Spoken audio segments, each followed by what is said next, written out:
I turn and bump into a waiter holding a tray of filled champagne flutes. The tray goes flying, and champagne sprays everywhere. The flutes smash onto the floor, shattering in an explosion of broken glass. Oh, no. This is bad. This is so bad. All eyes are back on me. Photographers snap their cameras my way. Crap. Sorry, I say, turning bright red. I bend to collect shards of glass. We do not fetch and step, Gord hisses in my ear, helping me up. Maple Crown Rule 75. Take everything in stride. Sorry, I say again, blushing even harder. Royals don't apologize. I need to quit it. Then Fee emerges from the group of onlookers, and I sigh in relief at the distraction. The crowd turns to ogle at her looking gorgeous in another Pax original. Silk gloves, jewel-tone gown with puffed cap sleeves. The works. According to Pax, she jumped at the chance for them to whip her up one of their over-the-top, one-of-a-kind creations.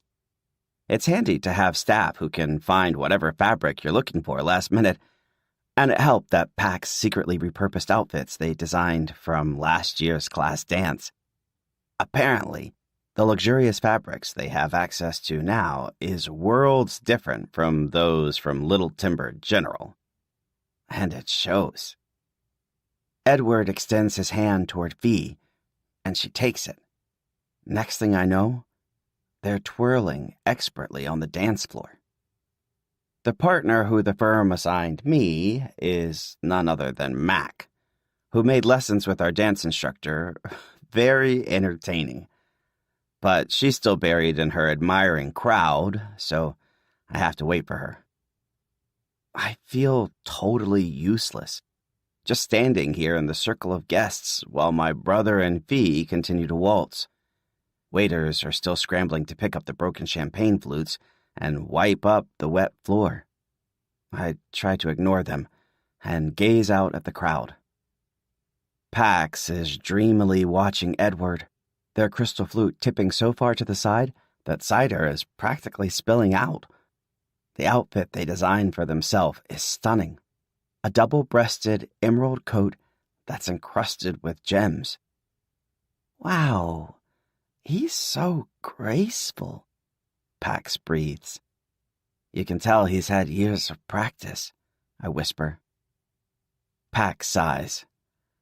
I think I don't like Fee again anymore. She's stealing my man. I give Pax side-eye. They rest their hand on my arm. I can be the one to turn him gay, Billy. I chuckle.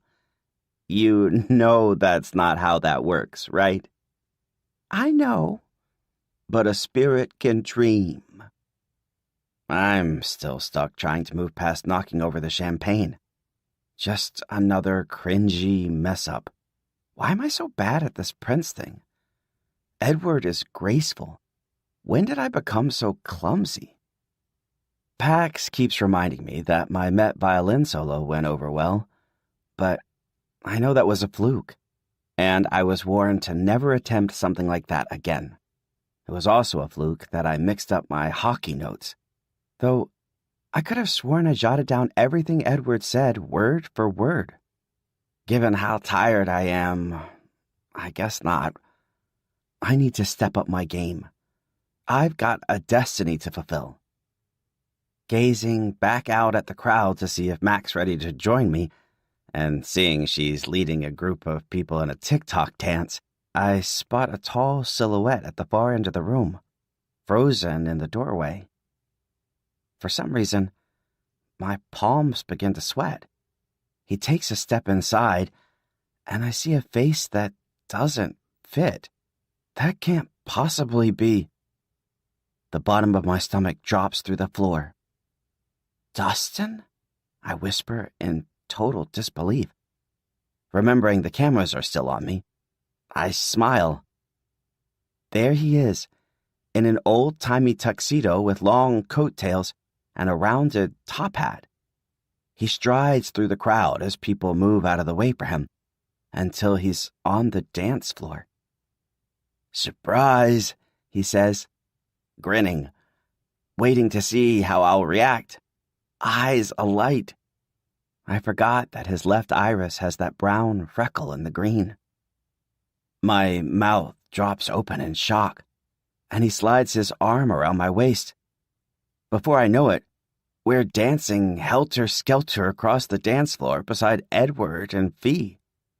Compared to Edward's and Fee's practice gliding steps, Dustin and I must look comical. "What are you doing here?"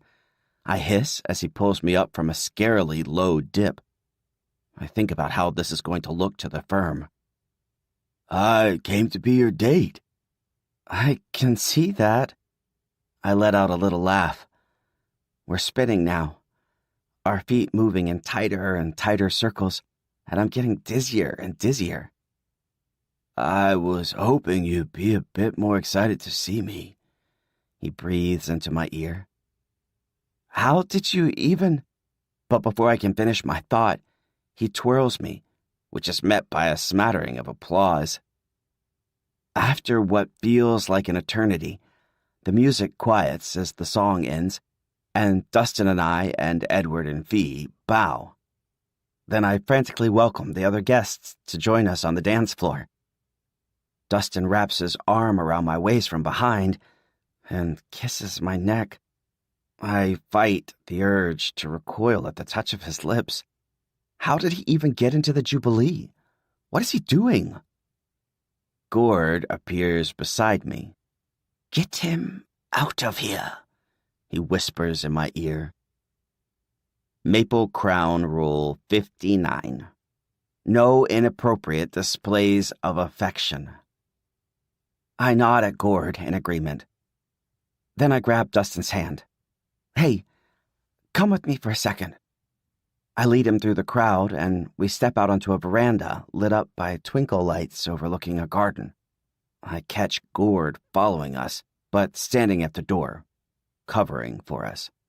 He really is good at his job. "What are you doing here?" I ask Dustin, no longer feeling the need to smile with photographers no longer in sight. He snorts. "Spending a romantic night with my boyfriend?" he says playfully. "Sorry, I know that. I just wasn't expecting to see you here," I say, staring at my dress shoes. "Listen, I've been messing up a lot lately. The Prince stuff. And the us stuff. And I was super anxious about this event going well." "What are you trying to say?" he laughs. "That I ruined your fancy party?" I take a deep breath again. "Dustin, I just didn't expect you to surprise me like this." "Yeah, we've already established that. But I'm here. I flew all the way to see you." He sounds hurt. The last thing I want to do is hurt him. "How did you even know about this?" I find myself asking. "Edward." "Edward?" Dustin blinks. "Yeah, he said you're always talking about how much you miss me, and he helped arrange this. He thought you'd like it. I did too, but..." He shakes his head and takes half a step back. That was nice of him. I study my hands, then look back into Dustin's green eyes. "I want to apologize. I've been so scatterbrained these past few weeks. I don't want to make excuses, but it's been a lot, as you can probably imagine." "I forgive you," he says. "You do?" I ask, a bit shocked. "Well, good. I'm glad." He grins. "Ready to get back to dancing?" I hum to myself, not sure what to say without hurting his feelings. How do I tell him in a nice way that the whole night's already been carefully laid out for me, and it doesn't include him? "Great," He takes my hand and begins to lead me back toward the door. So, tell me about this mansion I've heard so much about. Can I crash there tonight? What? I blink at him a bunch of times, trying to register what he's even talking about. And who can I talk to about getting myself a new wardrobe? He asks. Hey, maybe I can get my own room in the mansion too. I stop walking. I'm not sure that's how it works, I say, watching the smile slide off his face. Oh, okay. Listen, can we talk more about everything later? I'm really sorry, but I have to get back to the ball and give this big dinner speech, and I'm not sure hanging out in there with you is something I can do tonight and still enjoy myself. He looks stung, but then nods in understanding. Yeah, of course. Prince things take precedence. But first, he pulls me in for a kiss. I gently push him away. Not now, I say softly, glancing past him to make sure no cameras are taking aim from inside. He grimaces at me. Wow, you've really changed. I haven't changed, I say defensively, letting out a short laugh. You have. Look, I'm trying to be understanding, but you don't seem excited to see me. You couldn't end our dance fast enough, and now you don't want to hang out with me. You're making me feel like a loser. Like you're embarrassed by me or something. The corner of his mouth twitches. I don't deserve that, and I don't deserve to be put on the back burner while you do whatever it is you've been doing. My mind races with what to say, and I remain frozen. He shakes his head, taking a step back. I miss the old Billy. I'm still the same person, I say, my face flushing hot. Maybe what? He asks, his face a look of disgust. Maybe we just want different things, I blurt. My words seem to hang in the silence that follows. I can't believe I just said it. The thing I've always felt but never could voice. It's true.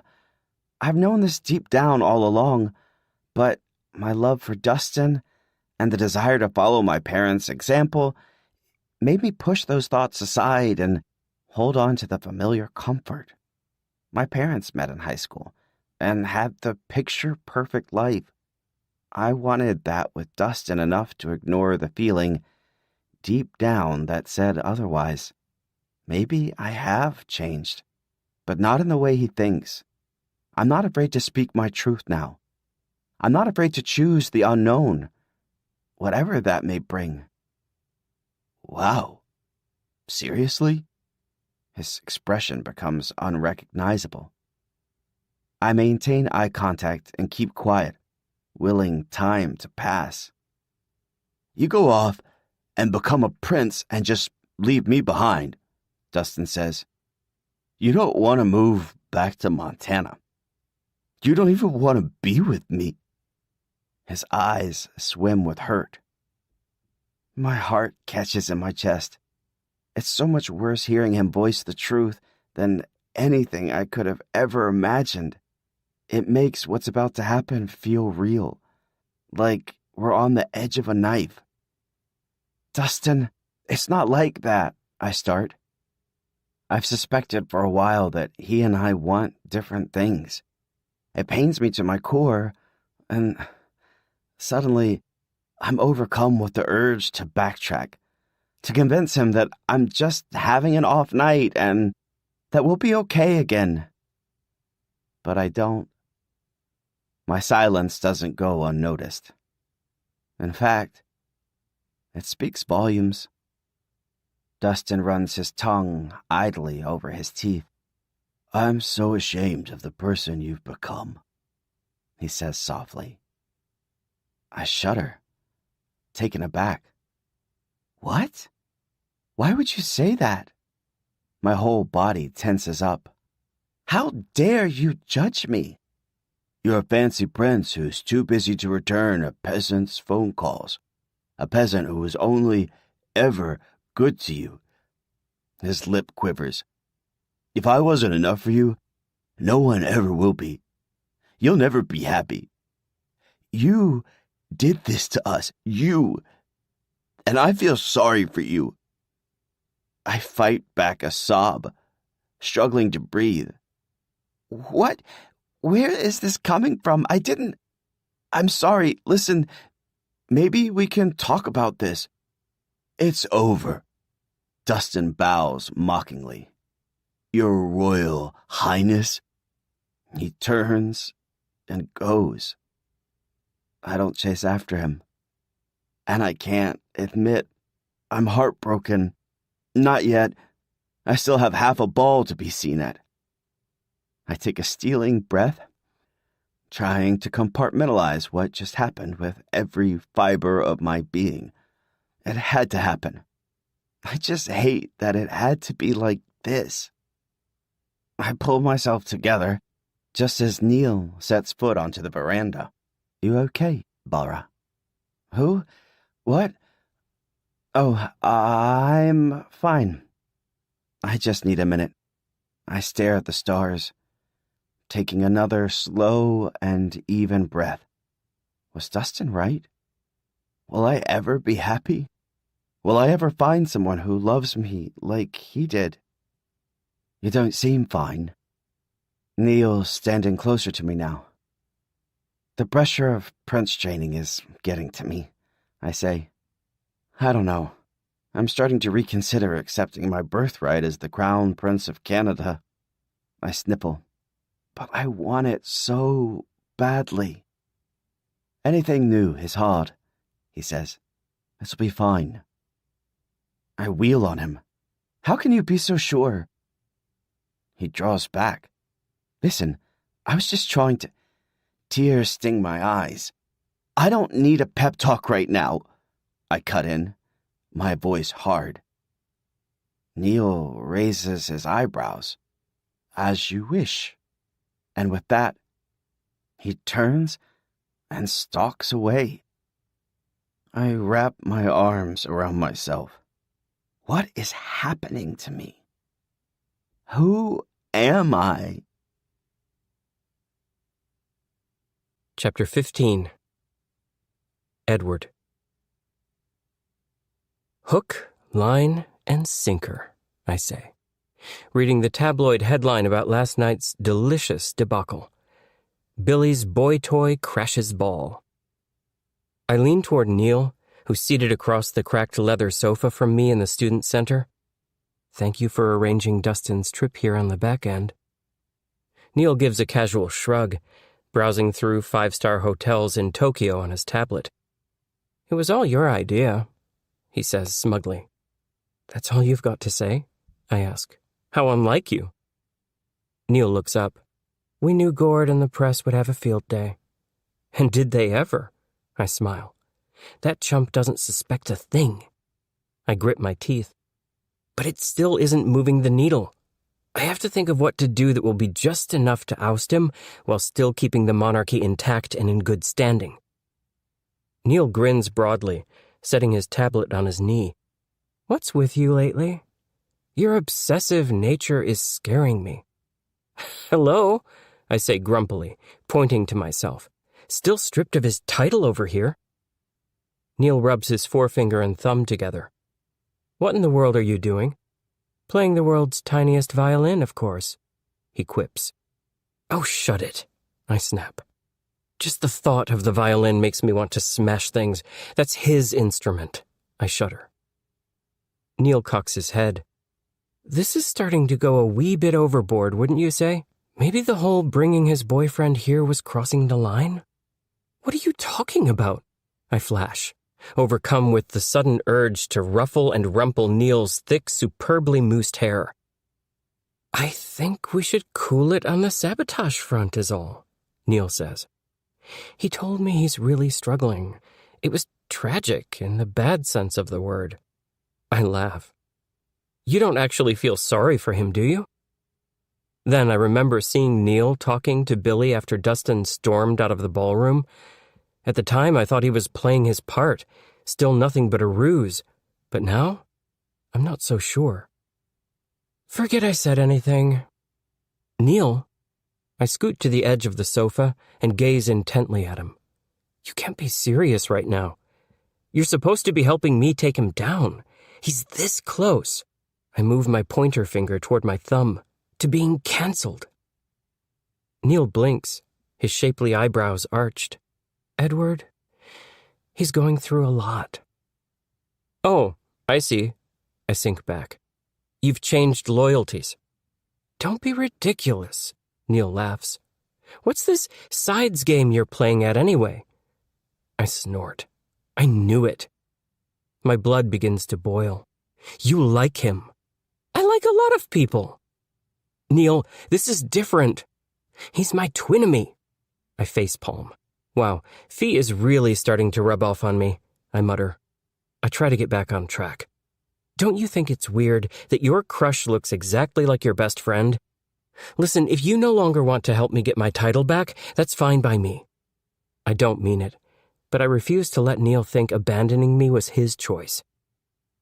Excellent. Neil packs up his tablet and textbooks.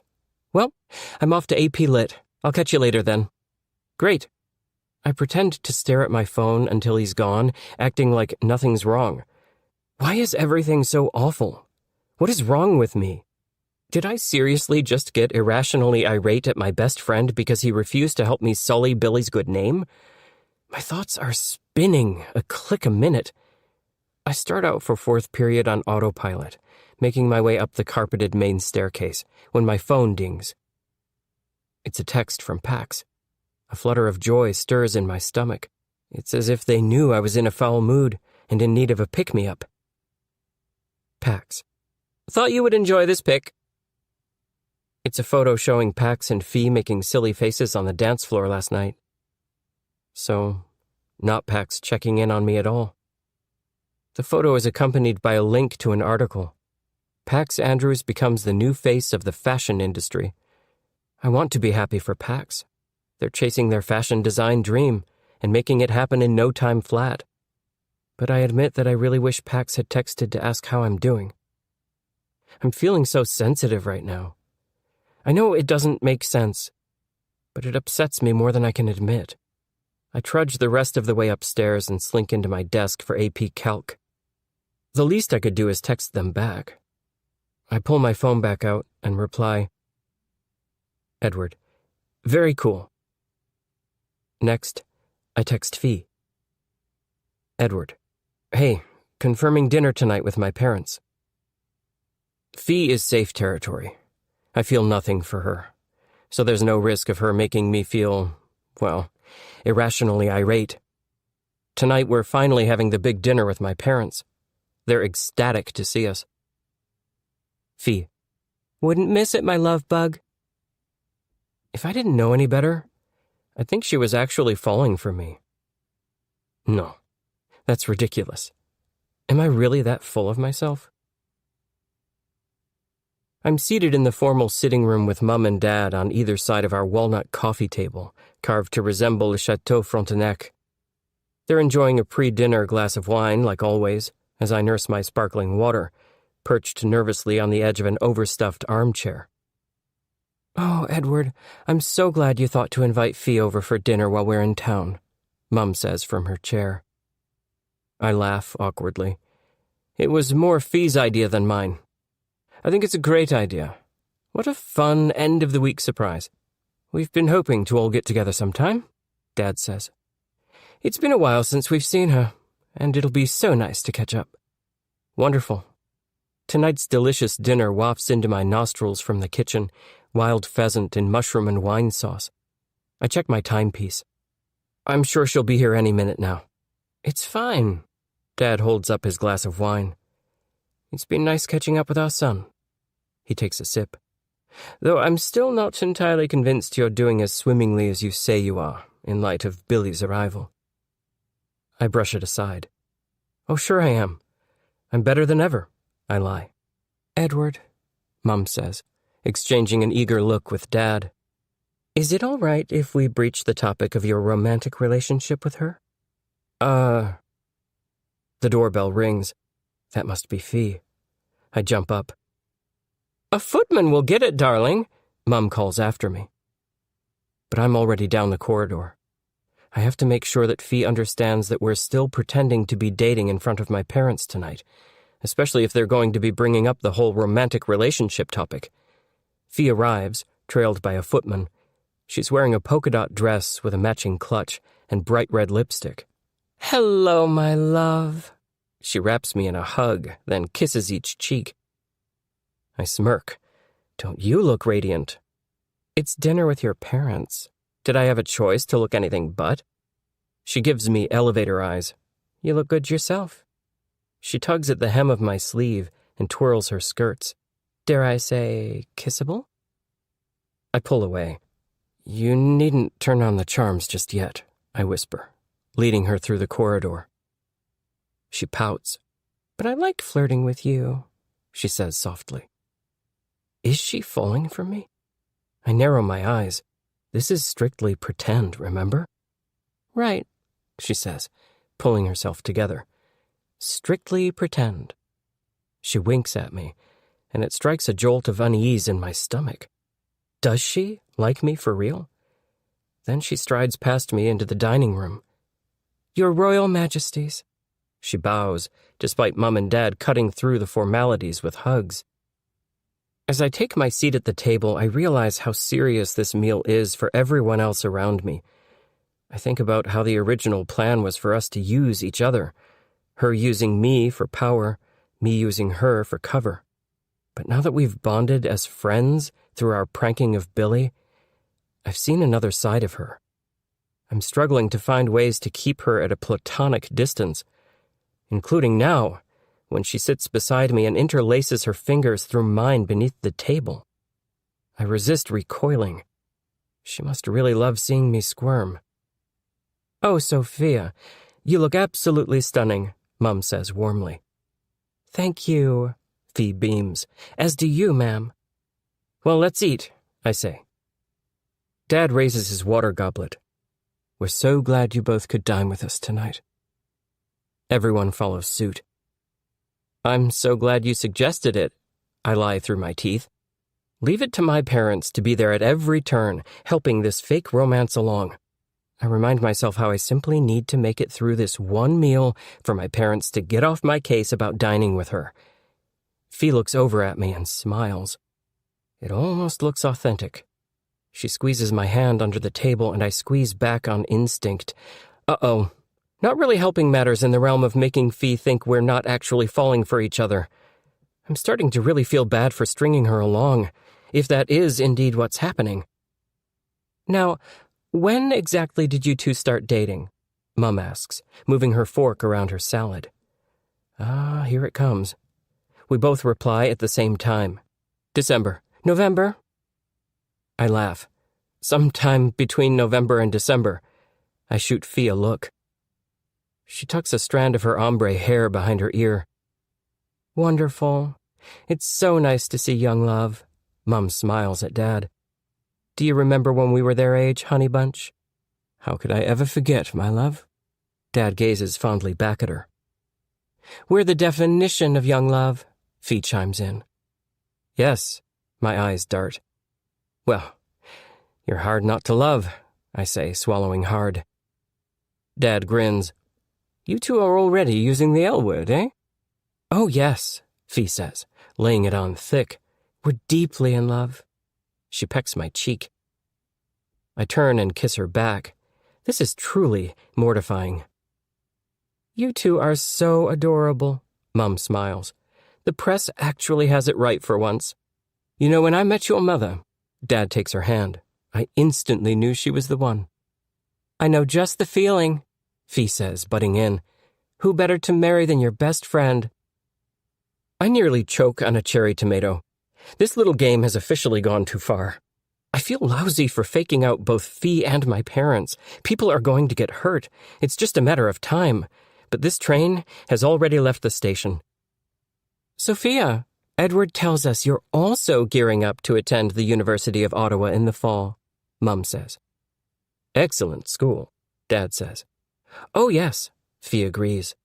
And I hear going to the same university works out terrifically for a lot of couples. Super. The rest of the meal goes off without a hitch, meaning we've convinced them we're a couple, even if I don't feel all that happy about the whole charade. Mum and Dad shower Fee in compliments and dive into a brainstorm of great date ideas for the two of us, including when we're in Ottawa for Billy's investiture ceremony. They ask about her Easter plans this weekend and the fashion show she's helped arrange for Pax, and Fee answers it all graciously. After Mum and Dad bid their goodbyes, I walk Fee to the elevator bay, bumping into Pax, who exits the elevator. Hi! Their eyes flicker from me to Fee, then back to me. Oh, sorry, I didn't mean to. I'll just be going now. Hi, Fee. Bye, Fee. They reverse back into the elevator, and its doors close. They're so sweet and super talented. Big fan. I turn to Fee. Thanks for tonight, I tell her. Now my parents will stop breathing down my neck about seeing you. No, they won't, she says. In fact, I'm pretty sure they'll be wanting to see much more of me as you and I continue to date. I quirk my brow. You mean continue to pretend to date? Is this really pretend? She lightly taps the tip of my nose. It looks pretty real to me. Minus the whole us having chemistry and wanting to make out, I shoot back. She snorts. Speak for yourself. As she looks around, I take a deep breath. Listen, Fee, this charade has gone on long enough. I think we need to cool... So I was thinking... Fee interrupts in a whisper. I have the perfect thing that'll send Billy toppling over like an old colonial statue in a riot. It involves his little speech. I sigh. When Neil falls short, leave it to Fee to help me pick up the slack. Go on. She shares the delicious details of her plan, Operation Twinvestiture, that involves taking Billy's precious cue cards moments before his speech in 2 weeks. All thoughts of calling it quits with Fee fade away. I grin. Perfect. Hello, it's me. She steps into the elevator. Talk soon. Nighty-night, babe. I'm too preoccupied thinking of the plan to register my guilt at her use of the pet name and how it felt like she seriously meant it. I'm soaking in a perfectly sublime lavender-scented bubble bath, scrolling through my Finsta and ogling cake icing videos, hot cookie videos, and cross-sections of gooey, loaded brownies. But I can't seem to scrub Fee's plan from my mind. So far, my attempts at sabotage have been child's play compared to the big prank in store for Billy at his investiture ceremony. Que c'est délicieux. Despite what Neil might have to say about it, which is why I'm not going to tell him. I stare into the mound of bubbles before me as classical music floats through the room's surround sound. This stunt is my last chance to prevent Billy from being pronounced heir and to get back my title. Autrement ça vient de s'éteindre.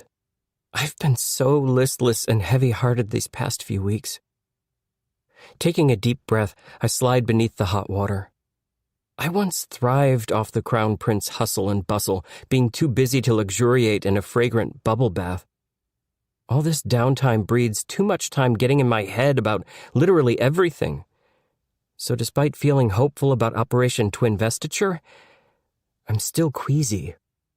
No amount of videos of meringues, choux pastries, and financier can help, and that's saying something.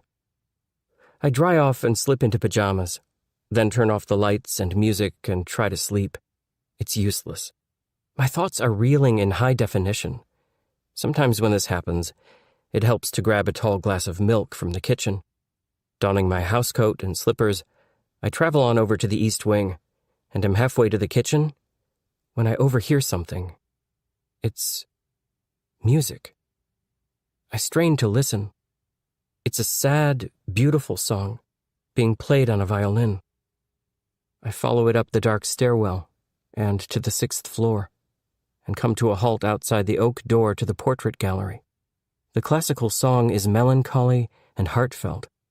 I feel like it is exactly what my own heart is feeling. I knock. The music stops. Come in? I step into the room and find Billy holding his violin, looking disheveled in a crumpled suit with his striped tie loose and askew. Was that you playing just now? Oh, sorry. I hope I didn't wake you up. I didn't think the sound would carry. He lays his violin in its case. I find myself sitting on the piano bench across from him, along the wall of framed past princes and princesses, kings and queens. It's quite all right. I rather enjoyed it. He pauses, hands still on the violin. Thanks. It's been a while since I've practiced. I tend to play when I'm feeling blue. I know how that feels, even though I would never admit it to him. And I realize I know why he's doleful. I'm sorry to hear about your breakup, I say. And I am. Even though I was the one who brought Dustin here in the first place. I hadn't meant for them to break up. I just wanted to bring Billy back down to earth. Thanks. Billy lets out a beleaguered sigh. I feel like I have to say something. I'm guessing you heard I helped arrange his visit. I thought it'd be a nice surprise. He nods. I appreciate you thinking of me. I smile. I'm sorry it went belly up.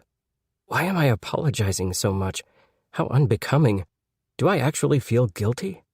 Admittedly, I can't help imagining how I would feel if the tables were turned and I had gotten publicly dumped by my first ever boyfriend. It would suck. You know, he chuckles weakly. That's not even half the reason I'm feeling down. Oh? I arch my brows, realizing I'm actually interested in hearing what he has to say. He lets out a sad little laugh. Being crown prince is tough. I don't know how you did it. I wouldn't wish the struggles of royal life on anyone, I say without thinking. How uncouth of me. But it's true. He slumps over and stares at the wall of portraits. Neil was right. Seeing Billy like this is tragic. In the real sense of the word. Against my will, I feel a little pang of pity. You've only had a month of this wild life. I've had nearly 18 years of it. Of the pressure and incessant rule-following. I wave my hand for effect. I'm bad at it, Billy says. The pressure, the rule-following. But I want to do better. I want this. For my family. My old one and my new one. Spoken like a true crown prince. He's not terrible at this, I have to admit. Especially when people like me aren't meddling in an effort to foil his hard work. I push the thought aside. If anyone understands you, it's me. I gesture to his violin. Keep playing. I didn't mean to stop you. He raises the violin and fits it under his chin, then lifts his bow. He eyes the door I left ajar. It's all right, I say. Go ahead, please. He nods and picks the song back up. I settle back, letting myself relax. Unlike the station playing during my bath, the live classical music puts me at complete ease. At some point mid-song, I notice the look of absolute concentration on Billy's face. The way his mouth is set in a gentle smile, the way his eyes watch the strings, just like when he played at the Met before his fascinated onlookers. When he's done, he rests his violin on his knee. I clap. Bravo. Beautiful. You just made my night. Thanks. Playing always makes me feel better, too. He chuckles. Usually I just play for the horses at the ranch. I get it, I say. We all have our passions. He looks at me. Yeah? What's yours? For a moment I consider lying, but somehow it feels wrong. What, suddenly I'm Prince Moral Compass? I love to bake, I confess. Not a lot of people know that about me. Well, your sister does, and so does Pax, actually. But now you do too. Your secret is safe with me, he says with a genuine smile. It nearly makes me feel rotten for all I've put him through, and what's still to come. I jerk my thumb to the door. Speaking of baked goods, care for a late-night snack? Within moments, we're entering the dim, vacant kitchen downstairs. When Billy sees me getting out the milk, he pulls 2 glasses from the cabinet. I'm impressed he knows his way around. It took me a year to learn where half the things are located in here. I take a tin of freshly baked chocolate-frosted brownies off the counter, then pull a glass bottle of maple syrup out of the fridge. I freeze. Billy won't judge me for pouring the maple syrup into my glass of milk, right? Billy looks at me, open-mouthed. How did you know I was going to ask you for that? I'm confused. For what? I slowly pour the syrup into my glass of milk. He opens his mouth wider. How did you know I wanted maple syrup in my milk? I laugh. This isn't for you. It's for me. Have you been spying on me? He demands. I've been coming in here almost every night for a glass of milk with maple syrup. It's been my comfort drink since before I can remember. What? I've been doing this since I was a child, I say, laughing. This is too weird. I've never met anyone who puts maple syrup in their milk. My dad started putting it in his coffee, Billy says, laughing, but he looks as stunned as I feel. Then I started putting it in my milk. People always made fun of me for it. Same, I say, shaking my head. Unbelievable.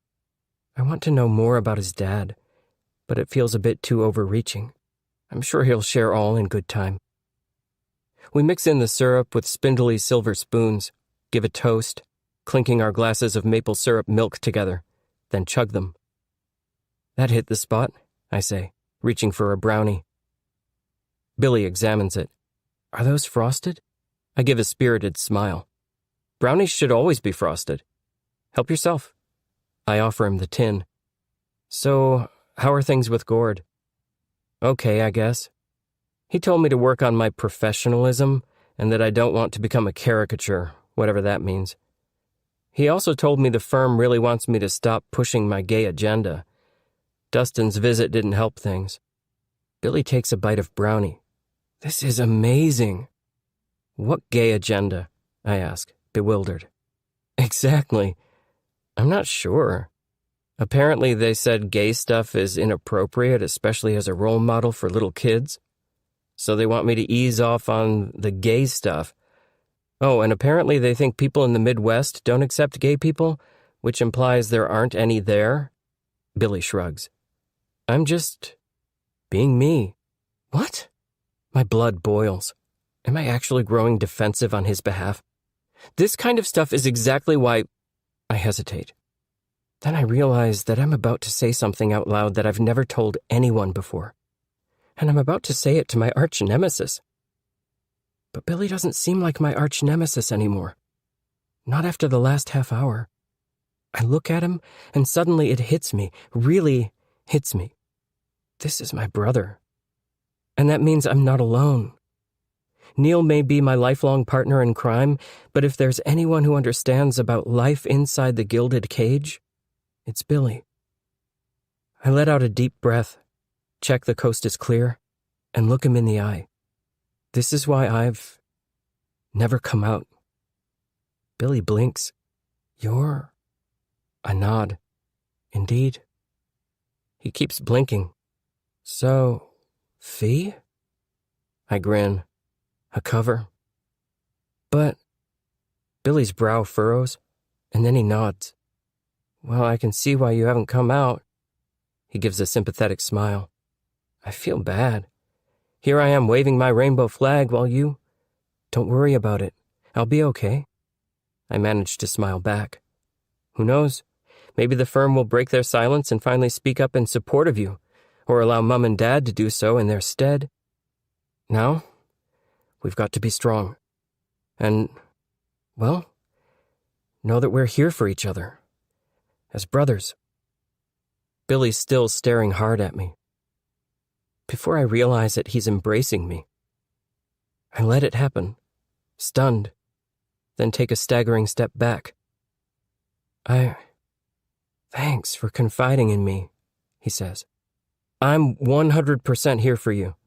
I can only imagine how hard it's been all this time, all the having to pretend. He looks like he could cry. Well, when you put it like that, I break into a sad laugh. I can feel myself truly opening up to him. Lots of people within the walls of the monarchy are silenced. But me? I'm just silent. I'm not sure which is worse, to be honest. I was afraid what's happening to you is what would have happened to me. I chew my lip. Truth be told, I think you're braver than I ever could be. Billy blinks. Suddenly, this is all too overwhelming. I need to be alone with my thoughts. Now, I'm heading back to bed, I say. Please, not a word of this to anyone. My brother nods. And with that, I retreat to my room. I lie in bed for hours, unable to sleep. Have I just made the biggest mistake of my entire life? Daily Maple Online. The Royal Roundup, April 14th, 11:36 p.m. Eastern Time. The Truth Behind Prince Billy and Dustin's Breakup, by Omar Scooby. The Jolie Jubilee certainly had its share of excitement, as well as its share of heartache. The Crown Prince's BF made a surprise appearance, leading to the couple splitting up. The ballroom of the Waldorf Astoria glittered with stars, the brightest being Prince Billy. Even Edward and Sophia dancing and twirling on the dance floor wasn't enough to pry partygoers' eyes off the main attraction. And what's a lavish ball without a little drama? Dustin J. Cole of Little Timber, Montana, stepped onto the dance floor, taking Prince Billy in his arms, and the room by surprise. Despite an ill-fitting suit and well-intentioned appearance, Dustin still managed to turn heads with his whopping height and endearing smile. But that smile quickly slid off his face like a pat of butter off a hot stack of pancakes. By night's end, he was seen fuming and storming from the premises. What happened? The Daily Maple spoke to a party guest who claimed the two were seen fighting out on the terrace in the moments before the fallout. Allegedly, Prince Billy and Dustin had been going through a royally rough patch for some time, but have now officially called it quits. Related stories. Billy and Dustin. Who was the man in the relationship? The inappropriate gay kiss that upset parents worldwide. Billy proves he's a hockey player. Tonsil hockey. Edward and Sophia show us their elegant dance moves. Billy's little sister's social blade glows green after viral video. An inside look into the colorful closet of Pax Andrews. Chapter 16. Billy. The Queen of England is going to be calling you over Zoom? Pax asks in disbelief. She can do that? I guess she can do anything. She did cut a cake with a super long sword once. But Zoom? Zoom? According to Edward. I shrug, watching them as they look in their bedroom mirror at my outfit. A perfectly fitted coal-black suit with silk lapels and red stitching. Around us, Pax has swaths of fabric draped everywhere, and a giant, shiny new sewing machine set up on a wide table. There are also mannequins draped with Pax's designs for their big show. Edward, they say dreamily. My Canadian sweetie. My royal honey. Pax throws their head back. Ugh. Why am I so obsessed with him? Pax, I want to know. I sing back. I want to tell Pax about Edward's secret, to see Pax's face break into ecstasy at the fact they were right all along. But I swore to my brother that his secret was safe with me. And it is. Edward's been so helpful to me since day one. Last night felt different, though. We really, truly bonded. That would be something, I muse. Pax squints at me. What? You have intel. What do you know? Nothing. I turn to them. Do I look presentable enough? Why? Do you have an eerie feeling about the meeting? Pax cracks a smile. Get it, eerie, as in Lake Erie? It's a Canada joke. I just stare at them, then blink once. You look fabulous, and I'm not just saying that because I designed this suit for you. Pax purses their lips. But seriously, why are you acting ambivalent? I'm not, I say, fidgeting with my maple leaf cufflinks. And if I am, it's because I'm about to meet the Queen of England. They narrow their eyes. Why, Ottawa. They grin again and waggle their eyebrows, their silver glitter eyeshadow shimmering with the movement. Get it? Ottawa? I groan. Pax, focus. Sorry, I'll stop being a Mount Royal pain in the ass. Mount Royal? It's a place in Canada. They laugh, but it's clear I'm not amused. Okay. Officially stopping with the bad jokes. But you have to tell me what she's wearing. My guess is a bubblegum pink hat with matching suit dress. Pax smiles, then fixes the maple leaf brooch to my jacket. Go. Good luck. They usher me out of the room. What are you going to be doing? I ask, knowing how happy they were to learn we didn't have school today for Good Friday. I'll just be here with my girls, organza and chiffon. They gesture to two of their ball gowns stuck with pins they're working on for their Jolie Jubilee-inspired collection. Go. Have fun. I head down the corridor, full of nerves. This is the first time I'll be talking to the Queen of England face to face. Will she like me? What will she be like? Sure, I've been learning all about her lately. Her life in Balmoral and Norfolk, how she has someone whose job it is to break in her new shoes, which, honestly, would have been nice to have had my first week here. How she celebrates 2 birthdays a year, the fact that she's a living legend and longest reigning monarch ever. But getting to talk to her in real life? I'm terrified. I step foot into the parlor, where the royal staff bustles all around, dusting furniture, tying back curtains, setting out tiered platters of cookies, finger sandwiches, and scones with clotted cream, as if the Queen of England is going to be here in the flesh instead of on screen. Good morning. Edward strolls up to me, looking fresh as a daisy in a perfectly pressed cobalt blue suit. It's showtime. You ready? He sits on the edge of the couch, gazing up at the blank LED TV mounted on the wall, taking up a teacup and sipping with his pinky out. He shows no signs we ever spoke last night. I sit beside him. I'm so nervous, I say. Being summoned to a Zoom with the Queen of England is totally normal, right? Could be totally normal, Edward says, or it could be bad news. We'll find out soon.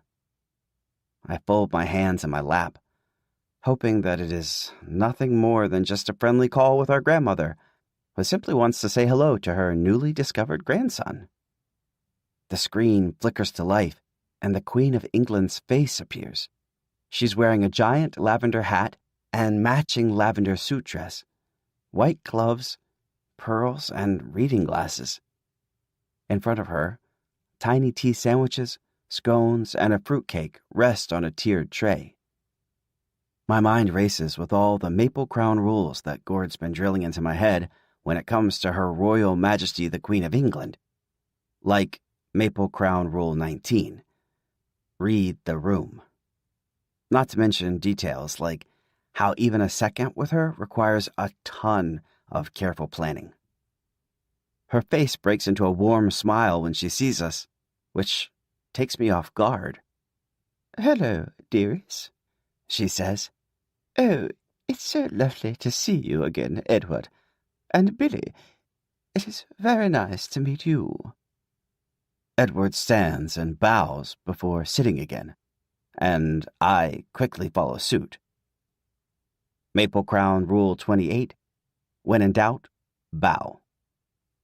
When I take my seat, she's staring at us, a mask of pleasantries. How are you both doing? Before either of us can answer, there's a barking sound coming from behind her. She twists around in her ornate chair, revealing a bunch of corgis running helter-skelter in the background. "Girls! Hush now, Bluebell." She bends away, vanishing, and comes back up with the corgi in her arms, who begins to incessantly lick her cheek. There, Corduroy." I blink. She's a lot warmer than I'd been led to believe. Comical, even. I find my tense expression softening a little. "We are doing quite well, Grandmother," Edward replies, his whole demeanor prim and proper. He's so good at that. I try to sit up taller, planting my suede wingtips more firmly on the plush rug, and work on stopping my legs from anxiously jerking up and down. "Yes, very well," I add, hoping I didn't leave too much of a delay. Good. Her smile remains just as taut as she pets Corduroy in a steady, constant motion, despite the dog squirming in an attempt to break free of her vice grip. Her big brown eyes suddenly move a fraction of an inch to where I sit. "I wanted to chat with you, Billy.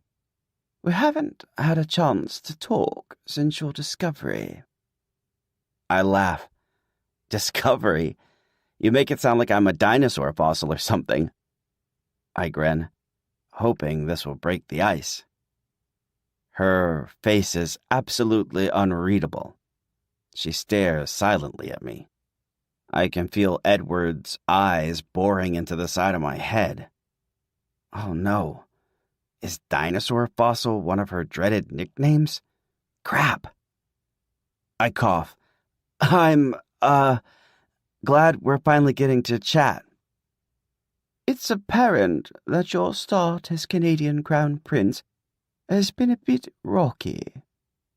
My whole body goes rigid. Of course, she goes on. A learning curve is more than expected. Corduroy yips, and she turns the full force of her gaze on the dog.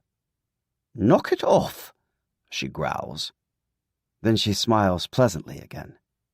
It has been brought to my attention that the firm over there is concerned about the mistakes you've made of late. I catch Edward throwing me side-eye, and he gives a little cough under his breath. Oh, I'm sorry, I say, taking the hint. My grandmother blinks. It is amusing how your parents branched off from England with hopes of eliminating scandal, and yet the Canadian royals are now creating more scandal than ever. The tabloids are eating up every moment of it. From my non-stop studying up on the royal family history for the ceremony, I am now very well versed in Frederick and Daphne's move to Canada to avoid the British press, and how it created a strain on the royal family, and, to use Gord's phrase, a media firestorm. It is what it is, Edward chimes in with a smile. But Billy has recommitted himself to putting his best foot forward. Haven't you, brother? He grins at me. Wow. He really meant it last night when he said he's here for me as a brother. He doesn't want me to fail. I appreciate him standing up for me, even more than he knows. I nod. Yes, exactly. Some friendly advice. Not as queen, but as grandmother. Billy can't afford to put another toe out of line. The firm is going to be watching even more closely. She looks from me to Edward. You know, you can dig up dirt on anyone. One just has to know where to look. Her expression falls back into the easygoing smile she had at the start of the meeting. Then someone leans in to whisper something in her ear. She grins wider at us. It is lovely chatting, boys. Please behave yourselves. The world will be watching you. The screen cuts to black. I let out a deep breath. Crap! That wasn't good. Edward smiles at me. Pleasant lady, isn't she? She hates me. Why does she hate me? The Queen of England doesn't believe in hate, Edward says, choosing his words with care. And she doesn't hate you. Okay. I spring up off the couch. You do know her better than I do. Hey, thanks for standing up for me. Of course. He takes a cookie from one of the platters. Those calls are always sufficiently strange. I stand. And no more mistakes from me. Hold me to it. Edward nods, then dunks his cookie into his tea before biting it. A footman arrives in the doorway. Your Royal Highness, your lesson with Gord. I rub my forehead. Prince training. See you later, Edward. And that concludes your lessons for today. Gord smiles and rests his sleek black fountain pen on top of his neat stack of papers. I resist the urge to slump over the many textbooks piled around me. Talk about a pathetic Friday night. My brain feels like mush from trying to retain all the information crammed inside it. The names of every Canadian Prime Minister, the various patronages I've been assigned, facts about the First Nations, speed learning French pronunciations for when I'll eventually be reading the speech at the investiture ceremony. And it's not even 8 p.m. At this rate, you may just be able to triumph at your investiture. Good, I reply. Or should I say, bien? I try with a smile. Gord blinks. I take it Her Royal Majesty the Queen of England gave you a little pep talk? She's heard about the stir-up you've caused by being out. I sit up taller. Yeah, what's that all about? Billy. Gord steeples his fingers. As stipulated by the firm, no one in the family is allowed to discuss the details of your gayness. The details of my gayness? I ask, confused. What does that even mean? I don't intend to sound defensive, but I do. It is best that we downplay that little aspect of yourself. It's quite divisive. My existence? I ask, finding it hard to compute what he's saying. You know what I mean. Gord stands and gestures to the door. Good night. Same time tomorrow. And with that, I head back out into the hallway in a daze. In her bedroom, Mom is in a bathrobe watching TV, and Mac's on her phone beside her, reading through comments on her videos. Someone's living their best vacation life, I say to them, the conversation with Gord still not sitting right with me. Mom smiles and pats the decorative throw pillow beside her. I plop down and lean against her, watching one of her favorite game shows. I love how Mom's managed to shed her hard shell and finally start to ease into the glamorous life. I feel like being Crown Prince has brought us all closer together in a lot of ways. It's moments here, like this, that make all the hard work worth it. How are Prince lessons? Mom asks. Tiring, I sigh, not wanting to think about it. Mom lowers the volume with the remote control. Have you heard from Dustin? I shake my head. I can't believe he said I've changed. I haven't changed. We just had the yummiest dinner, Mac cuts in. Jacques made lobster mac and cheese and ribs and placenta. Polenta, Mom asserts. Yeah, that. It was so good. This place is the best. As much as it's nice hearing she's adjusting so well, at the same time, a small part of me wonders if I'm the only one trying to hold on to our old life, to Dad. I think about him for a split second, and about how I don't want to ever forget about him, to let him fade. But I can't sit in the thought for too long either, so I shake it. The staff's been just lovely to us, Mom says. By the way, You've been so busy. I had to text you about tomorrow. Tomorrow? I ask, trying to jog my memory. I haven't checked my phone. We're dyeing Easter eggs tomorrow, Mom says. For Easter, on Sunday. We're doing it on Saturday because it's the day we lost Dad. I sit up straight. Does she actually think I might have forgotten the date of when he died? I know that. April 16th. I know, Mom says softly. You've just been so busy. Remember how much he loved to dye eggs with you two when you were kids? A dozen memories surface to mind. Of walking into the kitchen the day before Easter every year as kids. Dad would always wait for us with his dish of eggs and cups of colorful dyes. Egg dyeing was always his thing. From making the little belts that go around each egg to carefully balancing the vivid eggs on their drying rack. He scribbled invisible white crayon on his eggs, and after dyeing them, funny sayings would appear that'd make us all laugh. One year, he lined them up so they formed a rainbow. We didn't talk about it, but I knew it was his way of saying he loved me. It's one of the few family traditions we have, Mac chimes in. Of course I'll be there.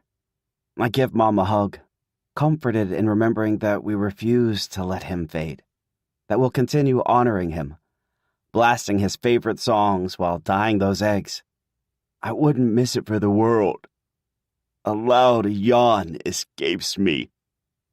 Mom smiles. Go rest up, dear. I don't argue with her. Love you. I head toward my bedroom.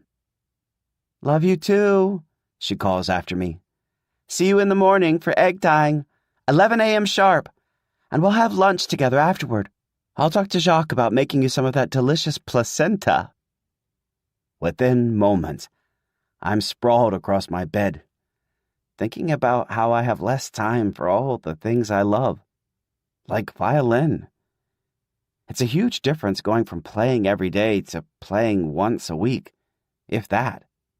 I haven't been spending as much time with Mom, Mac, or Pax, or even with my new family. At the same time, I'm missing Montana and simpler times, from the view of the snow-dusted mountains on cold mornings to my own cozy, sunken bed. Right before I doze off, I check my phone. I look through Mac's latest YouTube videos, with funny titles like, Get Ready for St. Albans with Me. Her view count on each video is off the charts. Next, I reread my texts, specifically all my texts to Dustin. It's strange not having any texts, voicemails, or DMs from him, especially since I've reached out a bunch, mostly asking if we can talk. Over on Instagram, Mac just posted a throwback photo.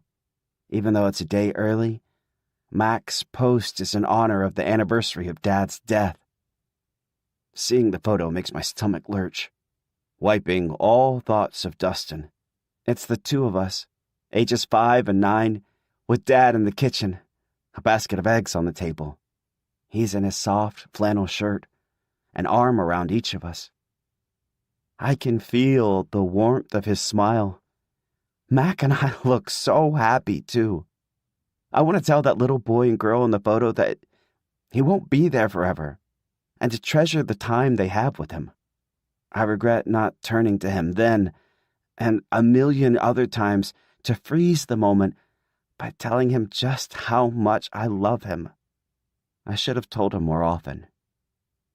That was the year we made glitter eggs, and Dad agreed, even though he ended up with glitter in his beard for a week. I laugh and wipe my eyes. I zoom in on his face. That's how I like to remember him. Full head of hair, full beard, and his smile that never changed. I can barely allow myself to read Mac's caption, but I force myself to anyway.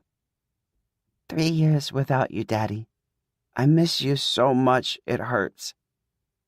I can't wait to see you again someday. Send me a sign in the sky.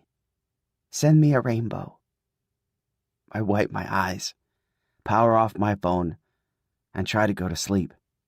But I end up lying here awake, thinking about Dad for a long time.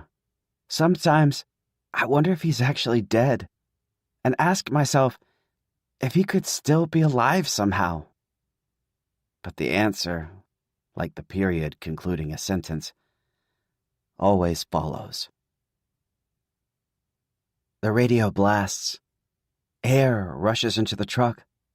Dad holds Mom's hand on the center console. The wind whips our hair. We're singing and laughing, a Sunday drive with my family. Mom's and Dad's wedding bands glint in the sunlight. They turn to each other, belting out the melody. Mac dances in the seat beside me. Everything is perfect. The sky a brilliant blue. The car slows into town. I wave out the window at the Howard Loyolas, but they turn away from me, like they can't see me. I holler a hello to Old Man Fletcher, the grocer, and to Mr. Gooding, my violin teacher, and to Miss Byers, the baker, and to Joe, the head cook of the diner, but it's all the same. They keep going about their business, not hearing me.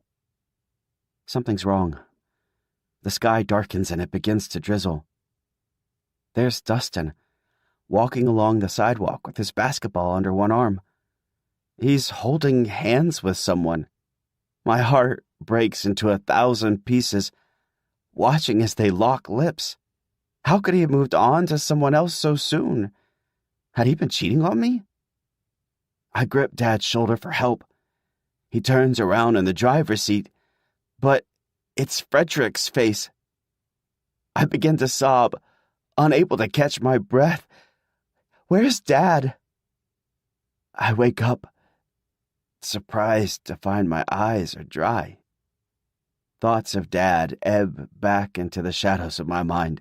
Thoughts of the time I assumed we'd always get back. Thoughts of how we never did get the chance to experience so much together. It must be way early because it's still dark, and no one's ripped back the curtains and informed me that breakfast is ready. I check the clock. 6:13 a.m. A footman with a steaming pot of Earl Grey tea won't come knocking at my door for at least another hour. I'm awake so early, and on a Saturday of all days.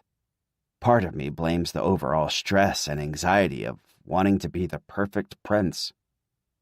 But another part knows it's because today is the anniversary of Dad's death. I roll out of bed and find my way to the dining room, hoping for coffee. I find Frederick taking a bite of toast spread with orange marmalade as he signs pages from out of his red and white dispatch box, a cappuccino in front of him. What's he doing back? I thought he was in Ottawa on important kingly business like usual. He sets down his paper. Morning, son. Son. Typically hearing him use the word grates on my ear. But this morning, it feels even worse. Not on Dad's death day anniversary. It seems sacrilegious in a way, and makes my chest tight. As much as I'm secretly jealous that Edward has a dad, even though, technically, Frederick is my biological father too, I can't let myself give in, let down my walls for him. Good morning, I say politely as a footman pulls out my chair, and I take a seat beside him.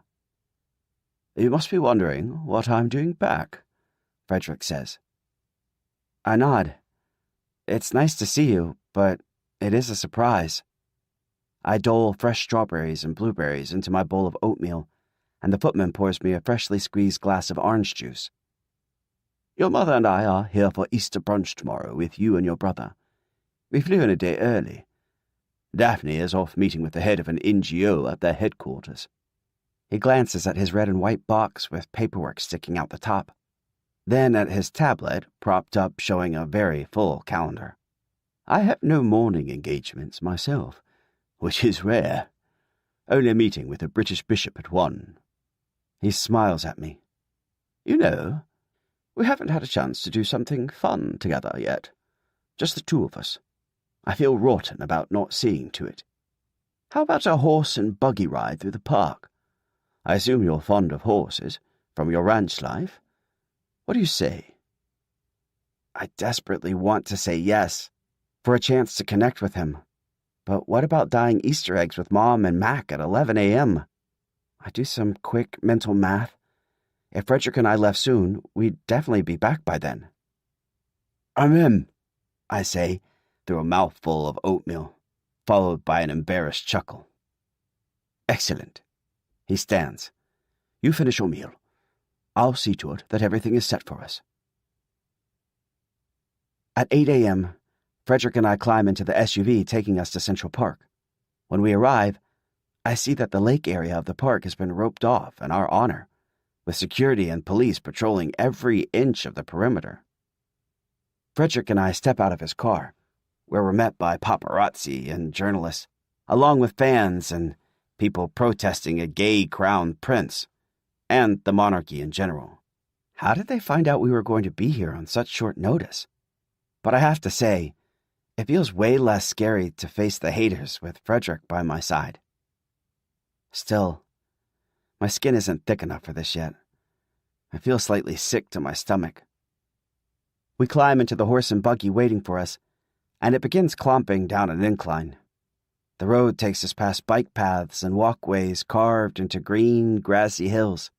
Not quite the ranch experience, especially the feather hats on the horses, but it's the thought that counts.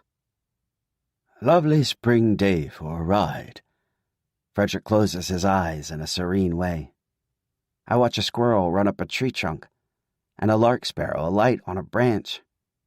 "It really is," I say. He blinks his dark brown eyes at me. "So, tell me about Dustin." "Dustin?" I'm surprised that Frederick cares enough to ask the question. Dad and I definitely didn't talk boys.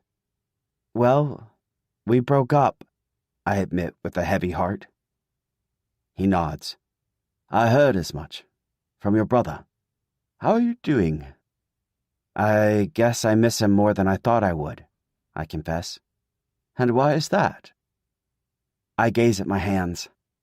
I guess Dustin was my lingering connection to Montana, and he played a big role in me learning about myself.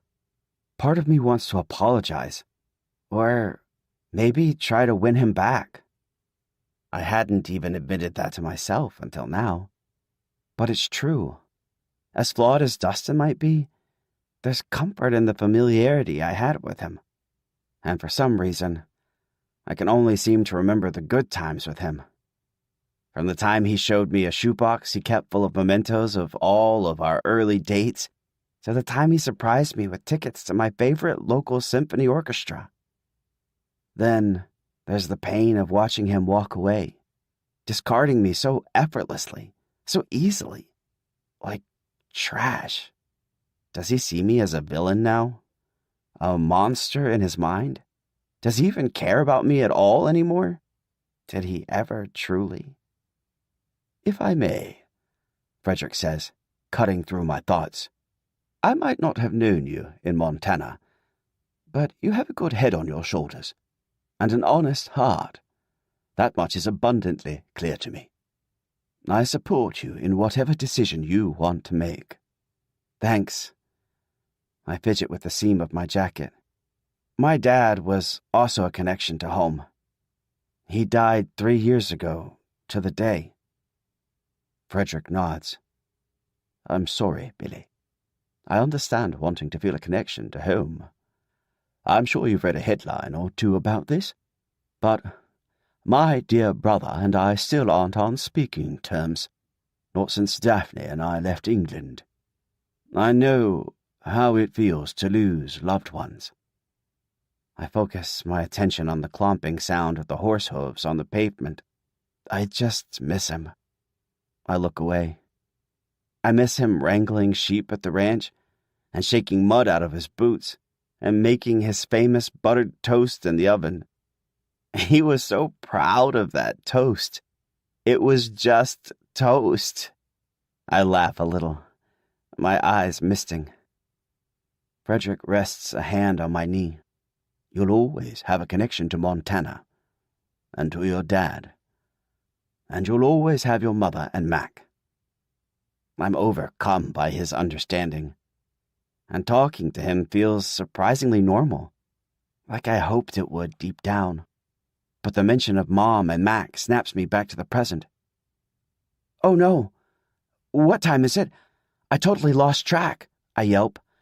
"My mom and sister and I are dyeing Easter eggs this morning." Frederick's eyebrows rise as he reads his watch. "The morning's just about over," he says, reading my panicked expression. "Let's head back." Even with the cops on motorcycles flanking the SUV, and despite being escorted up side streets, the way back to the mansion feels like a slog. I'm at least an hour and a half late by the time the car pulls back to the mansion to drop me off.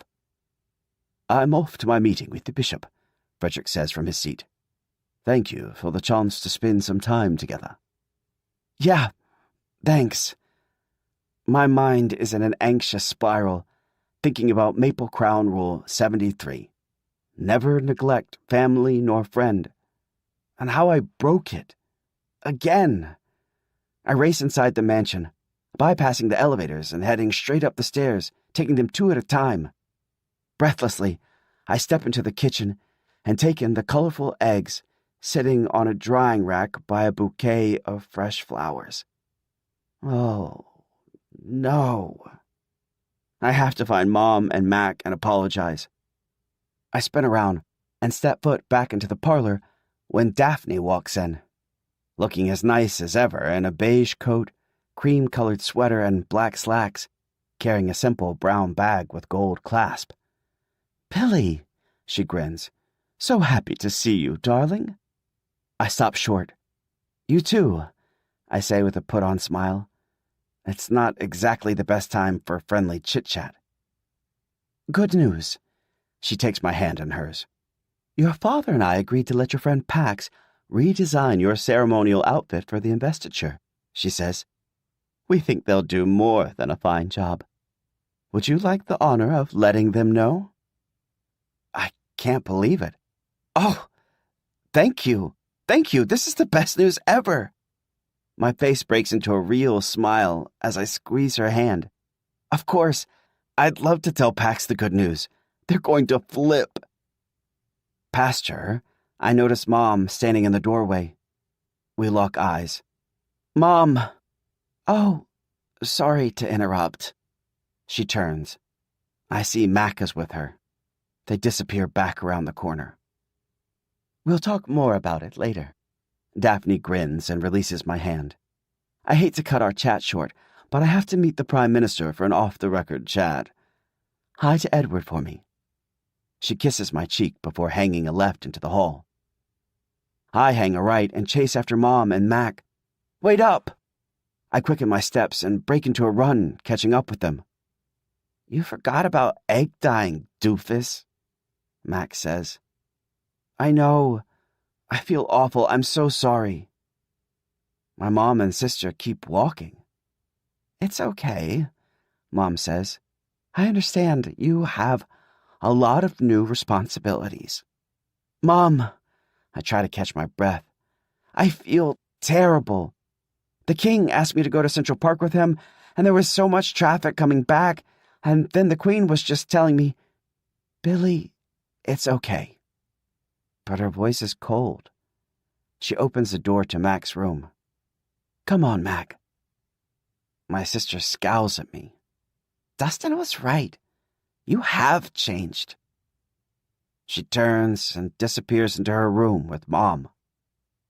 The bottom falls out of my stomach, and a hot gush of tears runs down my cheeks.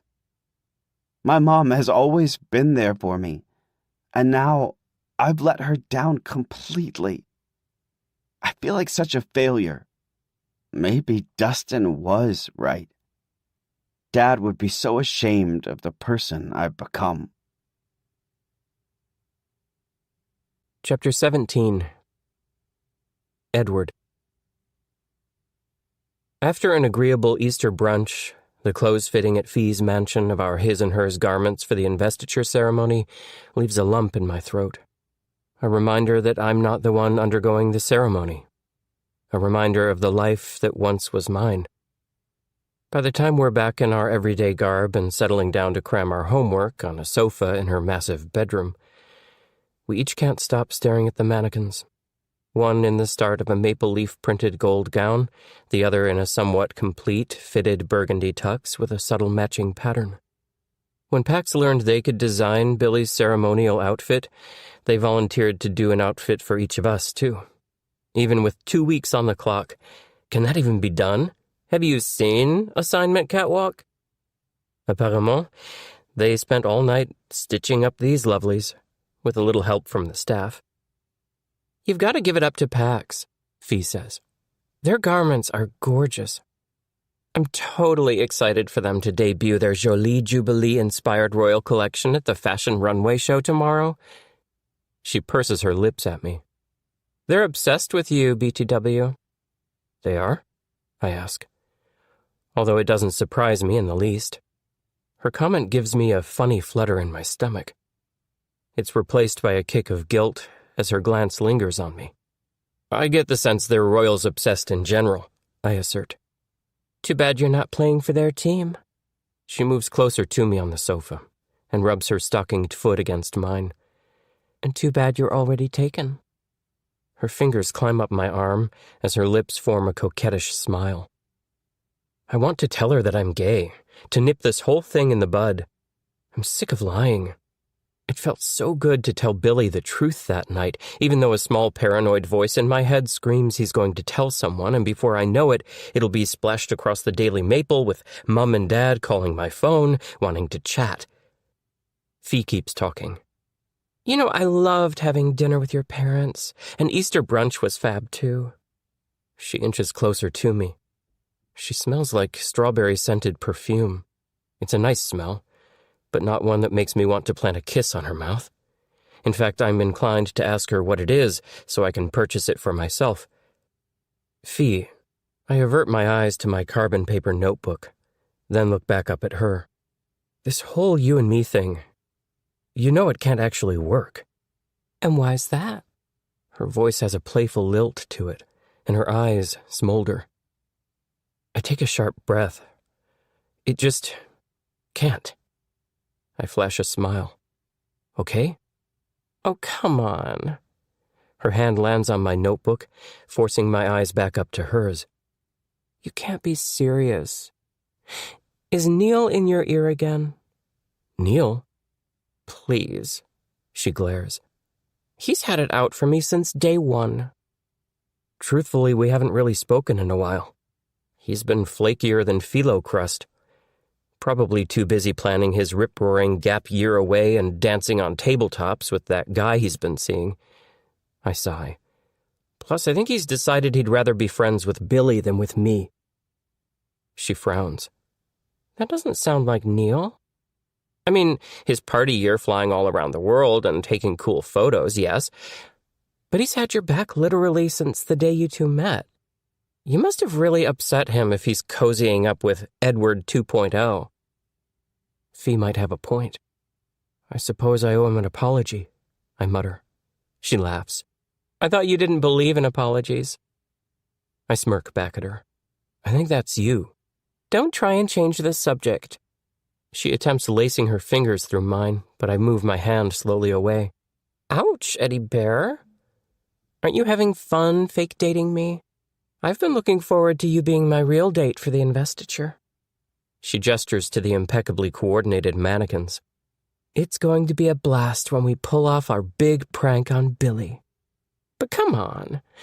You and I both know we're more than just partners in crime.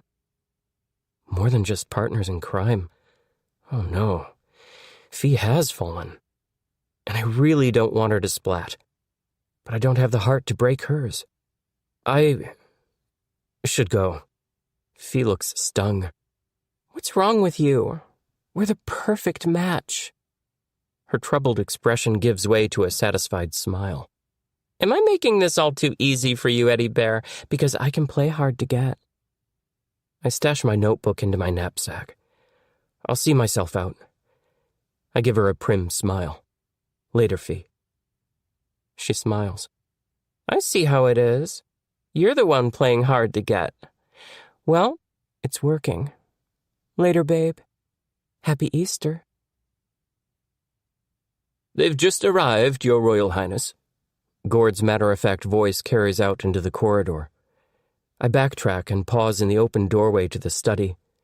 Inside, Billy is seated in an armchair with Pax standing beside him while Gord wheels over a cart. On top, there's a box covered in a red velvet drape. He moves it aside in a whoosh to reveal a glass box with what is unmistakably the royal scepter, ring, and sword. I realize I'm a little sad as I see what sits in the center. The gold crown. Happy for Billy, but still a little sad that I won't be the one to wear it. Billy gives a few short, delighted laughs. Pax gasps and clamps a hand over their mouth. Oh, Canada. They're even more gorge in person. Gord gracefully gestures to each object with white-gloved hands. The sword, the ring, the scepter, otherwise known as the gold rod. At that last one, Pax giggles. He said gold rod. The maple mantle is already with the head of robe. Gord unclasps the top of the box. Let us see how this fits you, sir. He pulls out the crown.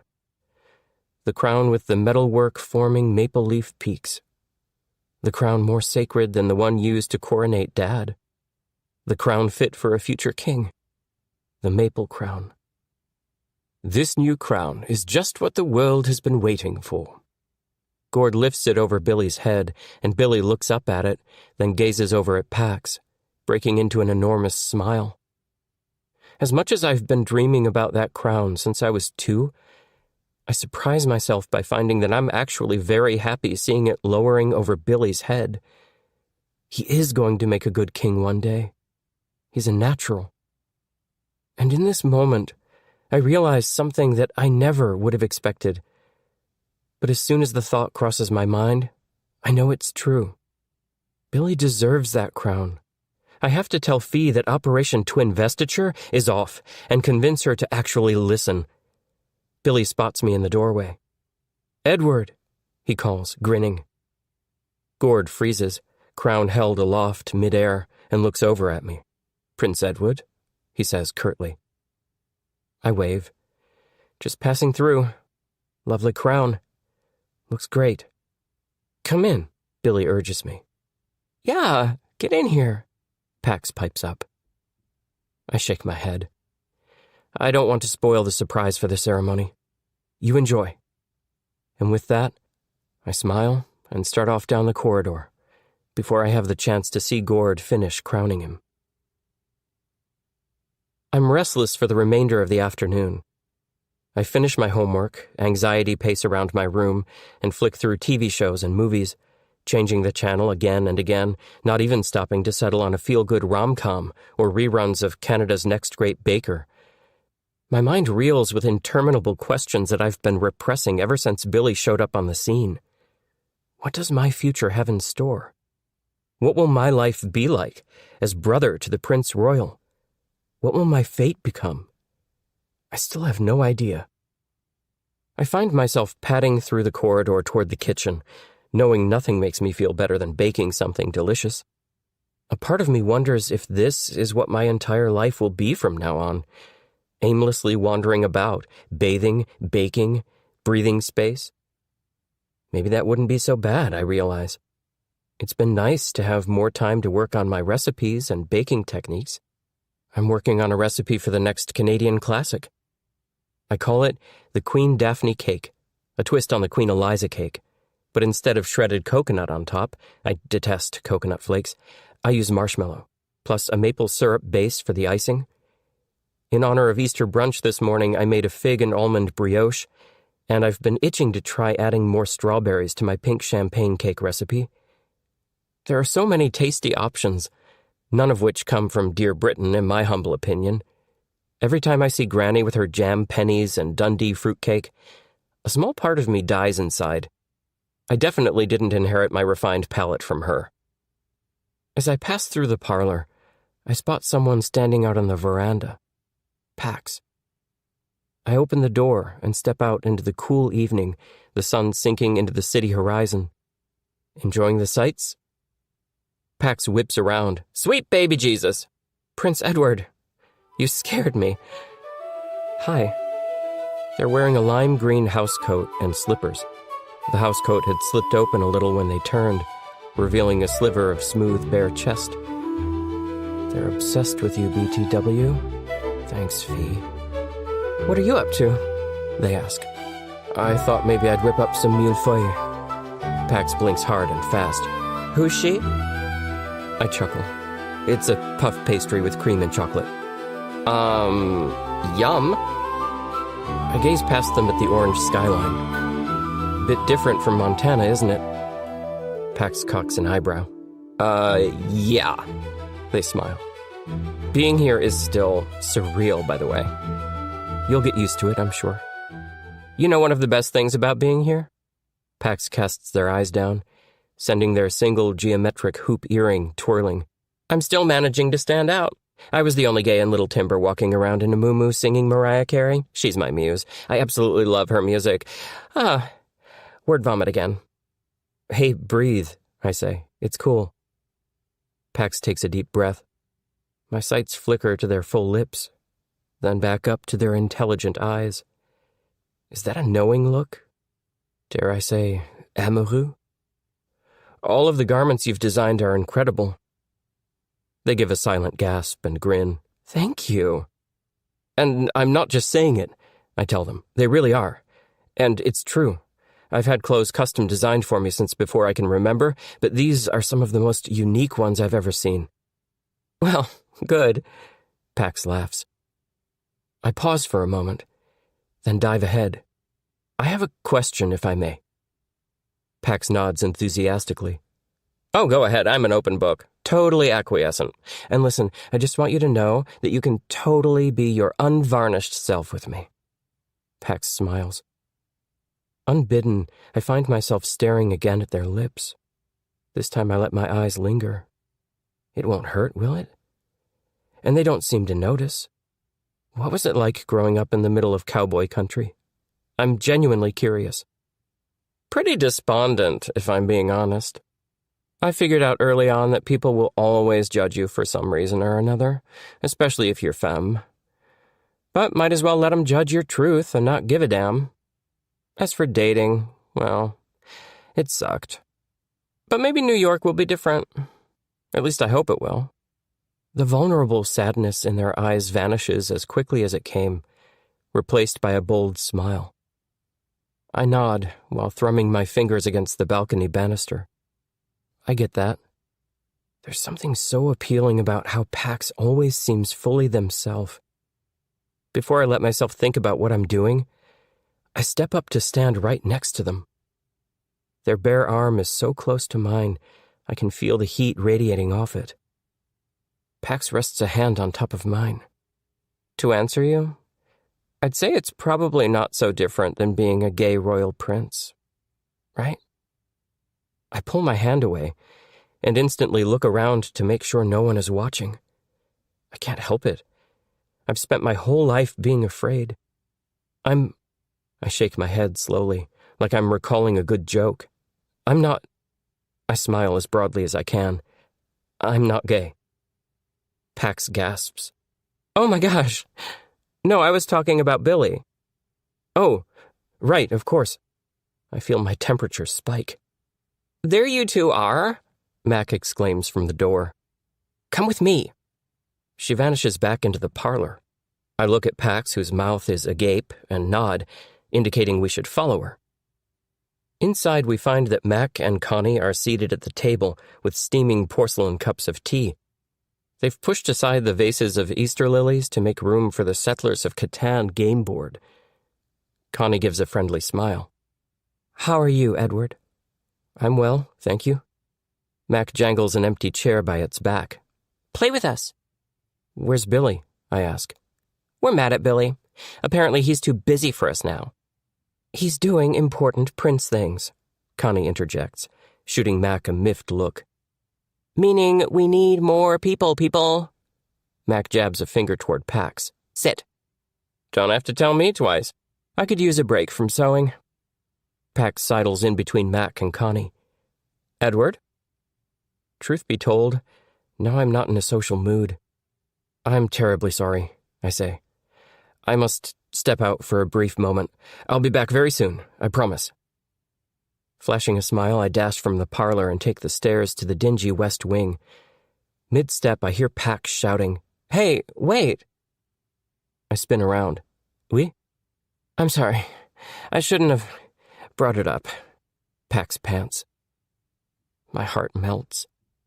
I already feel bad about ditching them and leaving so abruptly. I shake my head. There's nothing to be sorry about. They still look a bit breathless, their eyes wide.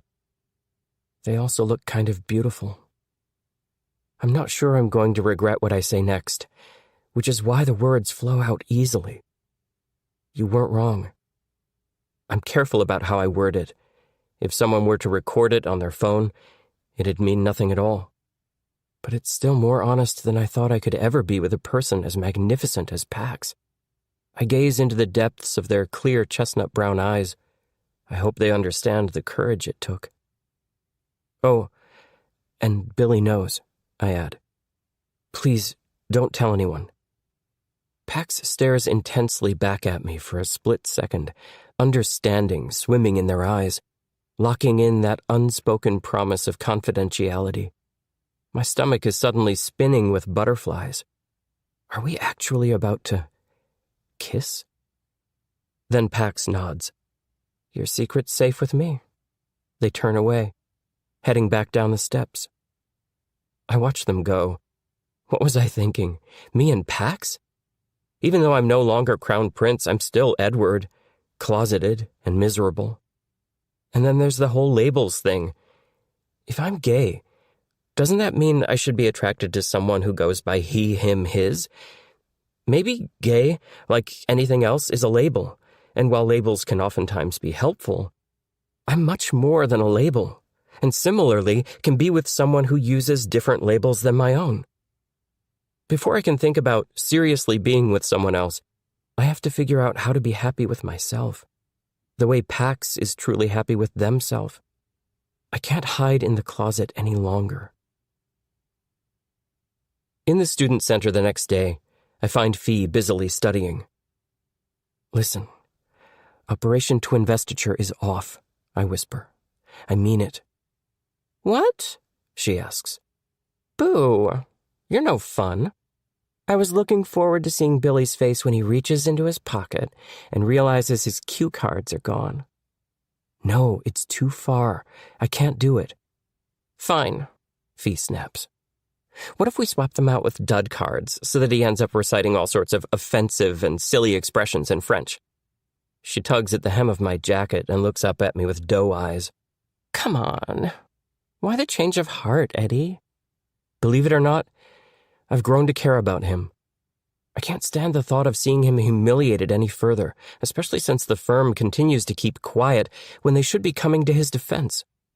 That's rich, being that you're the one who nudged him into the court of unpopular opinion to begin with. For a moment she looks irritated, but then she shrugs and takes my hand. Fine. As long as we're still the hottest-looking couple there. And there it is, piling onto my mountain of guilt. I glance at my timepiece. Class, see you soon. I barge into the corridor and spot Neil walking toward me. When he sees me, he pivots and starts in the other direction. This isn't like any kerfuffle we've had before, like the time we debated if irregardless was a word for a good 2 weeks. I accelerate my strides until I'm alongside him, overcome with the urge to apologize. Hey, are you still coming to the investiture? I ask, spiritedly. He doesn't look at me. I can't not go. You know I can't resist an epic party. He quickens his steps. I figure this isn't the best time to joke about how he's really only going because he's Team Billy and wants to support his new favorite denizen. Splendid, I say, thinking about how he's not making it easy to keep up with him. Neil, I'm sorry. I just spoke to Fee and I can't handle you right now. Neil cuts in, continuing ahead. Talk soon, okay? I stop and watch him fly up the stairs, my mouth slightly ajar. So, That just happened. After school, I sit in the library at the mansion to start my creative writing assignment. But pretty soon I'm procrastinating by watching one of Mac's YouTube videos, where she's ranking all the flavors of Magnolia cupcakes. It's pretty entertaining, and she's actually doing a great job describing the exact texture of the cake and the perfect consistency of the buttercream icing. It makes me think about how if I'm ever going to make frosting for any reason, it must be buttercream. Whipped frosting is for the grocery store cakes of the world. Special exceptions shall be made for the cream cheese frosting that tops the red velvet cake at Pierre's on Park. I digress. The truth is that I haven't been able to stop thinking about Pax. I wonder if they think differently of me. If this changes anything, now that they know the truth. Footsteps fill the library, and I look up. Pax smiles wanly. Hey. My heart thumps in my chest. Hello there. How's it going? Pax beelines to the far windows, a glittery tote bag under their arm. Good. You?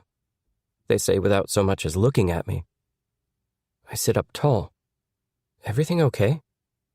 They seem a bit disinterested. Pax freezes and turns slowly to me.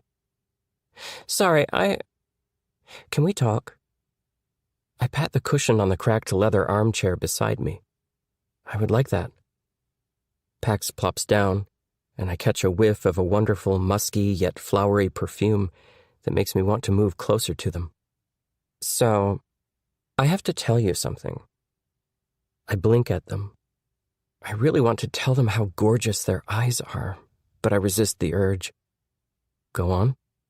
I've had you on a pedestal, thinking that you had your entire life together and everything was perfect for you. Learning that you're trying to figure out who you are, it made me realize that we're more similar than I thought. And you know what's wild? They shake their head. It makes me feel even more gravitated toward you. I haven't told anyone your secret, and I won't tell anyone. It's yours to tell, if and when you're ready. Relax, I smile. And thank you. I appreciate that.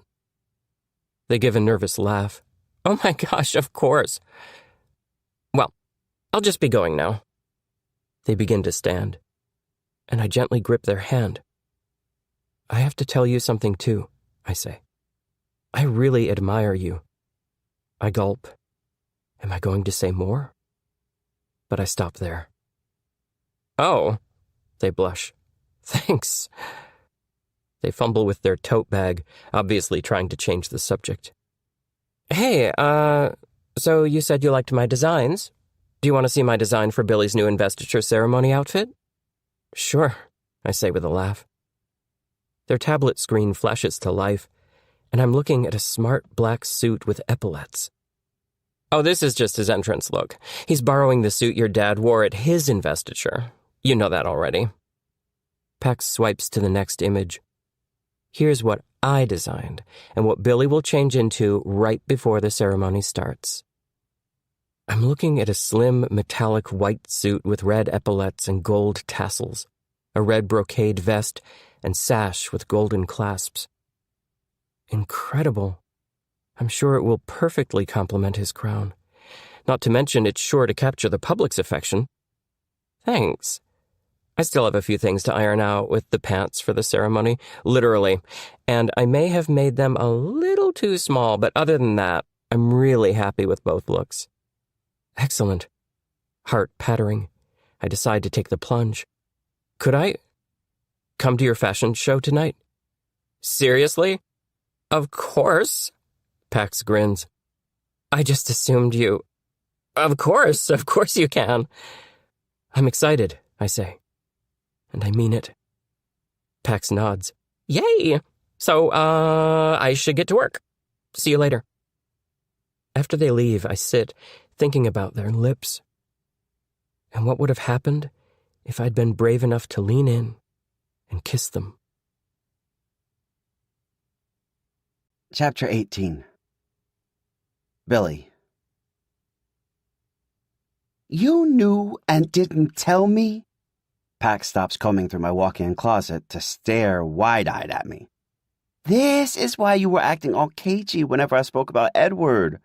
How long have you known? Sorry. I pantomime, zipping my lips. Gay twin brother code of conduct. Pax huffs and turns back to flipping through my suits, playing the unofficial role of royal style advisor for me for tonight's event at the MoMA. They're already in full hair and makeup, in a short salmon pink gown with cape that screams famous fashion designer. They take a shirt by the sleeve and draw it under their chin dreamily. Somebody pinch me. He's gay. Prince Edward, he's gay. You don't want him. He's really nice, but I don't think he's good enough for you. Pax puts their hand to their chest. What in the disenchanted... How could you say that about Prince Edward? They sound as if I've said something criminal. But I stand by what I said. I've gotten to know Edward, and while I consider him a good friend now, he's so not out. And Pax is so the opposite. Still, I don't want to say anything more to crush Pax's spirits. Okay. And once again, I'm going to try really hard to take it as a compliment that you're so attracted to someone who's literally identical to me. Pax looks unbothered. Yeah, it's not weird at all. Yeah, not weird at all. My eyes dart as I try hard not to laugh. You two are extremely different, says Pax. It's about his personality. His shallow, detached, icy cold, arrogant personality? That personality? I joke, only half meaning it. Pax's dreamy expression shifts, and they glare at me. You're talking about my crush. Sorry. I'm just glad you finally took him off his pedestal, I remark. Oh, honey, now that I know he's gay, he's intrinsically back on the pedestal. Of course he is. I can't help laughing at the look on my friend's face. I know them so well. And the truth is, I'm happy for them. Who knows? Maybe Pax and Edward will become a thing, even if it's not a public-facing thing. Pax keeps digging through my expansive closet. They pull aside even more suits, and I see my cowboy boots shoved to the back. I haven't even thought of them since I moved into the mansion. A small part of me suddenly misses the feel of putting them on, which makes me miss the ranch and the quiet moments spent feeding the horses crunchy carrots in the barn. How are you feeling about Dustin? Pax's voice is muffled by clothes. Nonchalant? I guess it is what it is, I sigh. But I do miss him. I never liked Dustin, Pax confesses. He was profusely immature. What? I spit. Why didn't you tell me you felt that way? I demand, my blood pressure spiking. Pax pokes their head out of the clothing rack. Would you have listened? No. Probably not. See? Pax disappears back into the row of hanging garments. Besides, I don't trust anyone who doesn't pay attention to song lyrics. That told me all I needed to know about him. He wasn't that deep. And if he's over you so soon, clearly his love was conditional. I wince. Tell me how you really feel, I say. Pax reemerges and begins rooting around inside drawers. So, what about Neil? What about him? I ask, confused. Pax unfolds a shimmery shirt and admires it. It's so obvious he likes you. I laugh. What? No, Neil? He's flirty with everyone.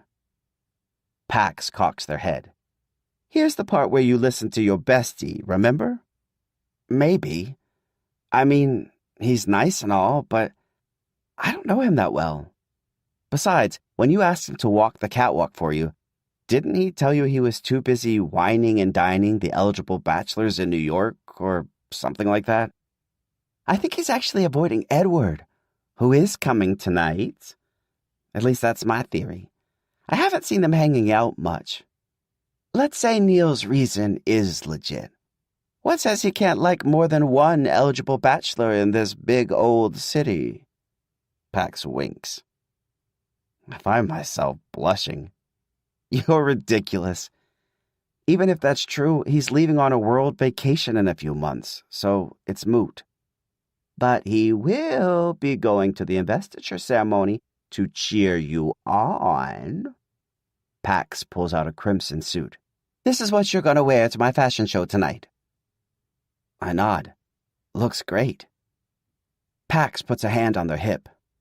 Seriously, where is this royal style advisor I've yet to meet? Did she think I was coming for her job and ran? I don't know, I laugh. I'm so excited for your big premiere. And I'm excited you'll actually be able to be there, Pax quips. Mr. Busy Bee. They hand me the suit. I can't believe Fee is going to be wearing one of my gowns on the runway. This is a dream come true. Not to mention, I'm so happy Edward is going to be there. Swoon. There's a knock on the bedroom door, and I go to open it. Mom's standing there in a purple blouse and black slacks, her hair in a low ponytail with new bangs that the royal hairdresser gave her. They really suit her. Hi, dear, she says sweetly. Mac's beside her in a loose paisley dress, with her hair on the top of her head pulled up in a blonde waterfall. Hey, Billy. She flashes her braces-filled grin. I've missed that smile. Hi. What are you up to? I ask, smiling. Things have been better with both of them since I apologized this morning. We're going to grab a quick snack, Mom says. Would you like to join us? Or will that fill you up too much for your dinner with the king later? My schedule is tight, but I'm determined to make it all work. Yeah, I'd love that, I say. Let's grab a bite. Then it'll be time for me to get ready for my dinner, and I'll see you at Pax's show after. Mom's face lights up. Great. And how do you expect to cram all this in again? Pax asks suspiciously. I've gotten pretty good at mastering tight schedules, I say. Besides, King Frederick says it's important he and I both attend the dinner.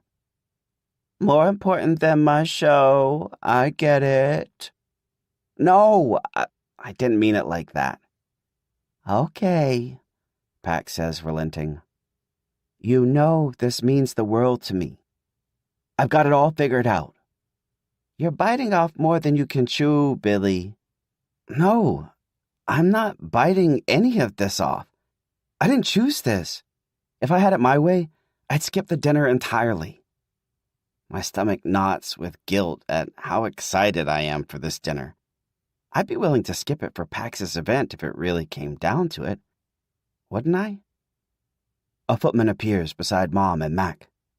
Your Royal Highness, Gord sent me to retrieve you for your lessons now. Oh, wait, I say to Mom and Mac, crestfallen. I have to go. Sorry, I forgot. Mom's face falls, but she gives a little shake of her head. We know how busy you are. Don't worry. Yeah, it's okay, Billy. We figured you were super busy today, Mac says. We thought you already had lessons earlier. Next time, I promise, I say. I really hope they can hear the sincerity in my voice. No, I know. We understand. Mom smiles. Love you. Bye, dear. See you at the show. She and Mac head off down the hall, while the footman remains standing stock still, waiting. Let me just grab my notebook, I tell him, ducking back into my room. Gord had me replace my notepad for a thick notebook long ago, and after filling up the first two, I'm on to my third one. Pax hands it to me.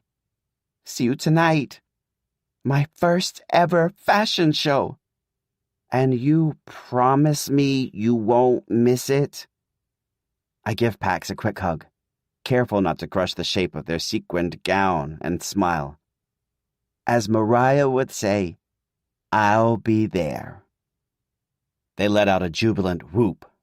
If you're not, I will hunt you down, they tease. Dinner at the opulent Crystal Room of the Tavern on the Green goes off without a hitch. It's not every day one gets to eat dinner with the Ryder Russell. He tells me what it was like growing up in Canada, and I share what it was like growing up on the ranch, picking horse hooves and raking up their pea spots. I get a lot of laughs. At one point, I'm so in the moment that I almost don't recognize my own voice. I sound happy. As the remains of the chocolate mousse and cheesecakes are cleared away, I check my phone. Right on time. I lean toward Frederick and whisper, I'm going to head out. He turns to me. I'll come with you. Nobody will question me for leaving now. Let's go straight away. You don't want to miss it. Cool. See? I knew I could handle a tight schedule. He and I finally begin to say our goodbyes to the celebrities and other high-ranking dinner guests when the President of the United States strolls up and starts talking to us. It's clear a few minutes in that there isn't really a good time to cut her off. What's more important than being in the presence of the President of the USA and hearing her speak about survivors of a flood in Australia? But the whole time, I can feel the pressure getting heavier and heavier on my chest, making it hard to breathe. At this point, I'm going to start cutting it close.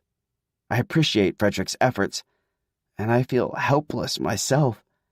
After what feels like forever, he finally excuses us. Dodging past a few Weasley paparazzi, we share a town car, and within minutes are pulling up to the steely gray exterior of the Museum of Modern Art. Everyone is pouring out the front door, including photographers and models. There's Fee in a corseted dress with sleeved gloves, a little hat with veil, and silver feathers soaking up the flash of cameras. Oh no, I missed it. I missed Pax's show. I feel sick to my stomach. First Easter egg dying, and now this. I am such a failure. I should have seen this coming. I really need to find a better balance. There's Pax, stepping out onto the sidewalk as photographers snap their photo. They beam and answer the questions of eager journalists who wave phones in their radiant face.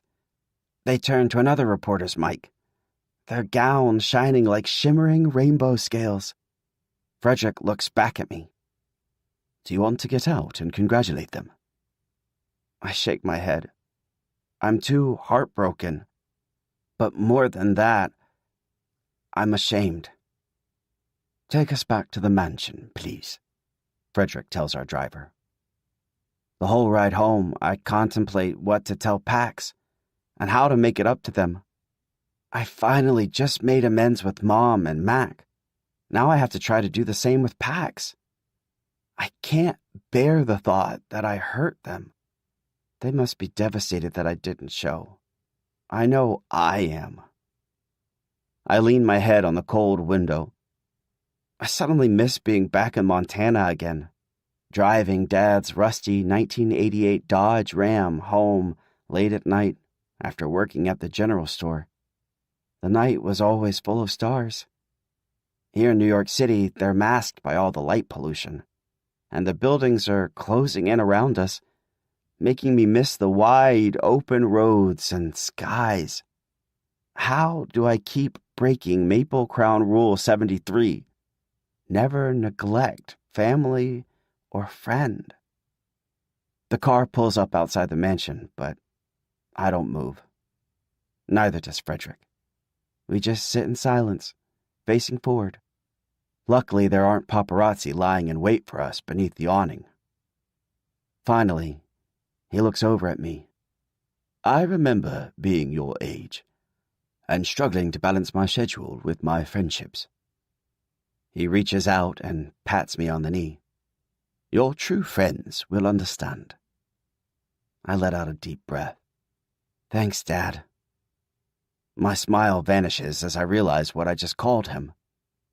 No, that word is reserved for my real dad, my original dad, the person who raised me. But then, why does it feel right saying it to Frederick, too?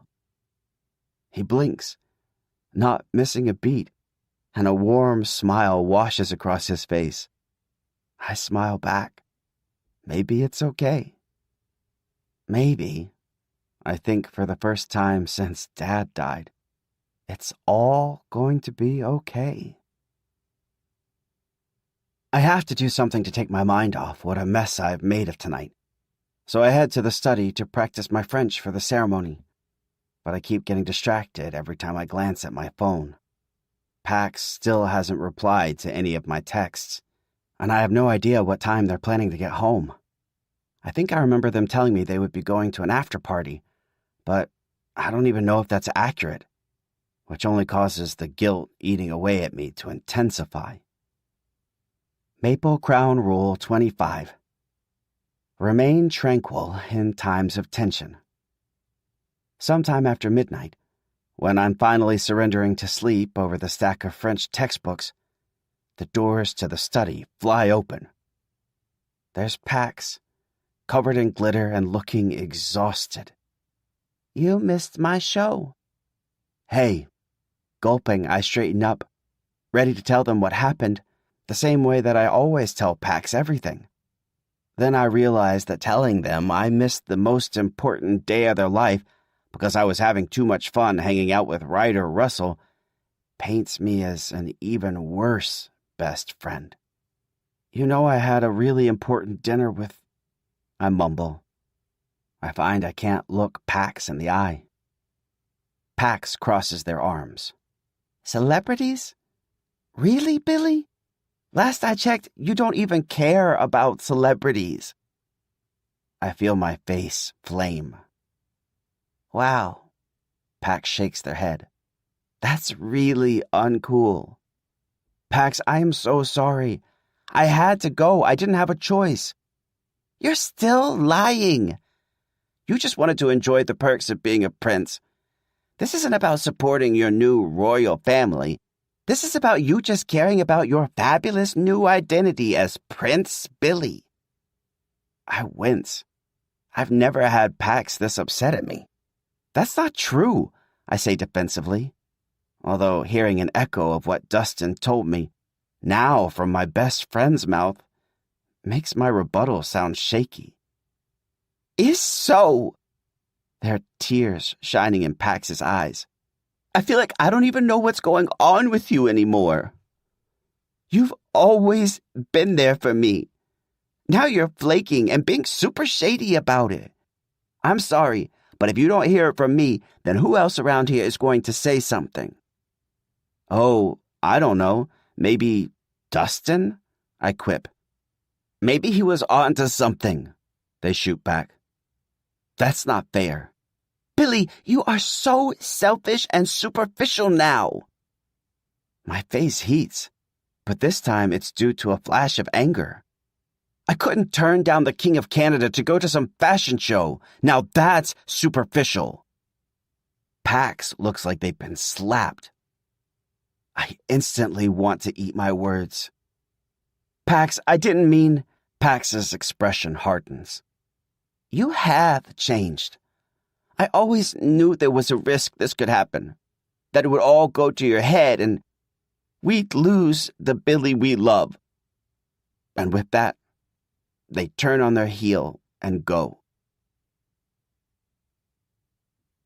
Daily Maple Online. The Royal Roundup, April 19th, 12:18 a.m. Eastern Time. Prince Billy attends star-studded dinner by Omar Scooby. With just 11 days left until his investiture ceremony, Prince Billy was seen rubbing elbows with A-listers at a tavern on the Green dinner with royal pop at his side. The Crown Prince of Canada was in fine form, gabbing with the best of them at a private dinner in Central Park. A-listers like Ryder Russell and Blair Ivy were among those in attendance. Onlookers remarked Billy looked awfully chummy despite his recent split with ex-BF Dustin, exchanging laughs and easy smiles with his father, the king. "Father's Day has come early," said a source who spent the night admiring the duo from afar. "It's clear the two have become incredibly close. It's wonderful seeing them bond." Billy cut a classically handsome figure in custom suit and gold bracelet. As for the king, he wore his signature navy blue suit and black tie, leaving the focus on his son. Royal watchers simply can't wait for the special connection between the king and Prince Royal to continue to flourish, as they make up for so much lost time. Related stories: Billy and the King's Central Park carriage ride.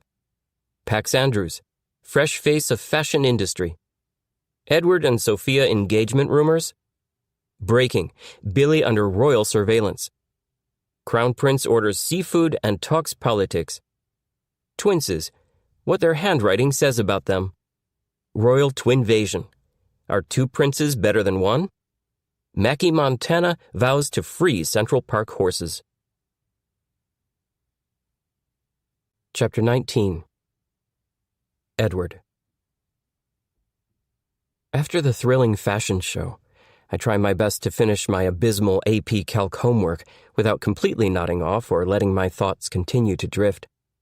Being demoted from Crown Prince isn't all that different from when I was grounded for almost a year, now that I think about it. There's plenty of time to reflect and ruminate. I learned a lot about myself during that time. Maybe that will happen again. Suddenly I hear footsteps passing by my room. Is that the sound of someone weeping?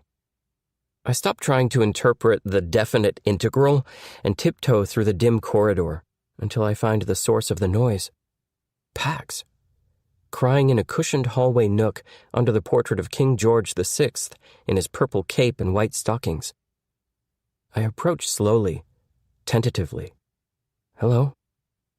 Pax starts and promptly wipes their eyes. "Hey."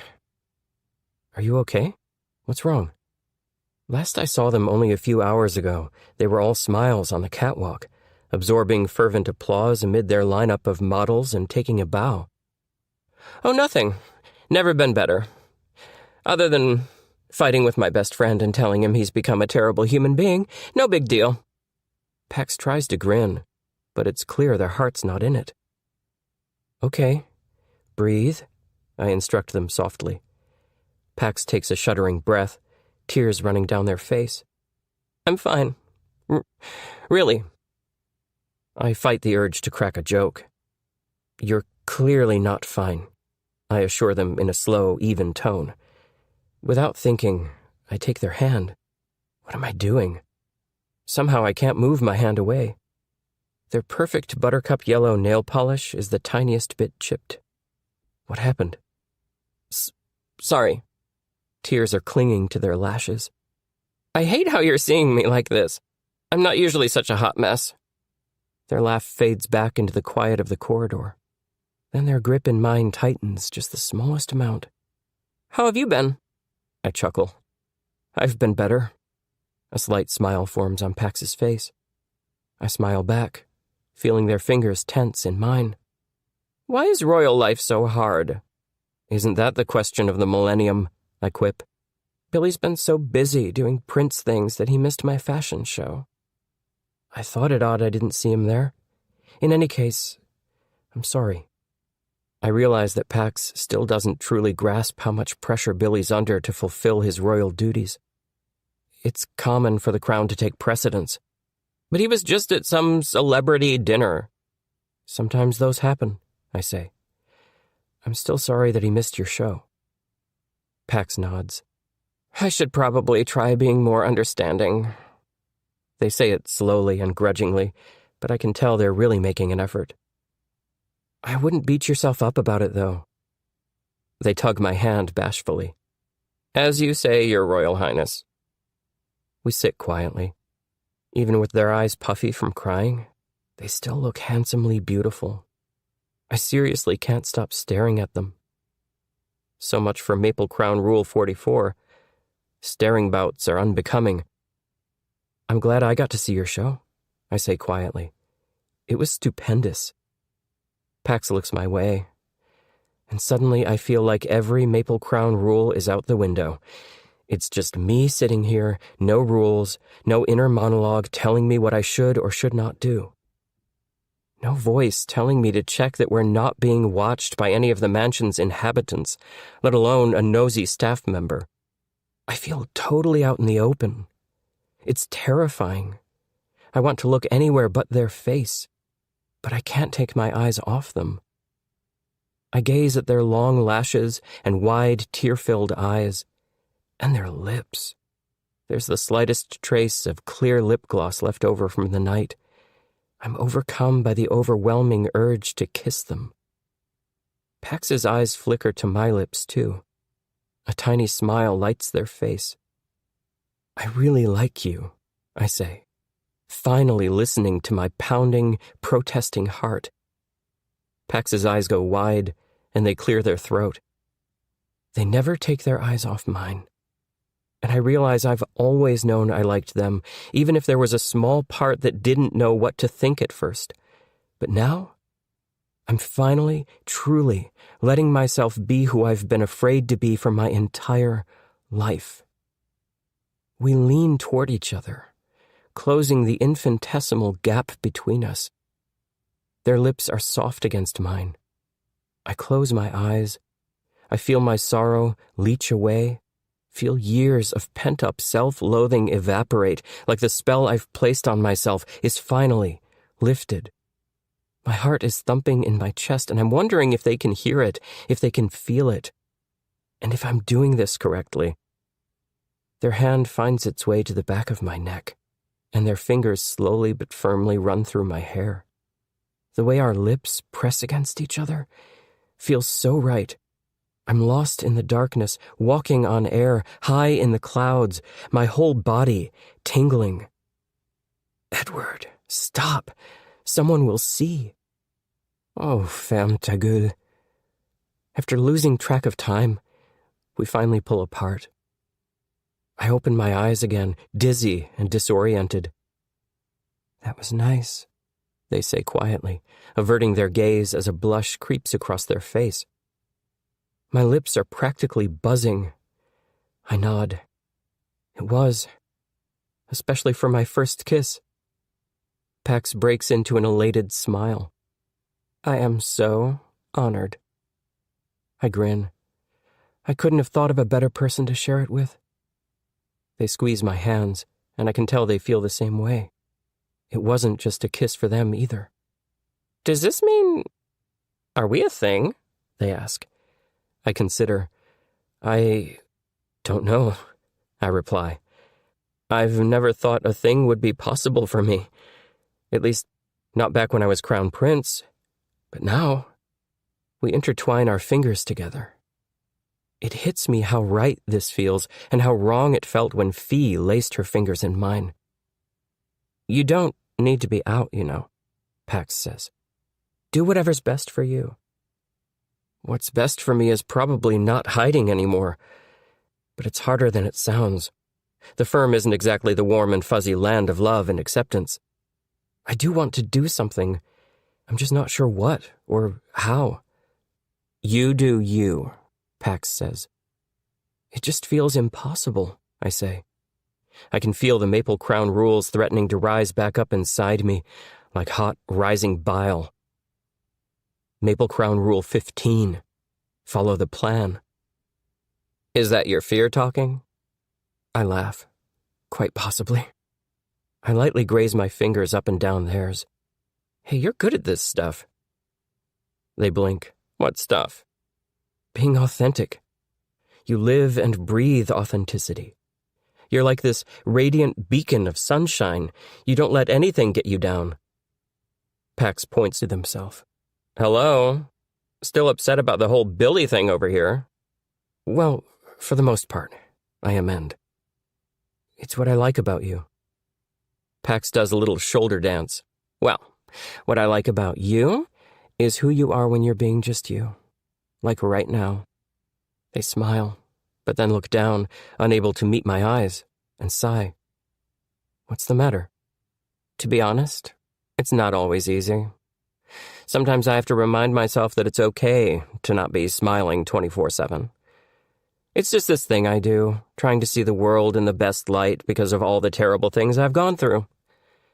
Most days I'm truly happy to be alive. There's so much good in the world. But then some days, memories surface, mostly of home, and I feel like the biggest reject in the world again. Pax sniffles. Wow, I've never said that out loud before. Hearing it breaks my heart. It's okay to let yourself feel whatever you need to feel. Pax takes a deep breath and nods. This is very true. I promise I'll keep an eye on it. Excellent. I can't help smiling. May I kiss you again? Do you have to ask? Actually, I always appreciate asking for consent. Pax leans forward, and our lips connect.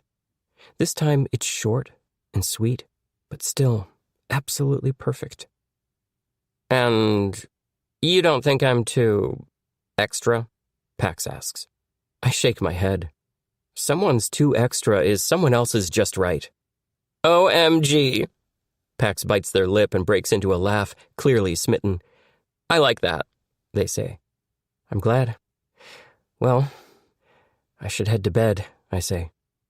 I want to stay here forever with them, sitting side by side in this surprisingly cozy hallway nook that I've only ever brushed past over all these years.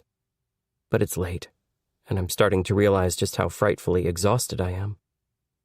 Totes, Pax says. Me too. I let go of their hand. Good night. Good night. I head back to my bedroom, feeling light as air. Or as a fluffy meringue. Definitely a meringue.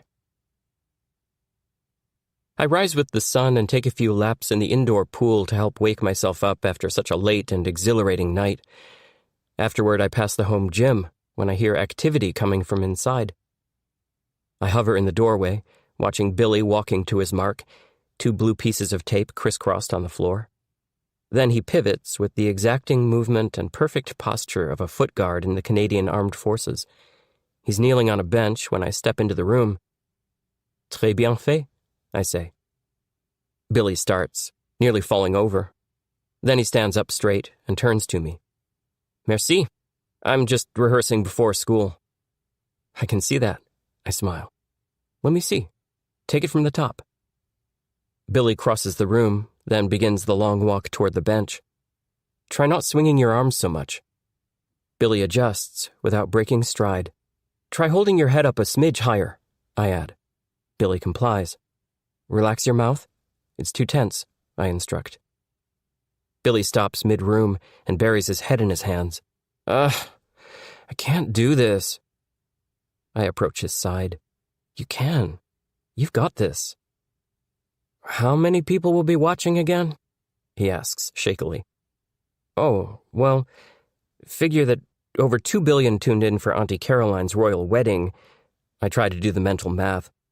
He looks at me, face pained and paling. Am I going to sink the monarchy? No, I assure him. Go easy on yourself. Being crown prince comes with a steep learning curve.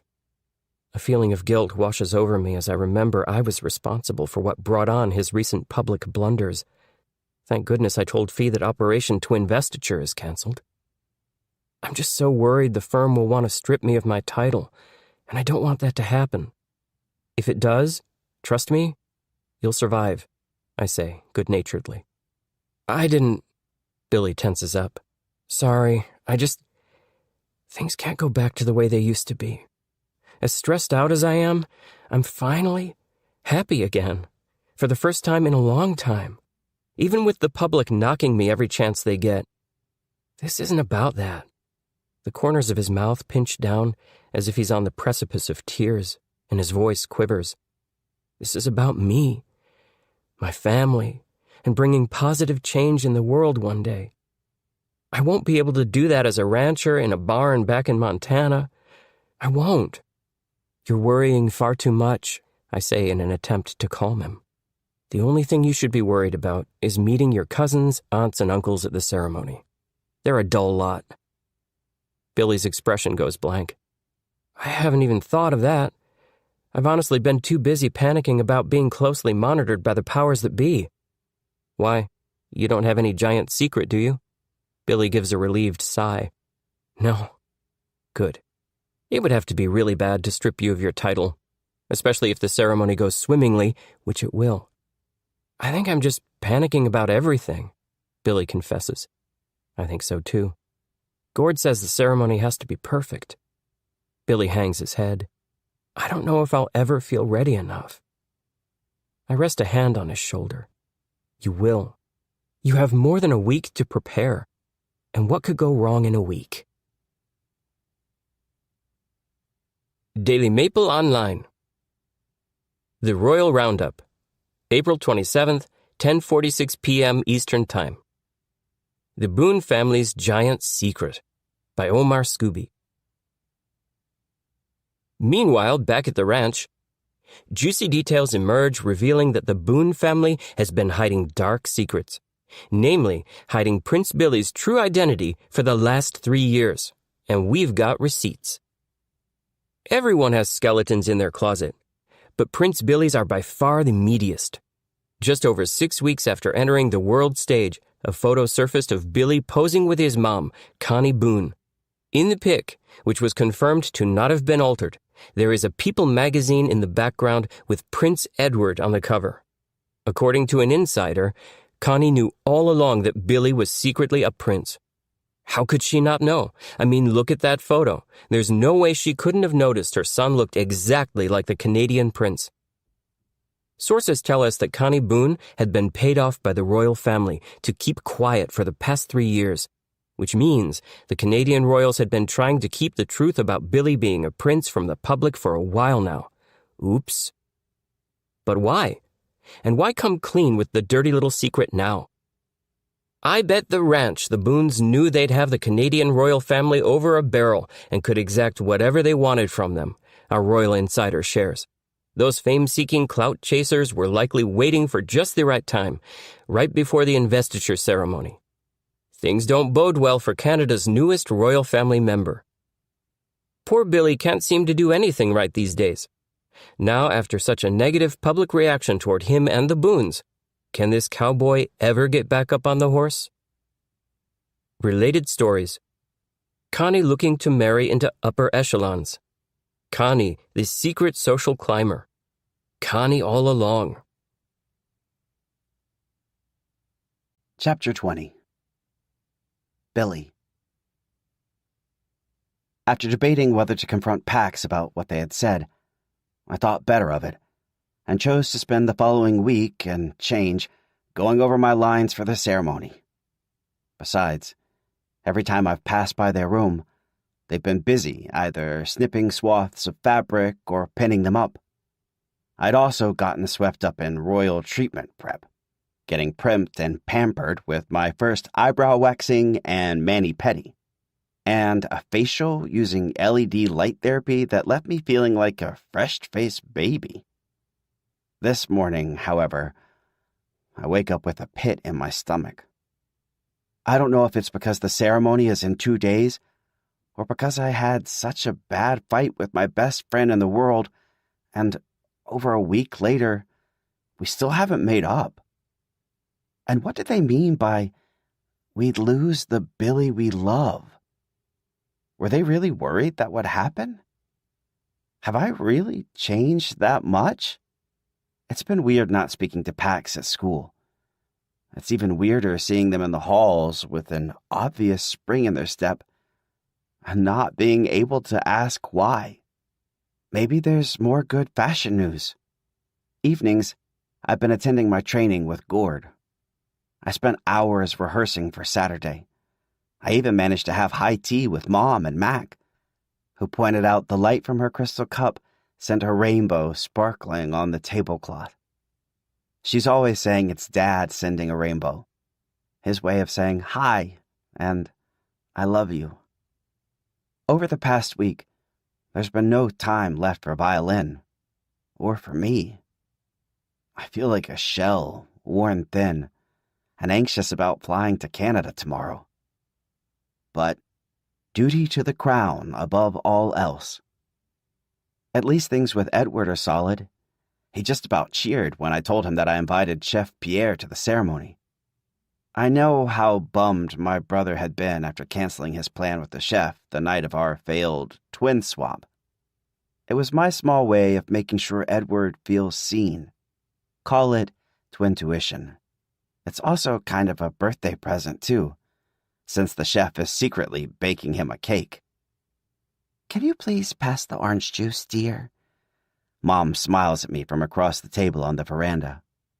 Pax is seated next to her, refusing to meet my eyes as they roll berries around in their parfait with their spoon.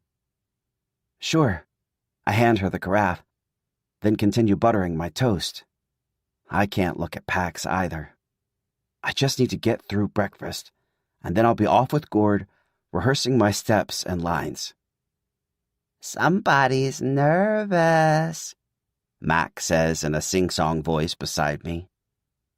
I shrug and start adding orange marmalade to my toast. Pax remains silent. "How's all your designing and sewing going? Have you continued to receive interest in your clothes?" Mom asks them. "Tons," they announce loudly. They finally look at me. They don't smile. Jeez, this freeze-out is rough. A footman glides onto the veranda and sets down the tray of morning papers and tabloids. I snatch the magazine on top, hoping it'll open wide enough that I can hide behind it. When I see the front cover of the tabloid beneath, my stomach drops. There's Mom and I, posing with our arms around one another, cheesing for the camera. Pax sees it at the same time. We both lunge for it, but I'm faster. I scrutinize the headline. "The Boone Family's Giant Secret," I read aloud, noticing the burst about exclusive photos being inside. "Oh, come on. Didn't we tell the staff to weed out the drama tabloids about us?" Max gripes. Then she grins. "So what's it say?" Heart racing, I tear the tabloid open to the feature article, an expose claiming that the entire Boone family is just a bunch of fame-seeking clout chasers who knew all along that I was secretly a prince and that Mom was simply waiting for just the right time, mere days before the investiture ceremony, to come clean with the secret, knowing she'd have the Canadian royal family over a barrel and could exact whatever else she wanted from them. "This can't be true," I say, gazing up, my hands shaking uncontrollably. I so fiercely want to defend Mom, to tell myself that anything a tabloid publishes isn't real, like what Daphne's been reassuring me for weeks. Mom could never be that conniving. Her voice cuts across the table. "Billy, what does it say?" She sounds strangely serene. "Sources tell us that Connie Boone has been paid off by the royal family to keep quiet for the past 3 years," I read aloud. I look up again. "Is this true?" I ask her. She looks very pale. She blinks the way she always does when she's trying to figure out what to say. I can't help reading on. An accompanying article even goes so far as to insinuate that Mom is happy about Dad's death because it frees her up to marry someone in the upper echelons of society. She's painted as a selfish, scheming social climber. A knife twists in my stomach. "You knew for the past 3 years that... My vision shimmers. Mom's eyes mist up, though her expression is still unreadable. Pax begins to chew their lip, looking to her. I fling the tabloid onto the table. Mom regards it like it might bite her. "This isn't true. Is it, Mom?" Mom shakes her head, visibly upset. "I don't want to talk about it." Mac grabs the magazine and studies the full spread article, which is papered with personal family photos of us. Then it's true? I demand.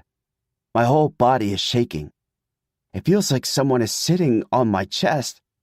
I can barely get a breath in. I'm not discussing this right now, dear. Her tone is firm, unwavering. Part of me wonders if she's keeping mum because she doesn't want the footman to overhear us as he clears our plates. So it is true. Pax peers at the magazine but still says nothing. Did you know all this time too? I ask them on instinct. Pax nods their head, avoiding my gaze. Mac? You too? We didn't tell her, Pax whispers. I gape in disbelief. My mom and my best friend knew I was a prince and kept it from me for years? Absolutely unbelievable. I can't breathe. How did the Daily Maple get these old photos anyway? Mom asks through tears. Mac cringes and goes beet red. I've been using old family photos to compile a virtual scrapbook for Billy as a congratulations/birthday gift for after the ceremony. Someone must have stolen the photos off my laptop. Mac races inside to investigate. Pax? Nothing at all to say? I glare at them. That's a first. Pax looks shocked. They finally speak. I guess Connie was right not to tell you the truth 3 years ago. I fight my own tears, stinging my eyes. But why didn't you tell me? Billy, I always thought you and Edward looked alike, but your styling was so different. And you always kept your hair longer and had so much scruff. I didn't think there was actually anything to your uncanny resemblance. They give a sheepish smile. But then one day, I made a joke to your mom, and I could tell by her reaction that it wasn't really a joke. I made her tell me. I couldn't believe it. I wanted to tell you, but I couldn't. I cut Pax off. You've both known my true identity for the past 3 years? Is that what you're telling me right now? Pax slowly nods. Mom opens her mouth, but just then the footman reappears holding the teapot. More tea, ma'am? He intones. Mom's eyes dart nervously, and her voice drops to a whisper. I'll explain everything. Later, when the time is right. Explain everything now, I say through gritted teeth. Please. But Mom's already standing from the table and vanishes inside, likely not wanting the footman to overhear any more than he already has. I wheel on Pax. How on earth did the world get the full scoop before I did? I'm still trying to catch my breath. My whole body is buzzing. How does any of this make any sense? Mac returns with her sparkly pink laptop. I'm going to figure this out. She flips open the lid and punches at the keys. Then she stops and stares up at us with wide, darting eyes, waiting a beat for the footman to head back inside, giving us privacy once more. It looks like someone sent the photos from my email, she says in a low voice. Look at the timestamp. It was sent 2 weeks ago. Oh, I knew I should have kept this thing password protected. What email were they sent to? I ask. Mac reads the address. Cupcake28@can.mail. Edward, I breathe, thinking of his love for baking. It has to be Edward. Yeah, that makes sense, Mac chimes in. I'm pretty sure his Finsta handle is Cupcake Lover for life. Edward? Pax shakes their head. No, he wouldn't do something so low. I shoot Pax a look. You're one to talk. They flinch. It was Edward.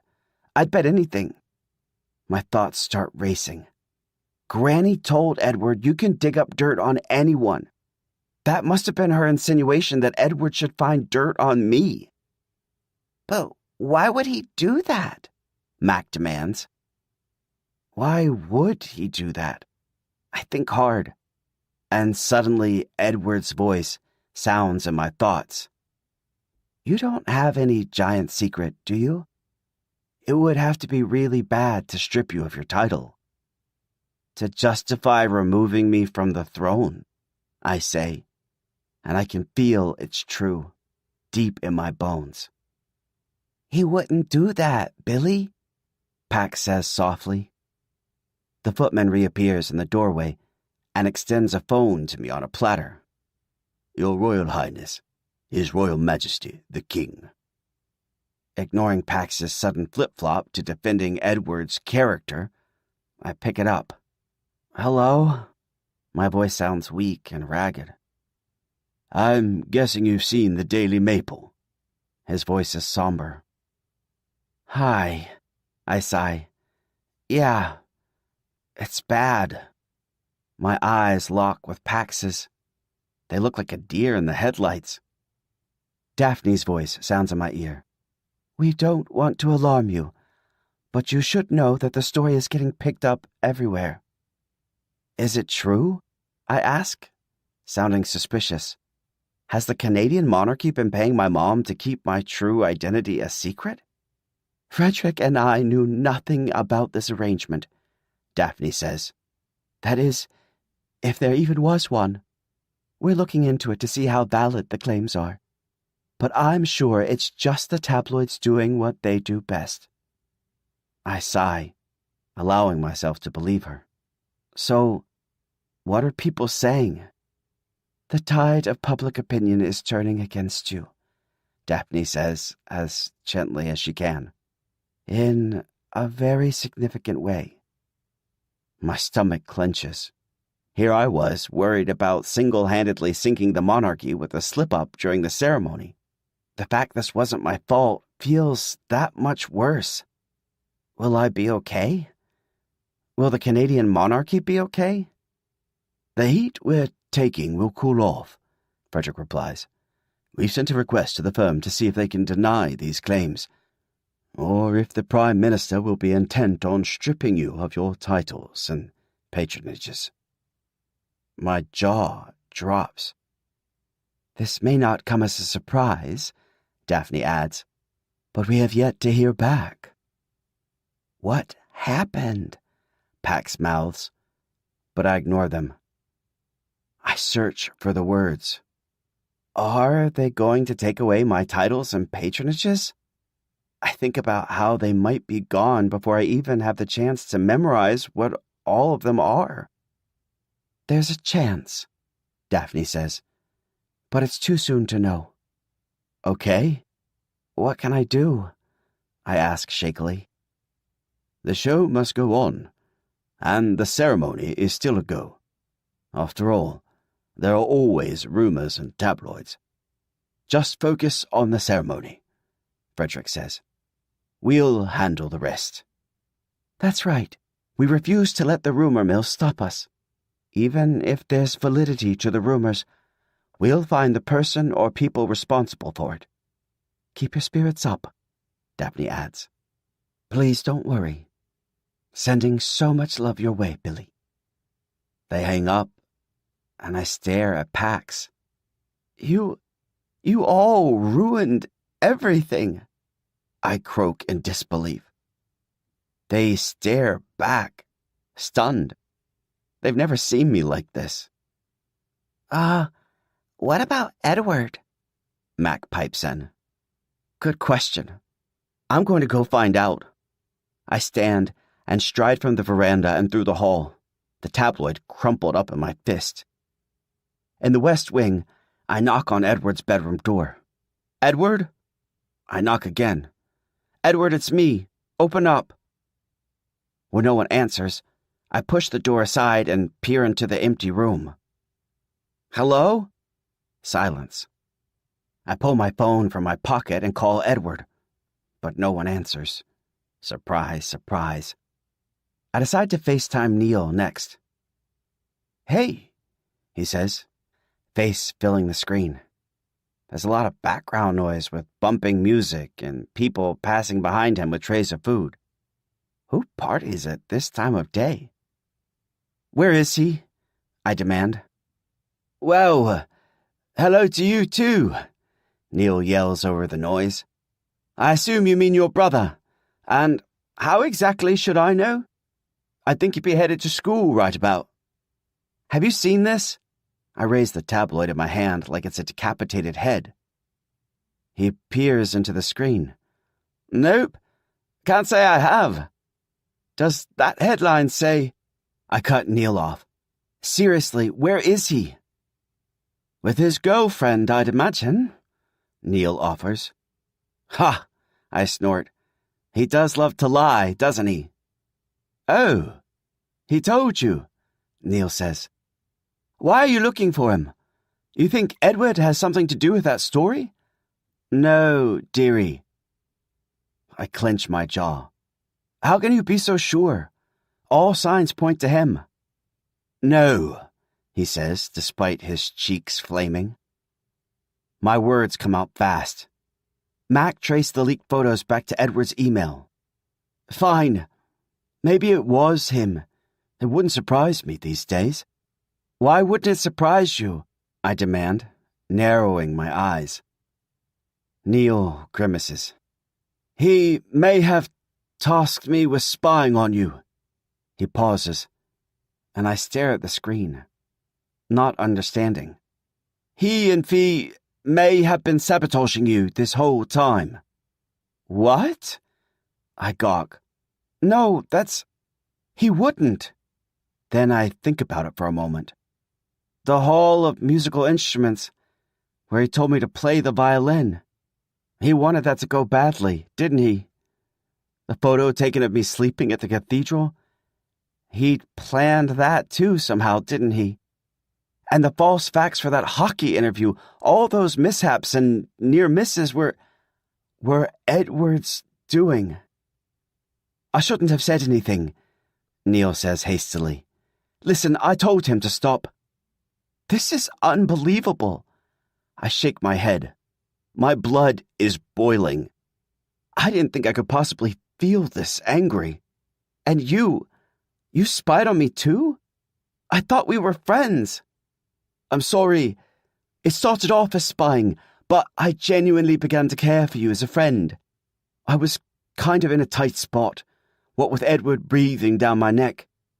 But that's why I'm telling you this now. I scoff. It's too late for that. Neil looks away. Well, I'll let you go. But Billy, I sincerely hope you can forgive me. See you at the ceremony. Sorry again. And with that, he hangs up. The silence that follows is overwhelming.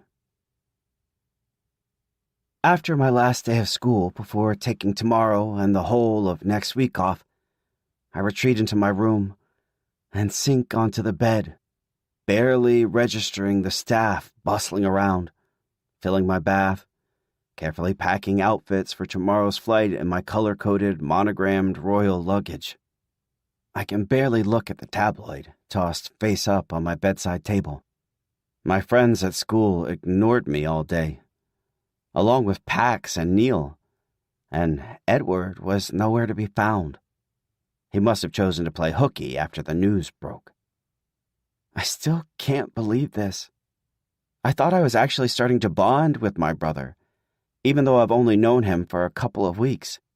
I find that somehow his betrayal hurts most of all. I'm about to slip into the bathroom for my bath when I hear voices in the hall, voices that I recognize. After snatching the tabloid, I fly out the door just in time to see Fee hugging Edward. What are they playing at? Fake dating behind the scenes? I realize I don't care. She must spot me because she vanishes down the corridor. He spins around and starts. Billy, why do you look so furious? Is it my imagination, or does he look completely guilty? I thrust the Daily Maple at him. His face falls. Oh, that.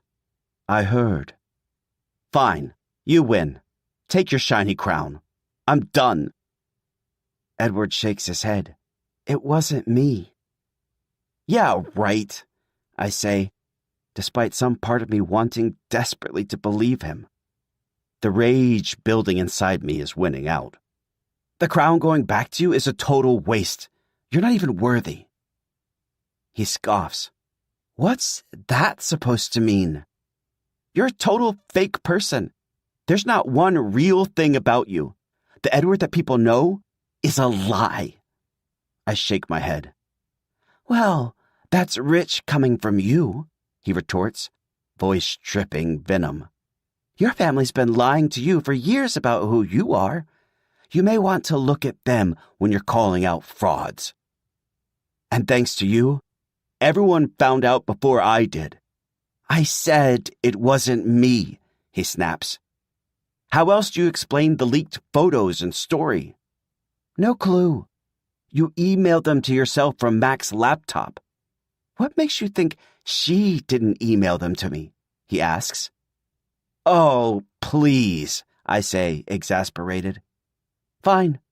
Believe me or don't. But listen, and I mean this despite how rotten you're being right now. When you say you're done, you know you can't just be a no-show for your big day. Watch me, I say snidely, knowing I don't really mean it. Me aside, Edward continues firmly, there are other people counting on you. You're still Crown Prince. Terrible tabloid article and all. If you won't do it for Mum and Dad, do it for Canada. As much as it pains me to think it, Edward's right. I don't want to let Frederick and Daphne down, or be responsible for dismantling their newfound monarchy. I couldn't do that to them. Fine, I grumble, letting out a heavy breath.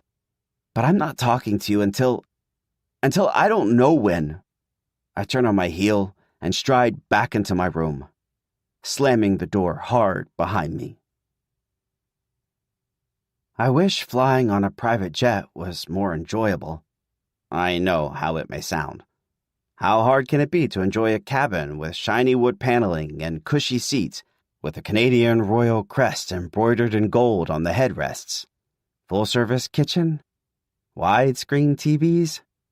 But no one's talking, which fills the jet with a palpable cloud of stress. I'm mad at all of them. And with good reason. Mom pretends to read a romance novel. Mac edits one of her latest videos, and Pax has their eyes shut with their earbuds in, likely listening to a Royals-themed podcast or Mariah. Edward watches what appears to be a Hallmark movie. Is he slouching? I'm able to distract myself by rehearsing my speech. Weak light from the setting sun slants across my speech cards, which the firm has been agonizing over for weeks now to get it just right, tweaking them up to the last minute. With the ceremony taking place tomorrow, there's still so much up in the air, which fills me with dread. Luckily, Gord got to Rideau Hall early this morning to help tie up any loose ends for me. I feel Edward watching me, so I look away. I just need to focus on my speech and get through tomorrow. Like Frederick said, just focus on the ceremony. After an hour and a half, we touch down on an Ottawa runway beneath a cloudy sky. One I hope will clear up by morning. Hello, Canada! Mac cheers, sunglasses on despite the drizzle starting up and the fact it's basically nighttime. I nearly slip and fall on the last step of the airplane stairs, but Edward catches me and smiles. Before I know it, photographers swarm us. Our security entourage of 5 moves into a protective ring formation as a footman rushes forward and hands me an open umbrella. Edward and I take it at the same moment. May I? He asks politely, his irritating, perfect smile forming. I want to tell him to get lost, but the photographers whistle, vying for our attention. I know by now to smile and wave. Maple Crown Rule 32. With Edward and I both throttling the umbrella, we turn toward each other and laugh. "Eat dirt," I say through my teeth.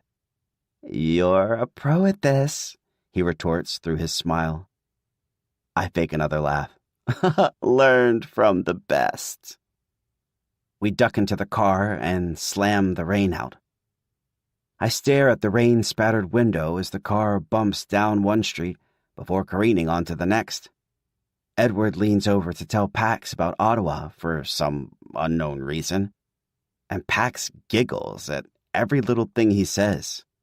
Traitors. I look out the window and practice breathing. Deep, even breaths, unseeing the gray blur of the road.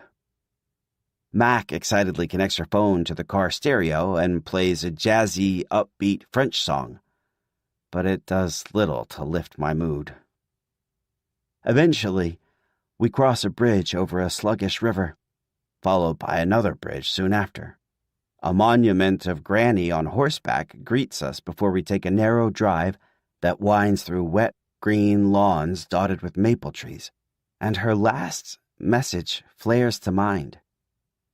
"You know, you can dig up dirt on anyone." Finally, the road widens, and we pull up beside a fountain in the roundabout outside Rideau Hall. It looms tall above us, glowing softly in the night, its lights illuminating the Canadian Royal Coat of Arms carved below the stone building's gently sloping roof. House staff bustles to help us from the car and through the grand arched stone doorway into a dry foyer with a dramatic chandelier. Frederick and Daphne greet us as the staff whisks our bags off to our rooms. A footman beckons me, and I follow gratefully. "Night," Mom tries. I just shake my head and follow the footman. As much as it hurts me to snub her like that, she still hasn't explained anything. She said she'd tell me after the ceremony that I should only deal with one stress at a time. Upstairs, I'm relieved to set foot into my own private living quarters, where the house staff is already busying themselves with unpacking my bags and starting a bubble bath. I take in the elegant curtains, fireplace, and delicate crystal chandelier in the enormous room with intricate white crown molding on steel gray walls. There, in front of a gated mirror, is a mannequin wearing one of my outfits for tomorrow, steamed and pressed for me, the ceremonial outfit. There's a sparkling ruby red vest and sash under a shiny white suit with twinkling shoulder tassels. I want to hate it, despite Pax's gorgeous handiwork and how the suit reflects light like fresh snow. I'm impressed they finished it in record time and left it for me to try on yesterday before it was overnighted here. Tracing my fingers over the sharp crease of the glossy pants, I wonder where the firm is storing the important items loaned from Granny. I examine the detailing on the vest before me, and the inner pocket of the ceremonial jacket, and think about what I'd give for a special someone to see me in this fancy get-up tomorrow, or to be here by my side with gentle warmth and reassurance. A little crisp white gift bag on the bedside table catches my eye. Inside, through a bunch of cherry red tissue paper, I find a pair of maple leaf tighty-whities with a small note in Pax's handwriting. "Happy early B-Day, bestie. Part of the ensemble for your eyes only. XO, Pax." If there wasn't house staff flitting around me, I'd fling the tighty-whities onto the floor in anger. I'm too mad at Pax right now to appreciate the gesture. A double knock breaks my thoughts, and I stash the underwear back down in the bag. Gord stands in the doorway, wearing a cashmere sweater and pristine dress slacks. "Welcome to the hall, Your Royal Highness. How are you feeling?" I let out a loud exhale, not sure where to start. There's no reason to be concerned, he continues. You'll blink and find yourself at the after-dinner soiree. I give a solemn nod, watching as the house staff finishes turning down the bed. Gord smiles. See you at 6 a.m. Get some sleep, and don't worry about a thing. I spent the afternoon personally steaming and pressing your outfit myself. You'll look perfect. I try to picture Gord holding an iron. Well, that was unexpectedly nice of him. Thanks. I smile back, despite what I'm feeling. Maple Crown Rule 32. Your Royal Highness. He bows, then disappears along with the rest of the house staff. Before long, I'm bathed and in bed, holding my speech cards under the lamp and going over my lines. The job of a royal is never done. Finally, I stagger out of bed and tuck the cards safely into the inner breast pocket of the ceremonial jacket, like Gord recommended, so I can easily pluck them out tomorrow to read from during my speech, despite having it pretty much memorized, and the fact a teleprompter will likely be there. With the added nerves of the performative aspect, I'm going to need those cards to anchor me in the moment. Maple Crown Rule 17, stick to the script. I'm not breaking that rule again. House staff knocks and enters to quietly wheel out my ceremonial outfit to bring it to where the event will be taking place. They replace it with the freshly pressed black suit I'll be wearing for my arrival, the same Frederick wore at his investiture. After they leave, I climb into bed and click off the lamp, plunging the room into a darkness that makes me feel extremely alone. Even though I know a staff member will be here first thing in the morning, throwing back the curtains to let the light in, I grope for my phone to set a backup alarm. I'm still terrified that by some awful accident, I'd oversleep, like I did the morning of my Juilliard audition. I pick up my phone. The screen blows up with notifications. Article after article says citizens of the Great White North think I've proven myself to not be Canadian enough to rule the country.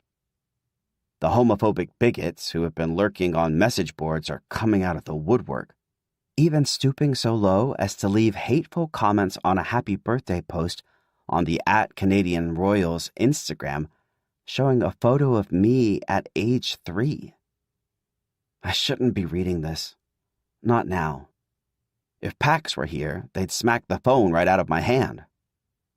I try to recall what Daphne told me, that despite the few bigots, I'm a role model for many, and will continue to be. Tomorrow, I'm not only representing Canada, but also the queer community, inspiring young, out kids and closeted kids to step forward and shine. Tempted to check my Instagram comments next, I open the app. The first photo in my feed sends a cold chill through me. Dustin, at tonight's spring formal, looking dashing in a peach-colored tuxedo with a daisy in his lapel. He's posing with the whole basketball team. I've never seen him look happier. He's better off with them. And I'm better off with, well, myself. Still, seeing him so happy while I'm so not hurts. I close the app. I try again to sleep. I have to do this.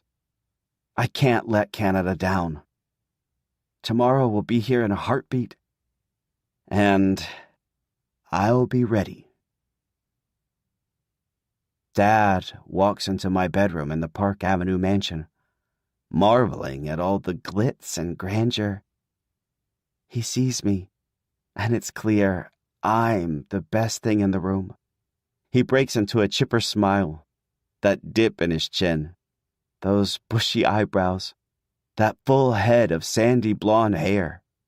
He walks toward me, and I run to give him a giant hug. I wish it would never end. When we part, there are tears in his eyes. Don't leave me behind. I won't, I promise. I'll take care of the ranch. I won't leave you behind. He runs his hands through his hair, and his eyes widen as he lowers a hand to his face. It grips a clump of hair. In seconds, the rest falls out, revealing a sickly, bald head. He looks up from his hand and into my eyes, then opens his quivering mouth to speak. I bolt awake with one thought racing through my head. What am I doing? Daily Maple Online. The Royal Roundup. April 29th, 10:33 p.m. Eastern Time. Stage set for ceremony. Billy's Last Chance? By Omar Scooby. From the venue to the guest list, here's everything we know about Prince Billy's investiture ceremony. With mere hours to go until the highly anticipated event where Billy will be ceremoniously sworn in as Canada's future leader, the whole world is holding its breath. Earlier this month, Rideau Hall shared the location of the venue, Parliament Hill, a venue symbolic of the heart of the nation in the nation's capital of Ottawa. It is said the ceremony will be held outdoors, weather permitting, to take full advantage of the snowbirds' aerial display. Tens of thousands of people are expected to attend in person, while there's a predicted 30 million viewers expected to watch from home. Most of us can't wait to see who shows. The rumor mill expects the Queen of England and her family from across the pond will be in attendance, along with the handsome Canadian Prime Minister. Of course, we'll see King Frederick, Queen Daphne, and Prince Edward. We're hoping a sidelined Eddie won't be too crestfallen on the big day that was once set to be his. April 30th not only marks the day of the investiture ceremony, but also the twins' birthday. According to a tweet from Rideau Hall, the Crown Prince asked Chef Pierre, owner of world-renowned Pierre's en Parc, to create a celebratory maple baking cake covered with cream cheese frosting and adorned with sprigs of maple leaves. The sure-to-be delectable dinner menu remains a mystery, along with details of the private reception following the event. We'll report on everything as we know more. Above all, most of us are wondering if Billy will be able to pull himself together enough to pull off the ceremony with decorum. He's lost public favor in light of recent follies and his defiance of royal protocol, but many have faith he'll put on a good show tomorrow and turn things around. Regardless, the ceremony of the year starts Saturday at 10 a.m. Eastern Standard Time, so whip up a fresh batch of Nanaimo bars and maple fudge and solidify your investiture ceremony watch party plans. Related stories. What will Billy wear for his investiture? Red maple carriage set to carry Canadian royals. 14 potential performers at the ceremony. List of Billy's charitable donations. 10 ways to look investiture ready. Max investiture ceremony biscuits for royal pup. Easy recipe for baume glacé Prince Billy. Chapter 21. Edward. Ensuring the coast is clear, I slip into an alcove and wait until the staff wheels Billy's ceremonial outfit into the corridor. They talk about needing to cover it with a sheet for transferring the apparel to Parliament Hill, where Billy will change into it before his speech, and then they're gone, leaving it unattended. Now's my chance. I can't believe I'm doing this after all, but I bolt out of the shadows and feel for the speech cards in the inner pocket. Got them. After slipping blank cards in their place, I slide the originals into my own pocket and dash back into the alcove. The staff reappears with a garment bag, which they carefully pull over the outfit, and then they're carting it down the corridor and out into the night. I let out a deep breath. The stage is set. Ever since calling off the prank, Fee's been pushing for me to reconsider. Seize the opportunity, she whispered shortly after arriving at the hall tonight. I folded my arms across my chest. Fee, I can't. It's not right. Since when did you become all high and mighty? she asked with a mocking laugh. "He thinks you leaked that story to the press. He's already villainized you. So do it. What's the harm?" A sudden thought came to mind. Did you leak his story to the press? I wish. I've known Fee for long enough to know she was telling the truth. Fee took the moment to add, "Anyway, strike while the iron is hot. If there was ever a chance to get back your title, this is it." She was right. As much as I told myself I'd be fine without the title, it's a lie. Sorry, Billy. I feel rotten, but this is purely business. Nothing personal. Besides, I don't exactly feel warm and fuzzy toward him since our last few tense exchanges, when his distaste for me has been potent. I haven't forgotten him calling me unworthy of being crown prince. I refuse to let his perception of me color my own any more than it already has. I'll show him and the world, and most importantly, myself. Shifting gears, I dart past rooms where house staff is giving chandeliers a check and polish, heading to the lobby, where Pax is waiting for me. They're wearing a discreet black tracksuit, but I'm still petrified about 1, people being up at such a late hour to see us, and 2, risking being seen at said hour with said cute human. I stand beside the sofa they're seated on. Hey there, hot stuff. They turn my way, beam, and spring up. Why, hello. Shall we?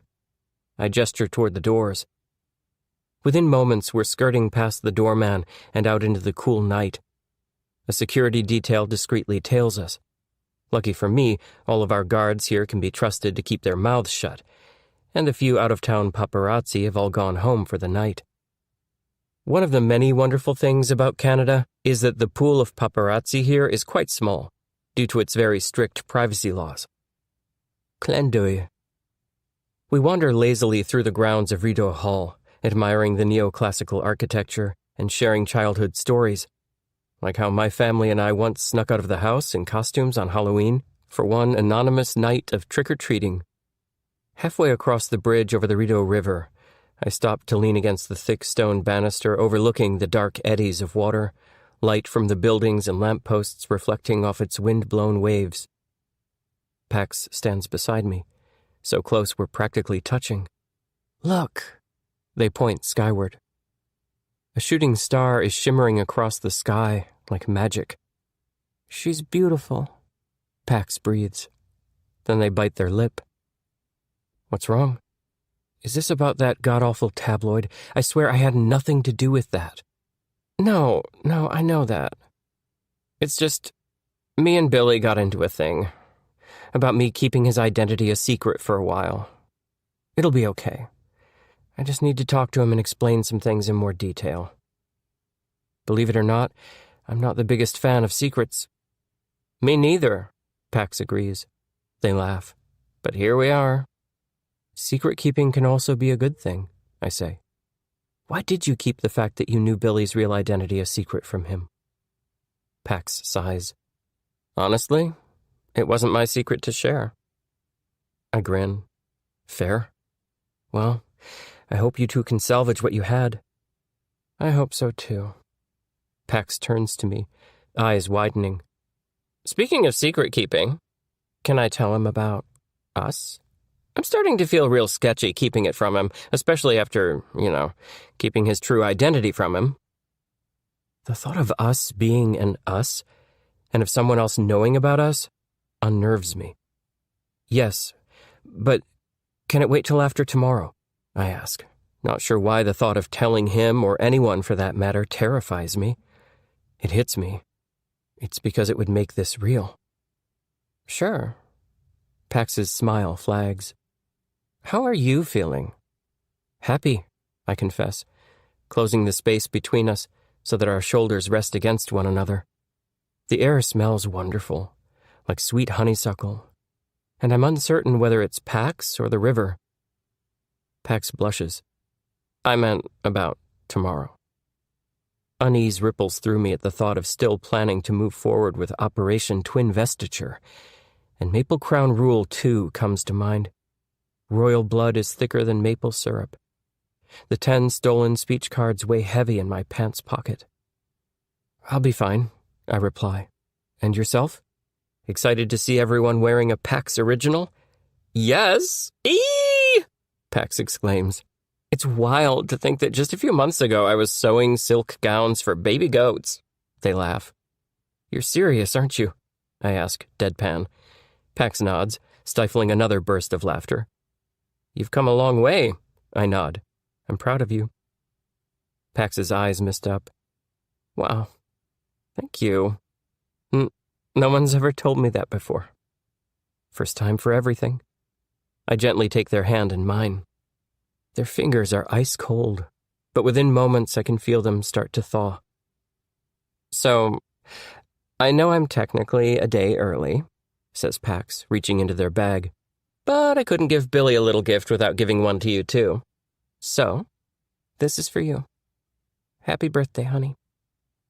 I take the wad of fabric they hand me and carefully unfold it. It's an apron, one stitched in gold with a cupcake topped by a maple crown and the phrase, King of Bakers. I love it. I hold it up, admiring it, then look up at them. Thank you. Of course, Pax giggles. Then they look very serious. Okay, I'm not good at being all sincere, but here goes. I'm proud of you, too. I try not to snort. For what? For showing up for Billy. For being such a good brother to him. And, well, Pax's lower lip trembles. For opening up to me. And for seeing me, the real me. And for being you. The real you. A smile tugs at my lips. I suppose I have you to thank. My own lip trembles, but it's quickly stilled by Pax's kiss. I don't know how long we stand here, kissing under the starry sky that flickers with distant red and white fireworks. I allow myself to drift into bliss. We kiss until my lips are raw and my nose is chilled by the night air. When we finally start walking back to Rideau Hall, although we're no longer holding hands, I feel closer to Pax than I've felt to anyone. By the time my head hits my pillow, I'm still grinning ear to ear. But the smile fades as my guilt around tomorrow bubbles back up. Even if I can betray my twin brother's trust, can I betray Pax's? Perhaps I already have. The next morning, the investiture ceremony is in full swing. Even inside my private town car, I can hear the bagpipes, the drums, the fanfare, not to mention the whistling, roaring crowds packed up and down Wellington Street. Out the window, I see airheads holding up official merch and souvenirs, along with Canadian pride flags, signs raving about Billy's big day, and posters that say, God save the Queens. I'm trying to ignore the fact that today has totally eclipsed any and all of my own birthday vibes, but it's still a celebration nevertheless, even without the customary birthday parade to kick things off. I fondly recall my birthday party here last year. Then I recall how it ended. This year, no matter how badly today goes, it can't be worse than last year. We roll up to the center block on Parliament Hill, which looks every bit the symbolic heart of our nation, with Dad's royal standard atop the Peace Tower, blowing proudly against a perfect blue sky, and banners bearing our family crest hanging from the Gothic Revival rooftops on either side. The grassy lawns out front are roped off, with a grand tent erected over chairs for family and friends, and a brimming media tent where camera crews are set up. There couldn't be a better day for a royal ceremony. I try not to think about the fact that I'm pulling a life-ruining stunt on my innocent twin. A spray of confetti rains onto the car. I doubt anyone knows who's even in which vehicle with their tinted windows, but the exuberant fans have that electric energy today that everything is exciting. Neil would say all the hoopla is more over the top than a Bollywood dance number. I miss his friendship, especially today. The squeamish feeling intensifies. Something in the crowd catches my eye. A random stranger waves an anti-monarchy sign, but then the airheads swarm over him, pulling him to the ground. He disappears underneath the crush of bodies. leave it up to the fervent fans to wipe out any haters from raining on our royal parade. Now that I'm looking, I notice there's a small smattering of anti-monarchists at this end of the street, and a few anti-gay protesters parading around and waving signs at the opposite end of the street, both groups drowned out by chanting and yelling airheads.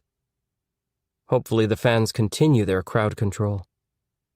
The car turns onto a side street and cruises past buildings until it stops in a petite parking lot, roped off by security. I step out, met by a cool breeze blowing in from the Ottawa River, and by the roar of the crowds congregated on the main road, loud even from here. Camera crews gather around me as I'm led by security onto the red maple carpet for a photo op, where I sink into a courtly bow for Granny, and wave hello to Uncle Liam, Auntie Caroline, Uncle Harold, Auntie Maten, and my snotty younger cousins Alfred and Olivia, among the assembly of lofty barons, dukes, duchesses, consulates, viceroys, and viscounts. I'm astonished Uncle Liam chose to come. He hasn't spoken to Dad since he and Mum exited England, a.k.a. Frexit, as it was so cleverly dubbed. He should make up with Dad, who forfeited his British right as future king and let Uncle Liam jump the line. Perhaps he's here to save face on the world stage. After all, anyone who's anyone is in attendance. "Who are you wearing?" a videographer asks as I button my jacket. "Pax Andrews," I reply with my dashing smile. While it's a simple burgundy suit with a black feather bow tie and white shirt, it fits like a glove and rivals the likes of my favorite high-end designers. I join Fee, who looks brilliant in a glossy gown with layers of frothy tulle and inspired by details of famous Canadian landmarks, a diamond necklace on loan from Mum resting on her collarbones, and a maple leaf tiara clipped in her soft waves of ombre hair. "You look gorgeous," I say, striking a pose with her, and hoping that if Pax were to look at us, they'd know they'd have nothing to envy when it comes to Fee and me. "I know," she replies, moving her clutch from one hand to another and taking a few steps down the carpet as a team of people move with her, holding the long train of her dress. "You can thank Pax." Speaking of my talented crush, I catch Pax's eye. They're standing farther down the carpet, looking amazing in jewel-encrusted loafers and a vibrant red suit with matching butterfly-esque cape. They dramatically flare it open to reveal a pearlescent silk lining. The whole look resembling the Canadian flag, but glam. They're talking to a camera, and the interviewer is loving it. I wish I could hear whatever fabulous thing Pax is saying, or better yet, that I could loop my arm through the crook of theirs. Mariah's Sweetheart sounds in my head. "Earth to Eddie," Fee says, angling me to face a camera person. Fee and I move along the line as news crews snap our photos, screaming out to us to pose this way and that. The crowd goes wild as Mum, Dad, and Billy arrive, giving regal waves from the gilded red maple carriage drawn by 6 bay horses with footmen in back and on either side. Ever-adorable Evie is sitting, perfectly posed, on an embroidered cushion between my parents. I realize that Pax has even made a custom outfit for the dog, a frothy tulle princess dress bedazzled within an inch of its life. She's even wearing a tiny jeweled crown and a faux fur cape that drapes onto the carriage floor. Dad looks handsome in his military regalia and sword, hat, and white gloves, and Mum is beautiful in a one-of-a-kind hat and ivory silk sheath dress. It's apparent Mum and Dad have so much pride for Billy, the way they lovingly look at him seated across from them. My brother wears a smart black suit with epaulettes and medals, all borrowed from none other than Dad, the representation of the future change from old to new. I ignore a hot stab of jealousy. And to think I almost rode along with them until Gord thought it would steal Billy's thunder. Not even joining the carriage procession in my own coach with Fee was on the table. As Mum, Dad, and Billy dismount, the crowds reach a raucous cacophony, the voice on loudspeakers continuing to give the play-by-play of the royal cavalcade. Billy steps onto the carpet, feet away from me. His smile to the cameras is magnetic, charming, perfect. Which is how I recognize it's put on. He really is a quick learner. He approaches me, grinning. Edward? Billy. I lance my arm around his back, and the two of us smile congenially for the cameras as helicopters loudly circle overhead. He puts the flat of his hand on my torso and turns out to the news crews. He is good. If I didn't know better, and were an outsider looking in, I'd think we were thick as thieves. I'd have no idea that Billy thinks I'm a traitorous, untrustworthy... Well, I really can't blame him. I dial my smile up to an 11 and wave, and for an instant, it feels like old times. But today, the news crews and journalists are only calling out for Billy. A part of me aches at the thought that this event isn't in my honor. I'm proud you're the one getting sworn in today, I say under my breath. He ignores me, and we begin to walk lockstep to the end of the carpet. Are you going to cold shoulder me forever? I whisper out the corner of my mouth. He continues to smile and wave, smile and wave. My cheeks flame despite my efforts to remain calm. Regarding the photos, it truly wasn't me. I believe you, Billy whispers, and keeps smiling for the cameras. And as soon as the ceremony's over, I want to hear your side of the story. If there weren't so many cameras trained on me, my jaw would drop. Billy then leans over and accepts flowers from a little girl who's clutching a Billy doll with its own miniature cape and crown. A little boy hands him a piece of construction paper with a scribble of Billy and the words, "You're my hero," in messy handwriting. I hear the crowds roaring his name and see all the signs in the distance. I'm struck with just how beloved and good-hearted he is. He has an admirable way of connecting with people. Footmen direct Billy to the left, toward a side entrance in the center block, where he will head to the Peace Tower. There he will change into his ceremonial outfit, then await word to proceed back outside, down the lawn, and to the maple thrones lined up on the dais. All things I remember from my accelerated year of training with Gord.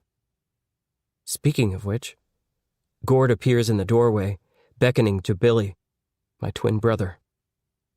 Billy smiles at the grinning, bashful little boy and girl, and stands, then hands the flowers and artwork to a footman for safekeeping. I can tell when Billy glances my way that we're going to be okay after all. Something snaps inside me. I can't live with what I'm about to do to the brother I'd never even known I had. Blood is thicker than maple syrup. I grab his cards from inside my jacket pocket. "Billy!" Taking a shaky breath, I step toward him. His eyebrow quirks. I move to hug him. "Good luck out there." At the same time, I angle my body to block the view of the cameras and drop his cards onto the ground. We embrace, albeit a bit one-sided, then Billy steps back, staring at the fallen cards. "How did these get here?" He looks at me with distrust. "You must have dropped them," I suggest with nonchalance. Billy waits for a footman to rush over, pick them up, and hand them to him. Then he pockets them, glaring at me for a whopping split second. And with that, he disappears into the darkness of the doorway. Relief washes over me like the sunlight streaming down the long drive as the clock in the tower chimes 10 a.m. I've called off operation to investiture. It's incredible how much better I feel now that the guilt has lifted from my shoulders. Royal family members and important persons fill the tent-covered chairs on the sprawling green lawns. The bagpipes drone on, the drums beat. A choir arrayed on the lawn begins singing "O Canada." A flyover from the snowbirds paints colorful streams through the sky. Flanked by priests, Fee and I begin to walk the solo procession down the path as the drums pound to the rhythm of my own heart, as I think about what Gord once taught me about the importance of being a graceful loser. "Is this what our royal wedding's going to be like?" Fee whispers. The earnestness in her voice fills me with shame. At the same time, I realize I'd much rather be walking down an aisle with Pax. The thought makes my cheeks grow warm with surprise. I spot Chef Pierre in a chair, almost unrecognizable without his white chef coat and black apron. He gestures to a nearby table, where a giant cake stands on a platter. I can't wait to enjoy a slice and catch up with him after the ceremony. I beam, waving. It was exceptionally nice for my brother to have invited him. I made the right choice to call off the stunt with the cue cards. On the dais before us, set up in front of the centennial flame, Mum and Dad stand at their thrones, a third throne between them, ready to welcome Billy. Fee and I peel off to the right, striding through the fresh-cut grass, and take our seats by the side of the dais, alongside Connie and Mac, who are incandescent in their chic rose gold and fuchsia dresses and frothy fascinators, and Neil, and apparently his +1, whose name is fuzzy to me, looking dapper in matching suits. Billy is talking to me again, I whisper to Neil. That makes one of us. He glances sidelong at me. I knew today was going to be different for many reasons, but not even being able to enjoy it with my best friend makes it all the worse. You know full well I had nothing to do with that story leaking to the press, I retort. Sure. Neil keeps on looking ahead, posing smartly for the photographers. A smile masks my frustration. Why can't I convince Neil of all people? But I'm also hit with the realization that maybe I'm a bad friend. I've never even met Neil's beau before today, and I forgot his name. Then it springs to mind. Maybe I'm not such a bad friend after all. I reach my hand across Neil. Leo, I've heard so much about you. Edward, a pleasure to finally meet you. Neil freezes up, eyes downcast, head giving the most infinitesimal shake. Chris, what did I do? Neil's date shakes my hand. I'm Carlos. His sights flit to Neil, who feigns interest in the pipers ahead. But with his mouth pinched, I know I just totally stepped in it. Who knew Neil's date was an entirely different person? It would have been nice to have gotten a heads up. Then again, I haven't told him about any of the goings-on in my love life lately. I suppose we're even. I sink back into my seat, loosening my collar. Carlos softly excuses himself and vanishes back up the aisle. Something tells me he won't be returning. Neil must feel it too. The music comes to an end. The singing stops. The toll of the clock fades. For a moment, it's silent. Even the crowds on the street come to a hush.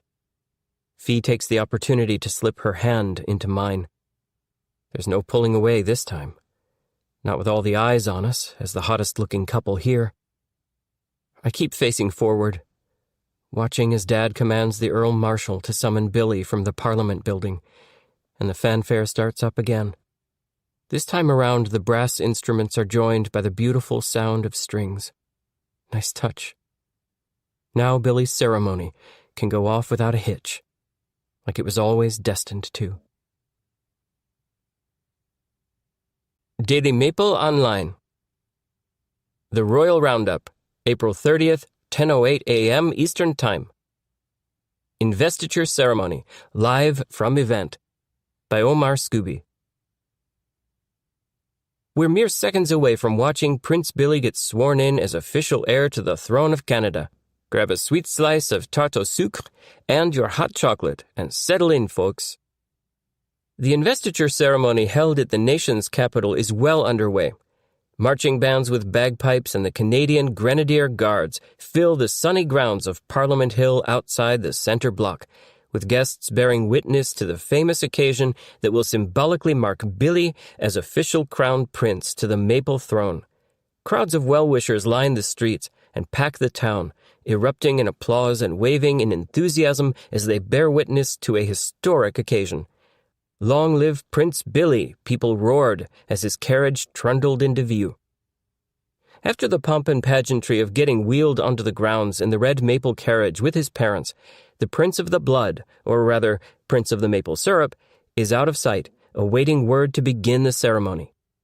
Members of the royal family continue to walk the maple carpet.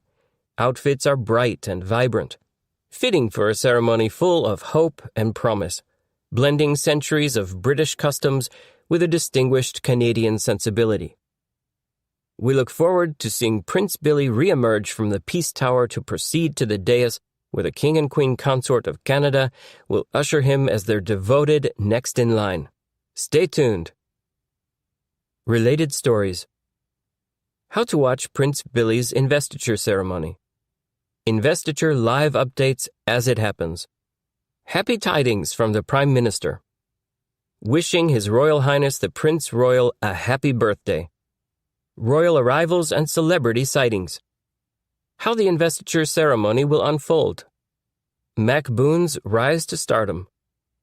Fab fascinators for any occasion. A Pax and Mac DIY tutorial. Young Prince Alfred covers ears during loud flyover.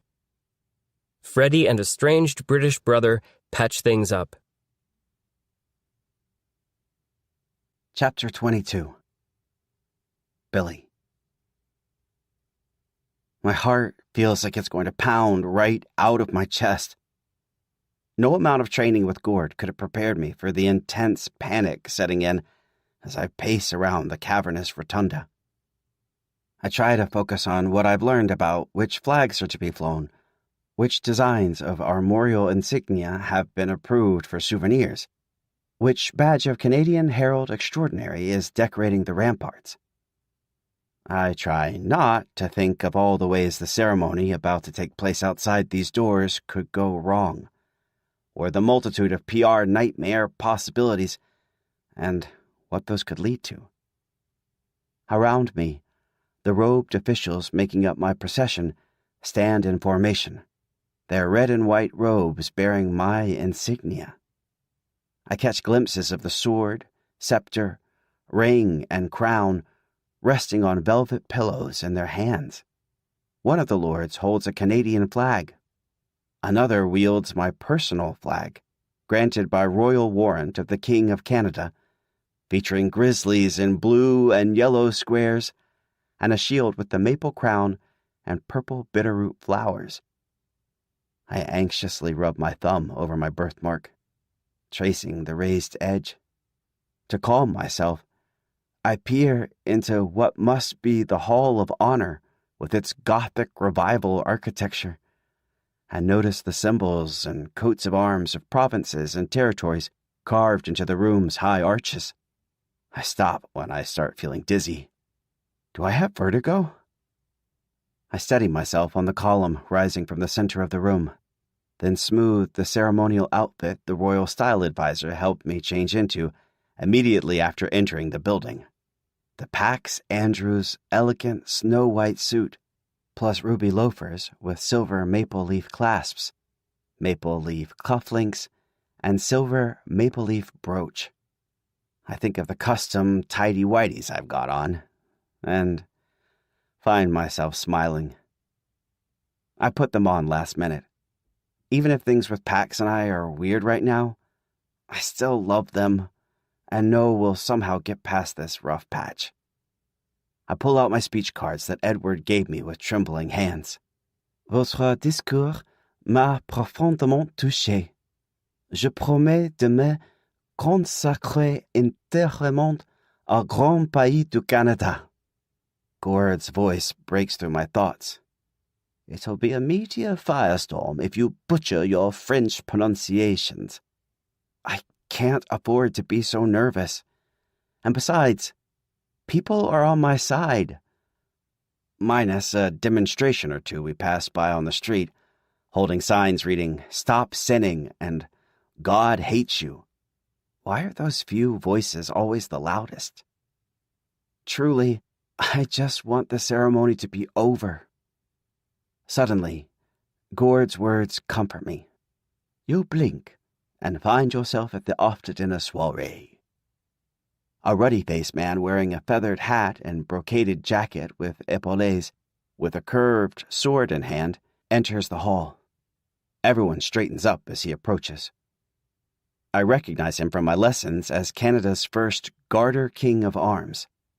His Royal Majesty the King has summoned you. I nod, fighting the urge to belch.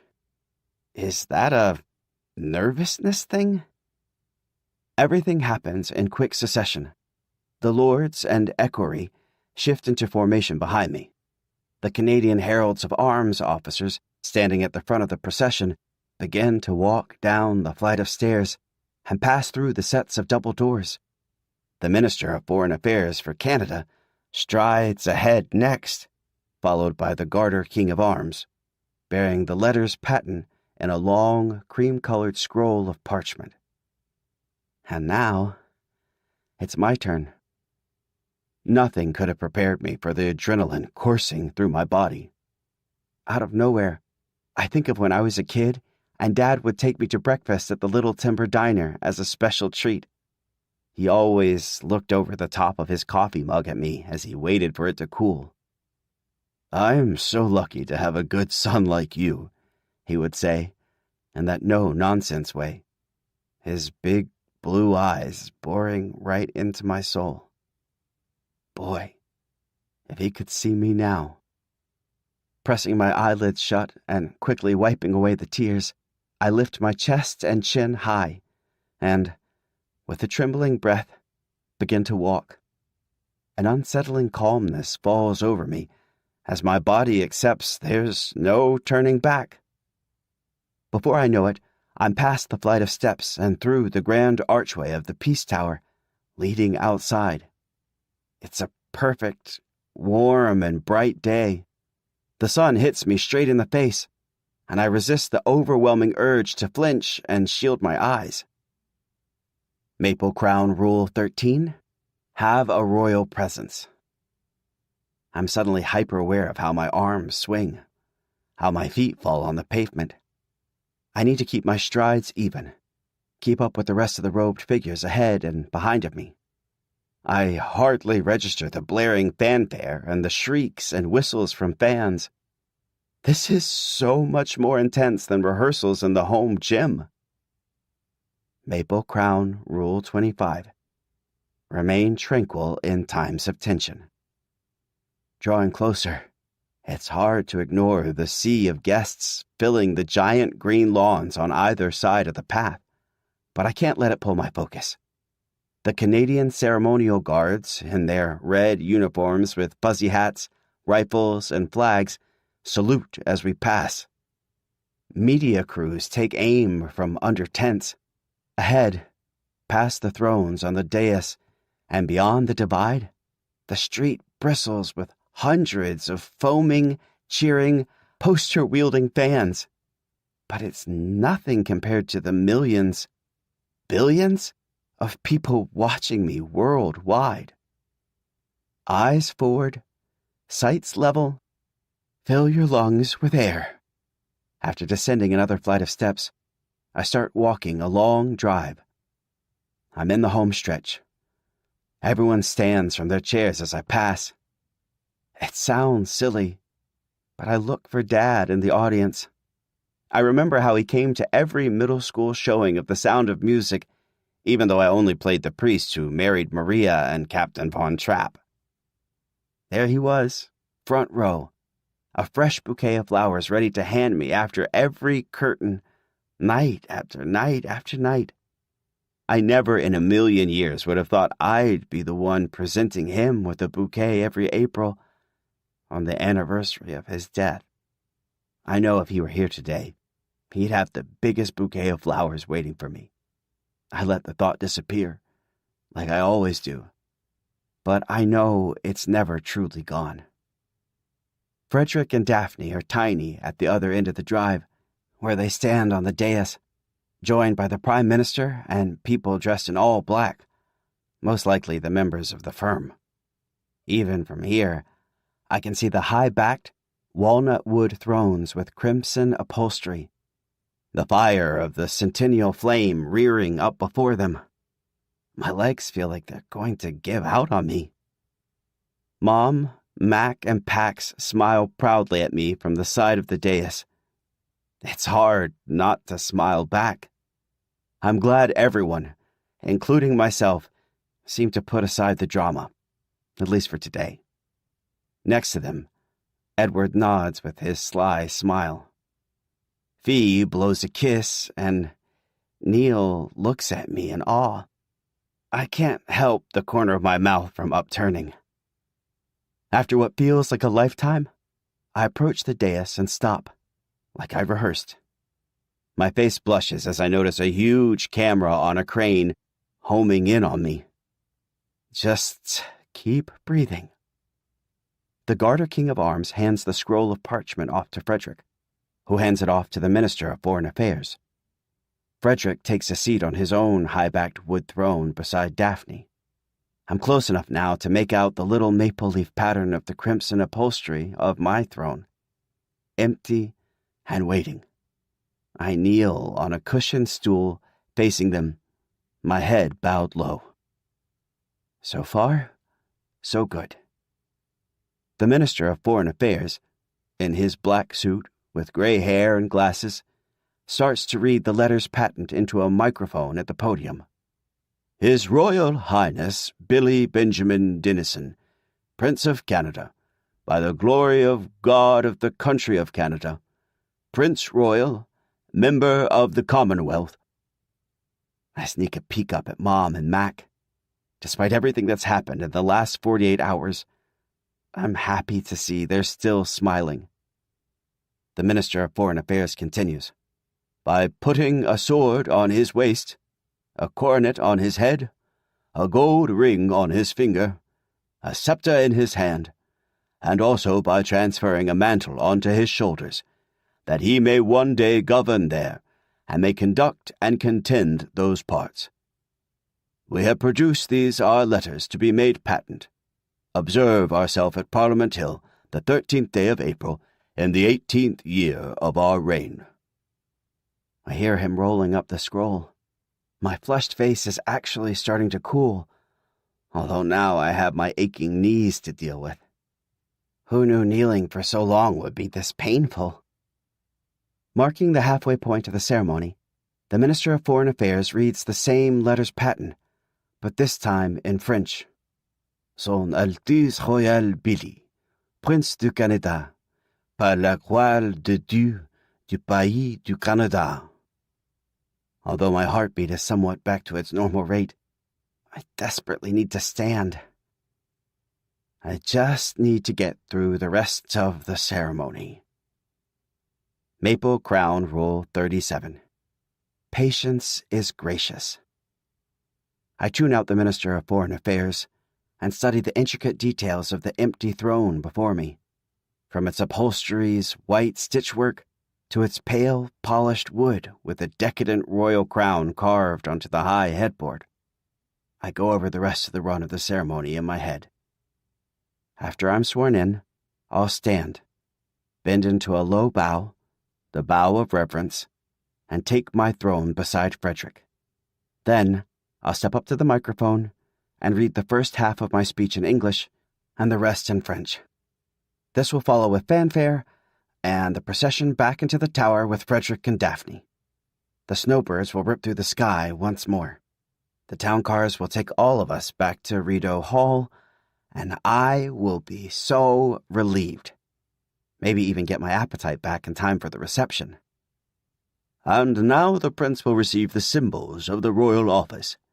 First, the sword of the motherland, reads the Minister of Foreign Affairs, followed by the same phrase in French. Right on cue, Frederick stands from his throne, looming in front of me. A robed person hands him the sword, the symbol of strength. He bends to loop its belt around me, and I help him adjust the sheath over my shoulder. I'm officially an earl now. His expression remains tranquil, but even from my bowed position, I can see his eyes shimmer with undeniable pride. At the sight, I'm surprised to fight the urge to cry. Then, the maple crown signifying sovereignty, continues the Minister of Foreign Affairs. The pillow bearing the gold crown swims into my periphery, and Frederick takes it. The symbol of sovereignty, its maple leaf peaks glinting in the sun. With the utmost care, he lowers it onto my head. The crown fits easily, then slips. I reach up to adjust it. Phew! Frederick and I exchange a half smile. The gold ring signifying unity. Another robed official brings the gold ring to Frederick, and I hold up my left hand as he fits it onto my finger, the symbol of my marriage to Canada. The scepter signifying temporal authority. Next, I'm handed the scepter, the symbol of temporal rule, which I lift shakily in my right hand. I grip the hilt of the sword in my other hand. Every minuscule movement rehearsed, practiced, perfect. I can see Gord beside the dais, watching intently, his expression more hawkish than usual, which I didn't think was possible. I know I'm doing him proud, and the rest of the firm too. And finally, the mantle of responsibility. Robed officials drape the maple mantle around me, and Frederick gently taps each shoulder. Although it's mostly silk, the cape feels heavy, making me sweat. Is it time to stand? When he's done, the robe is removed. Frederick steps back. Daphne bows at his side. This all bodes very well. Son Altesse Royale le Prince Billy, Duc du Canada, et maintenant officiellement Prince Héritier du Canada, concludes the Minister of Foreign Affairs. Perfect. Only my oath and speech left to go. Like clockwork, I hand the scepter to an official and press my hands together as if in prayer, all the while keeping my head even so my crown doesn't fall off. Frederick closes his big, warm hands around mine. I close my eyes. It's time for my princely oath. Maple Crown Rule 17. Stick to the script. I, Prince Billy Dennison, I say into the tiny mic clipped to my lapel, and stop to hear my voice echoing through the loudspeakers, cutting through the silence over the grounds. Duke of Canada, I continue, keeping my eyes squeezed shut, do become your loyal lord, and of temporal devotion, to lead and perish against all nature of hearts. I open my eyes as Frederick bends, and I give him a kiss on his cheek, the kiss of fealty. And now my ceremony as official sovereign prince is almost complete. All that's left is my speech. Frederick moves to raise me up, and the celebratory fanfare starts to sound over the eruption of applause. I breathe a long sigh of relief. I can finally stand again. My knees will be so grateful. I stand, then drop forward into the bow of reverence. As I bend over, I hear a terrible noise. Rip. A gut-wrenching rip of fabric tearing at the seams. Oh no. Did I step on somebody's cloak or dress? But there's no one standing that close to me. Then I feel a gentle breeze on my legs. On my naked legs. I gaze down at them in horror. My pants have ripped all along the sides. They're down around my ankles in tatters, meaning the 30 zillion people around the world are staring at my tidy whities too, the ones with the little red maple leaves. Frederick and Daphne exclaim something I can't make out. The Prime Minister and members of the firm gasp, along with the entire crowd. The tension is so thick you could cut it with a ceremonial sword. Silence falls. I gulp. Everyone is still staring at me, or rather, at the many maple leaves on my underwear. This could not get worse. Maybe I can salvage this, laugh it off, turn it into a joke. Guess there won't be any more questions about whether I'm loyal to Canada, I blurt out, trying to smile. Oh no. Did I really just put my foot in my mouth at the worst possible moment? I flail, bending to grab my pants in an attempt to scrounge them up. Instead, I fall over. My crown tumbles off and lands beside me. Gord charges over. Billy, what are you doing? This is wildly inappropriate. After I lift my crown from the ground, I leap up and wrap the maple mantle around me. my face flaming hot. All of a sudden, they're shouting. At first, I think it's on my behalf, but then I see that rowdy fans from the main street are hopping the fence and charging toward me, being chased by the armed guards. Cries and yells from the crowd rent the air, mostly words in French I can't make out. The trespassers wave signs saying, "We love you, Prince Billy," and "Billy puts the can in Canada." The airheads stream in like an unstoppable wave. Mom, Mac, Pax, Neil, and Fee are at my side in seconds, along with Edward, Frederick, Daphne, the Prime Minister, and Gord. Who knows where the British half of the family's gone? Armed officials escort us up the drive as guests flee in an ear-splitting frenzy toward the safety of the building. Mom has one arm around me and the other around Mac, telling us over and over to keep our heads down between the occasional screams as people bump into us and as we narrowly avoid the outstretched hands of berserk fans. Pushed and shoved, it's not easy running through the press of bodies with a crown in my hand and a mantle wrapped around my waist. At some point, a fan steps on the hem, and I lose the mantle. Now, I'm racing beside Mom and Mac in my undies. Hands snatch at my crown. One fan grips it. I yank it free and tuck it under my arm like a football, keeping my head ducked in the tumult of shrieks and shouts. In front of the Peace Tower, the guards herd us into 2 SUVs with their engines already running. We roar off the campus, past more rabid fans who hurl themselves at the windows, screaming in excitement like it's a Black Friday sale at Dillard's. Some snatch up lawn chairs and paper programs like they're precious treasures. In moments, we're heading back up the drive to Rideau Hall.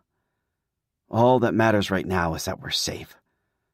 I look at Mom and Mac, their dresses torn and tattered, barely hearing Mom asking me if I'm okay, barely registering Pax, Neil, and Fee huddled in the back seat behind them. I cannot believe we almost got trampled by a crowd of fans, I muse aloud, still in a state of shock. And did I actually just make a joke to the world about my underwear? I try to cover my lap as best I can with my hands, noticing my crown at my feet. I can only imagine what the people of Canada must think of me now, I groan. Forget about messing up the French part of my speech. This was unbelievably, horribly worse. The look on everyone's face only confirms it. They probably think it's cute and funny, Pax offers. I shake my head, wishing I could just dissolve. I've ruined everything. How could this have happened? Mom asks for the 1,000th time. It's late, but we're all gathered on the coral-colored couches of the large drawing room at Rideau Hall, with its crystal chandeliers, gold mirrors, and portraits featuring the likes of King George VI. Looks like my Prince lessons really stuck. Not that any of that matters now. Edward, Frederick, Daphne, and Gord sit ramrod straight, facing Mom, Mac, and me.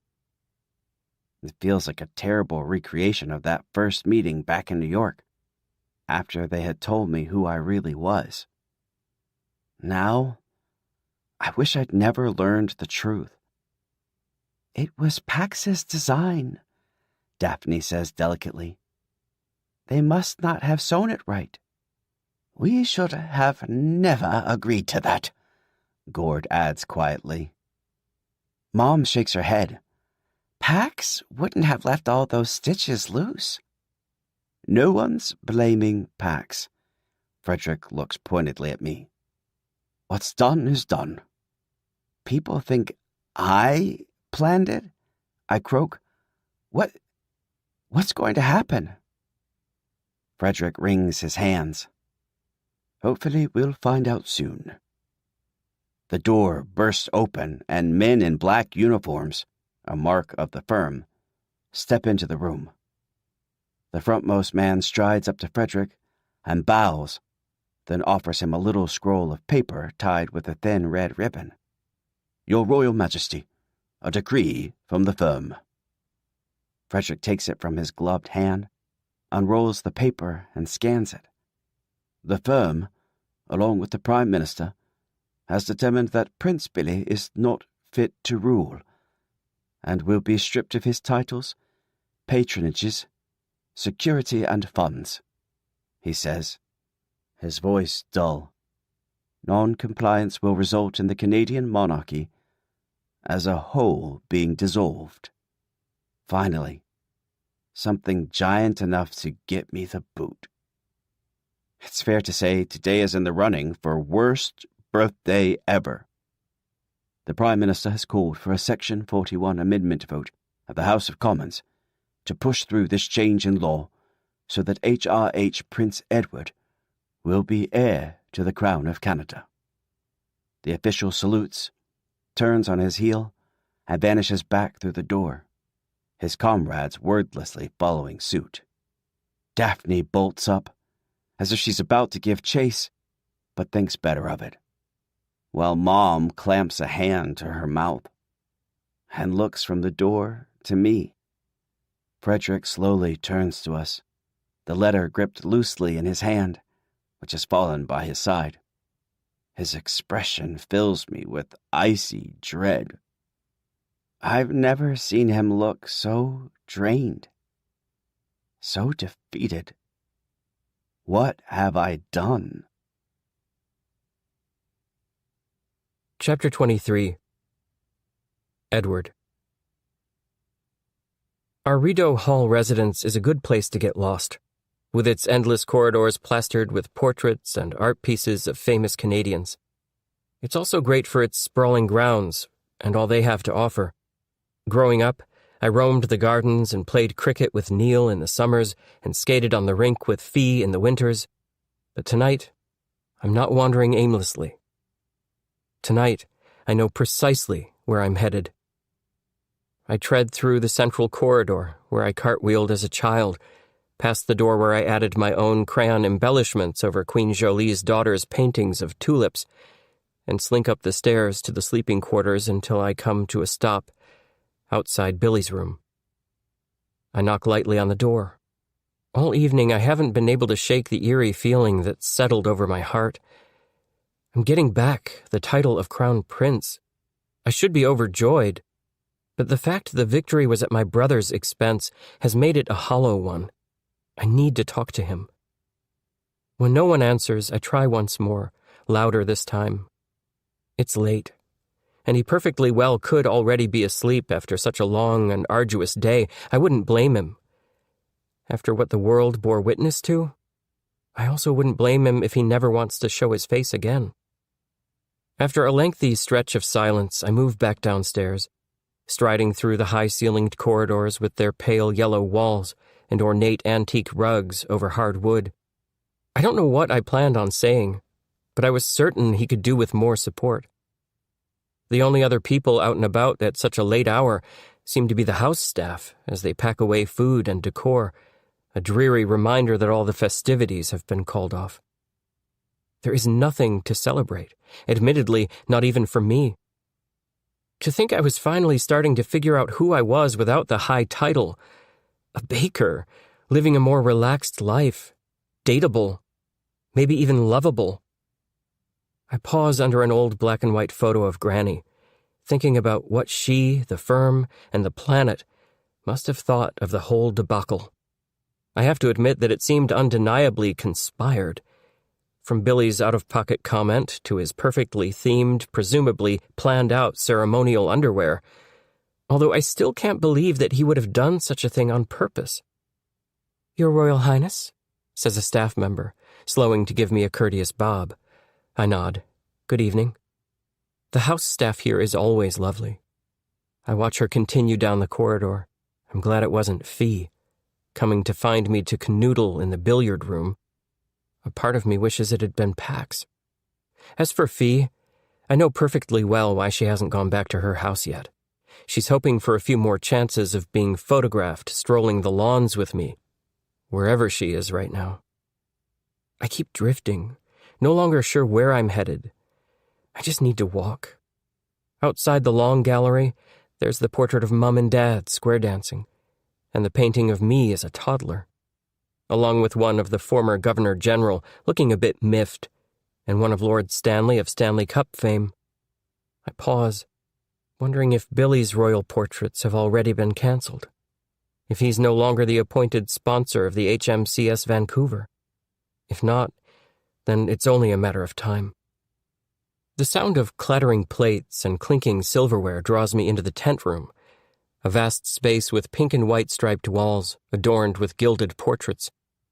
I poke my head in by the entrance sporting Queen Jolie's portrait and see that the room is buzzing with activity.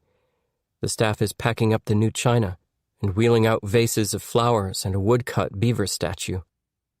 It's where tonight's reception would have taken place, followed by an after-dinner soiree in the main ballroom, with tables arranged in formation beneath its dramatic Waterford crystal chandelier.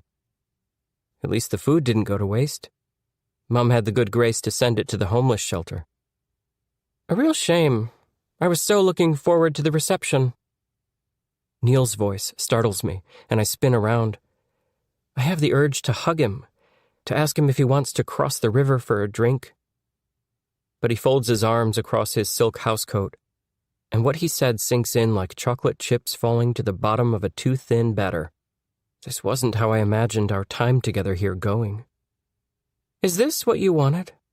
His voice drips with displeasure. Au contraire, this is far from what I wanted, I reply with a swift shake of my head. He purses his lips and blinks, unconvinced. Oh, come on, he protests.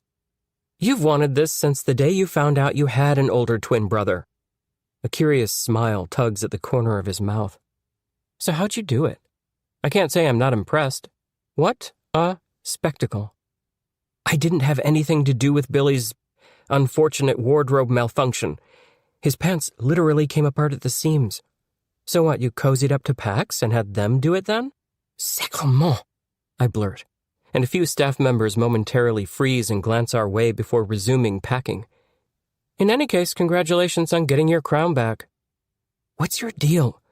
You've been so distant and cold to me. Neil shrugs. I feel like I lost you to your wicked schemes. I snort. Oh, that's rich coming from someone who was only too eager to help with most of those wicked schemes. Neil shakes his head. You went too far. Even by my standards. Everyone's blaming Billy for what happened, but I think I know the truth. He steps back out into the corridor, then turns around. I'm leaving first thing in the morning. See you back in New York. I watch him walk off and grit my teeth. I've regained my crown, but I've lost my best friend. Forever, it seems. I don't know how to make him believe me or how to make things right. My phone dings. Pax. Hey, can you meet? Edward. Now? Certainly. How's the greenhouse? Pax. Aren't there 10 greenhouses? Edward. Just meet me in the main hall. Once I get to the main hall, I take a seat on one of the cool marble steps and do a quick breath check into a cupped hand. I think it smells mostly fine. One can never be too prepared. Footsteps sound, and I jump up and peer around the corner. There's Fee, striding down the corridor in a matching pale pink pajama set, hair in a French braid. I sprint up the few steps and into the main ballroom, praying she didn't see me. She passes by and keeps going, into the reception room. Talk about a close call. After another minute or so, Pax arrives in glitzy floral pajama pants and a jean jacket on over a lavender tank top. Funny running into you here, I say lightly. I'm so happy to see them, especially after my acrimonious run-in with Neil. Pax smiles. Hey. Hello there. I notice they're holding a polished gold spoon with a maple leaf motif. What's with the spoon? Oh, it's a souvenir spoon from the ceremony. Pax tucks it into their jean jacket. My grandma collects spoons. That's very thoughtful of you. I gesture down the corridor. Care for a walk? They chew their lip. Sure. We head through the front door and pass under the porte-cochere as I lead us somewhere considerably more private at this late hour, aka the main greenhouse. So, how have you been since the blowout? Pax sputters their lips dramatically. Terrible, woeful, languishing. Shall I go on? My eyebrows rise in a question. Even though no one thinks I had anything to do with Billy's wardrobe malfunction, I've been blacklisted. No one wants to touch me with a 10-foot pole. R.I.P. my fashion career. I turn to them. Oh, Pax, I'm so sorry. I hadn't even thought about that. Pax shrugs. Who knew nobody would want to work with a fashion designer whose garments fall apart at the slightest movement? Shocker, huh? I quirk my mouth, not sure what to say that could lift their spirits. We keep walking until we enter the greenhouse, with its lush green plants and trees, the night sky visible through the glass panels high above, the air smelling of fresh dirt, musk, and mint. Pax gazes around. Wow, this is beautiful. They turn to me and look like they're about to say something, but stop. What? I probe. Pax's eyes mist up. I'm sure people will be lining up for your garments again, I insist. Give it time. That's not it. Pax shakes their head. There's something else. Something worse. What could be worse than that? Billy is convinced you masterminded the pants debacle. Why does everyone think that? I ooze exasperation. Pax, you know I don't know anything. Maybe I just thought I knew. My head jolts back as I distance myself. What's that supposed to mean? I glare. Why did you even ask to meet? To throw blame on me? Everyone else seems to. Go ahead, pile it on. No, not at all. Besides, you know that everyone thinks Billy did this. Pax hangs their head. It doesn't matter anyway, because we're leaving. I gape, nearly at a loss for words and regretful for snapping at them. What? My voice comes out hoarse. Pax gives a little nod. We're heading back to Montana. For good. I stare at them in shock. But you're going to come back, right? To follow your dreams? You're not going to be in Montana forever, right? I start to laugh, then stop. Right? They give a sad sigh. That's the plan. And you'll be in Canada, so what does it matter to you anyway? They blurt, their forlorn, watery eyes locking onto mine. Our flight leaves first thing in the morning. I stare at them. So you're just leaving? Going back home? I have to be there for Billy. He's still upset with me, and I don't blame him, but he needs me. Pax sniffles, wiping their cheek. I can't tell if they're sad about Parsons or about leaving, or both. I take a breath. Well, you're certainly a good friend. I think it's commendable. They scoff. Yeah, a good friend who lies to their bestie. There's something I have to share with you, I start. You're not wrong about only thinking you knew me. I haven't been completely honest myself, and it bothers me that you don't know. Pax's eyes widen expectantly. When Billy first stepped foot onto the scene, I was a bit jealous and manufactured his little follies. The catnap fiasco? The hockey game embarrassment? I raise my hand. Guilty. I'm not proud of it, but you deserve to know. Now I can say I'm being my real self with you. No more secrets. Much to my surprise, Pax bobs their head thoughtfully. I get that. I wouldn't be all that jazzed either if my long-lost twin came to take my crown. Who am I to judge? They screw up their mouth. Well, thanks for telling me. So, did you do the pants? That I did not do, I assert with a smile. But then my smile fades. Pax, you can't go back home. That place isn't good for you. Pax shrugs. Yeah, going home is kind of terrifying, but I'm an expert at slipping into survival mode. keeping to myself, facing the hate with a smile and brushing it off. I can't be myself around my family. They don't use my correct name and pronouns, and they're constantly dismissive. But I'm sure I'll figure it out. Maybe I can move in with my grandma. She's actually really accepting of me. I let out a sigh of relief, but my heart still aches. That's a good idea. Try not to think about the negativity. Pax nods. I get better at it every day. Well, I say, fighting to keep my voice from breaking. Keep me posted, and please let me know how I can help. Pax scratches their chin with their shoulder, looking away, like they're done talking. What about us? I chance to ask, feeling a deepening sense of something I can't place. Pax bites their lip, and their eyes well up anew. They shake their head. Anyway, I should head back. If Billy finds out I met with his sworn enemy, he's Billy. He'd probably understand and it would be fine. But I should still go. Goodbye, Edward. I'll miss you. I reach out and place a hand on their biceps, but they shudder. And now there's clear hurt gleaming in their eyes. I just have one ask, they say, their lip trembling. Anything, I say, feeling my own eyes stinging with tears. Maybe you can tell your parents that you don't want to be with Fee. I freeze. You know I can't do that. Well, then that's that, they sniff. It makes this that much easier for me. Before I can say anything, Pax turns and walks straight out of the greenhouse. They take my heart with them. I shouldn't be surprised. The realm of the royals is topsy-turvy. People come and they go.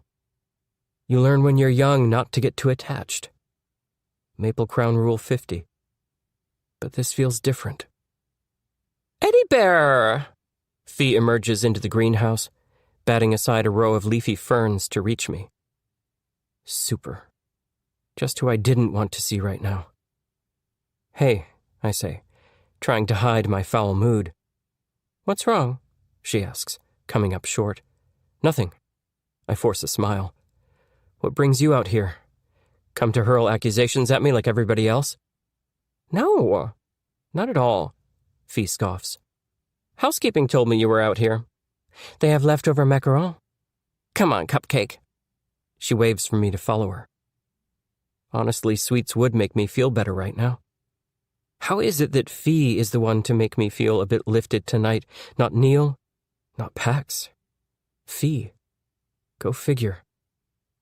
We traipse back inside the building and into the large drawing room, where macarons and tiny cakes glisten on tiered plates beside teacups and a steaming teapot gilded with Dad's royal cipher.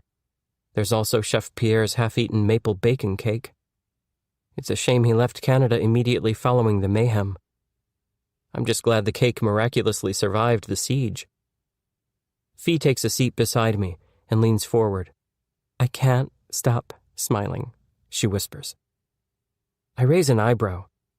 Let me guess. Your vision of becoming queen consort is back and stronger than ever? I cut myself a gooey slice of cake. It's within grasp as long as I've got you. She blushes and sinks her teeth into a strawberry macaron.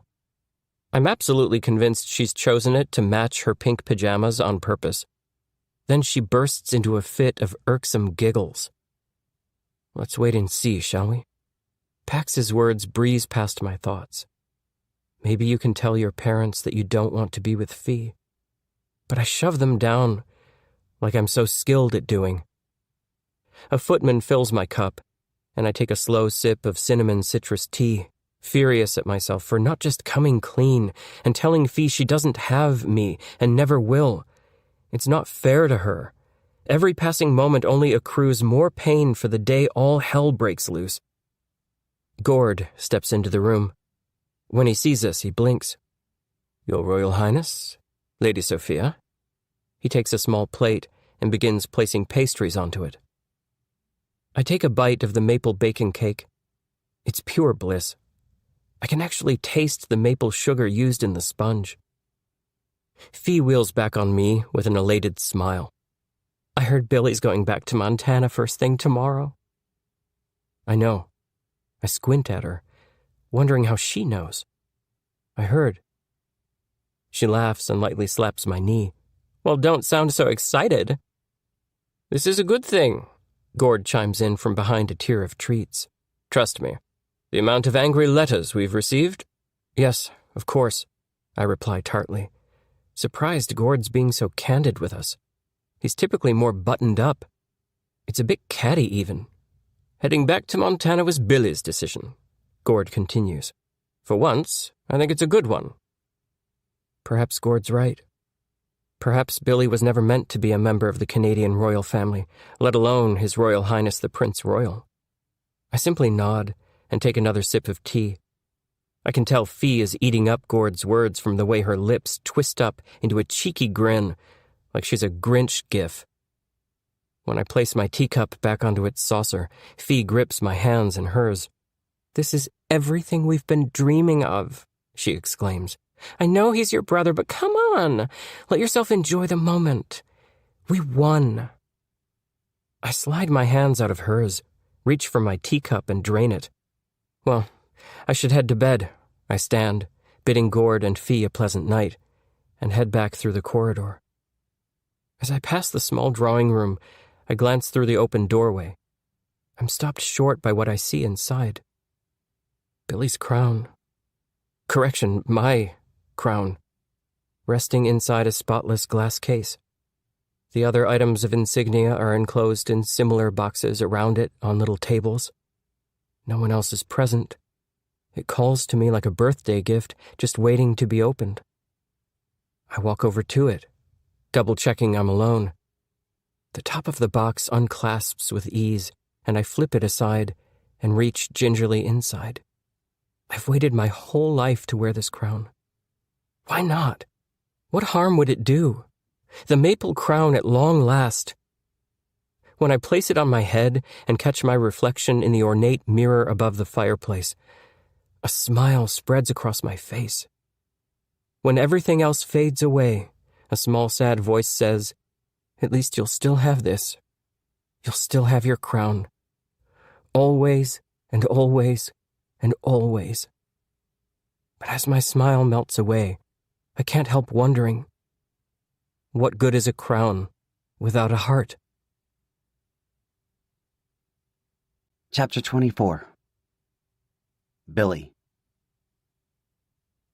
I have a throbbing headache that just won't quit. I can almost hear it drumming against my pillow. Maybe my head hurts because I keep replaying what happened at the ceremony, over and over and over again, like a scab that won't heal because I keep picking at it. I focus on something new each time. Gord's mortified expression, the Minister of Foreign Affairs blanching, Daphne taking a sharp breath, a robed official, and every member of the firm, for that matter, going wide-eyed. A random news anchor rushing towards the dais. Each vivid replay makes me inwardly cringe, and after a while, it feels like I'm a whirlpool, just funneling down further and further. I don't know how long I let myself spiral. My talk with Frederick and Daphne only adds to my anguish. "I want to go back to Montana," I told them. "To my real home." Frederick and Daphne both froze in surprise. "You don't have to go. You can stay with us," Daphne said. Frederick gestured amicably around the drawing room. "Yes, there's plenty of room here for all of you. We'd hate to see you go, son." I shook my head and let out a heavy sigh. "I should go back." Frederick's face fell, and he exchanged a crushed look with Daphne. "I suppose we can't make you stay if that's not what you want in your heart." Daphne sniffed. "We're still your parents, Billy. No matter where in the world you choose to go, we'll still always be family. That'll never change." "Thanks," I said, deflated but unwavering. but I need to go back. Besides, I miss the ranch. It's probably where I belong." "We understand." Daphne scrunched up her mouth. "The transfer of your title to Edward will be announced publicly any day now. Of course, it needs to be put to a vote before becoming law. We wanted to give you a heads up in case the messaging deviates from what actually occurs." She sighed. "We'll miss you, Billy." "And we're sorry," Frederick added solemnly. The dejected look on their faces haunts me. It's hard to imagine Frederick agreeing to approve the title transfer. Then again, duty to the crown above all else is practically branded in the mind of every royal. I can't blame him for whatever becomes of me. In fact, I probably deserve it. I flip onto my side, hoping that lying in a new position will stop the worrying thoughts. Now that my princely duties have fallen to the wayside, I do that thing I do where I start thinking about Dad, thinking about how mad I am I didn't spend more time with him when he was still alive. I play through scenarios where I wish I had chosen differently, like accompanying him to meet with a vendor in town instead of hanging out with Pax, or just sitting with him at the kitchen table and watching as he fixed himself a snack of chips and hummus, or joining him on the porch in the mornings when he'd spend time alone, sipping his coffee in the quiet while looking out at the cows, instead of breezing past him to watch TV in the den. Reruns that would always be there. Reruns I had seen 1,000 times before and would be fine never seeing again. As usual, my mind travels back in time, allowing me to join him at the kitchen table as he reads the paper, taking in his messy hair, his every little detail and movement, his hand reaching for his pot of black coffee, the way he'd loudly clear his throat, the furrows of his brows.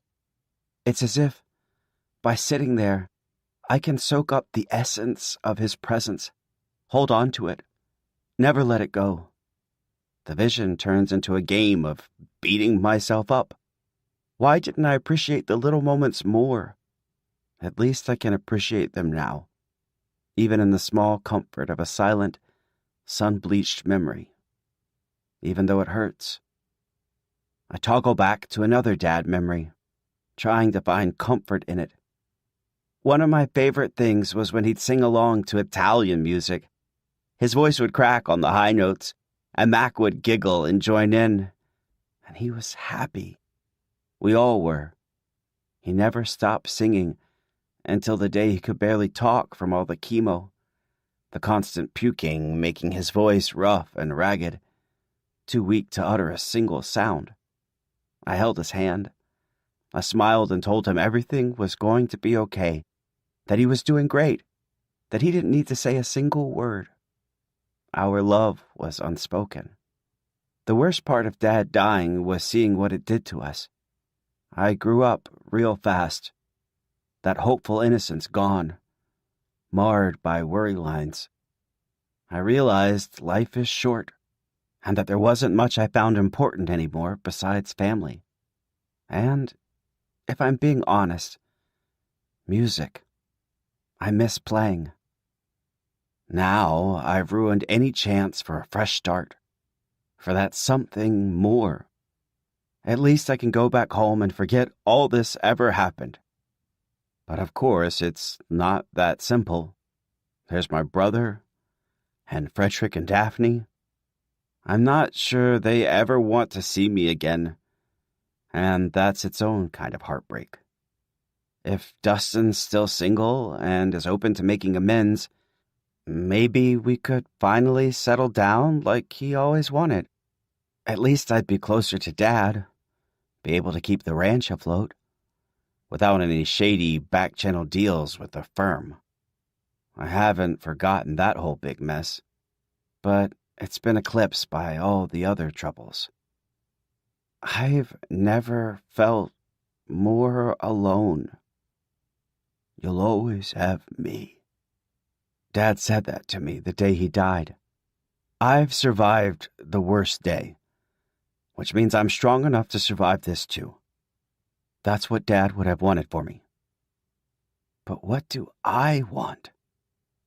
I peel back the covers and sit up shakily. The room tips and pitches, reminding me how long it's been since I've eaten.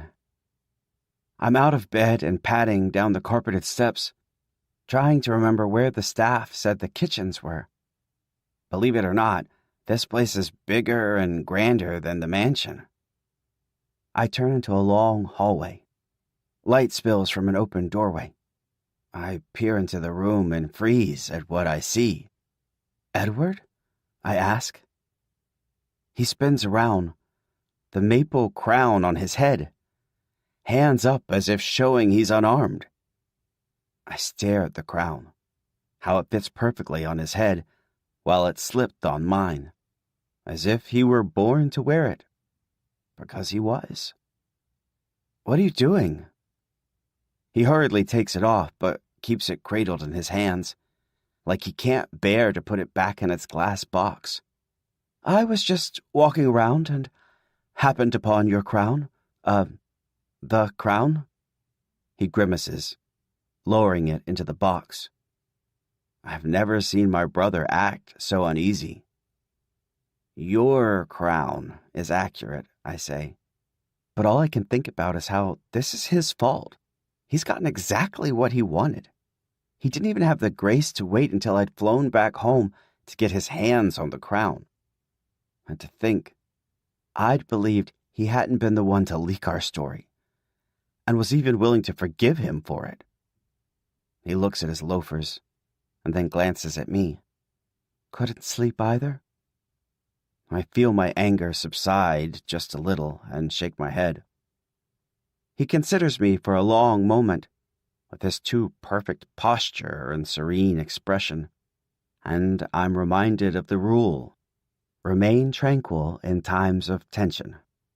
I have no idea what he's actually thinking right now, but he can't possibly be at peace. Finally, I can't take it anymore. Might as well keep the crown on, I say resignedly, because I decided I'm going back to Montana. He looks untroubled. I heard. Pax and fee. Of course. Word travels fast around here. Edward lets out a deep breath. I wish you wouldn't go. He almost sounds sincere. Almost. I laugh. Good one. I start to turn back into the hall. I also know what Mum and Dad said to you, he says. I pause in the doorway, not sure why I'm giving him the chance to keep talking. You're still their son, he goes on to say. This is still your home. Do you even realize how cruel it is for you to leave them? Your decision to go is selfish. Whatever, I mumble. He's got real nerve name-calling right now. For the 1000th time, I didn't leak your photos and story to the press. I didn't even know about that. And I didn't have anything to do with what happened today. Sure, I step back into the hall. Connie wouldn't want you to quit. Or your dad. I stop in my tracks and slowly spin around, feeling my face flush red. You didn't know him. My voice sounds angry, but the truth is it's fighting back a sob.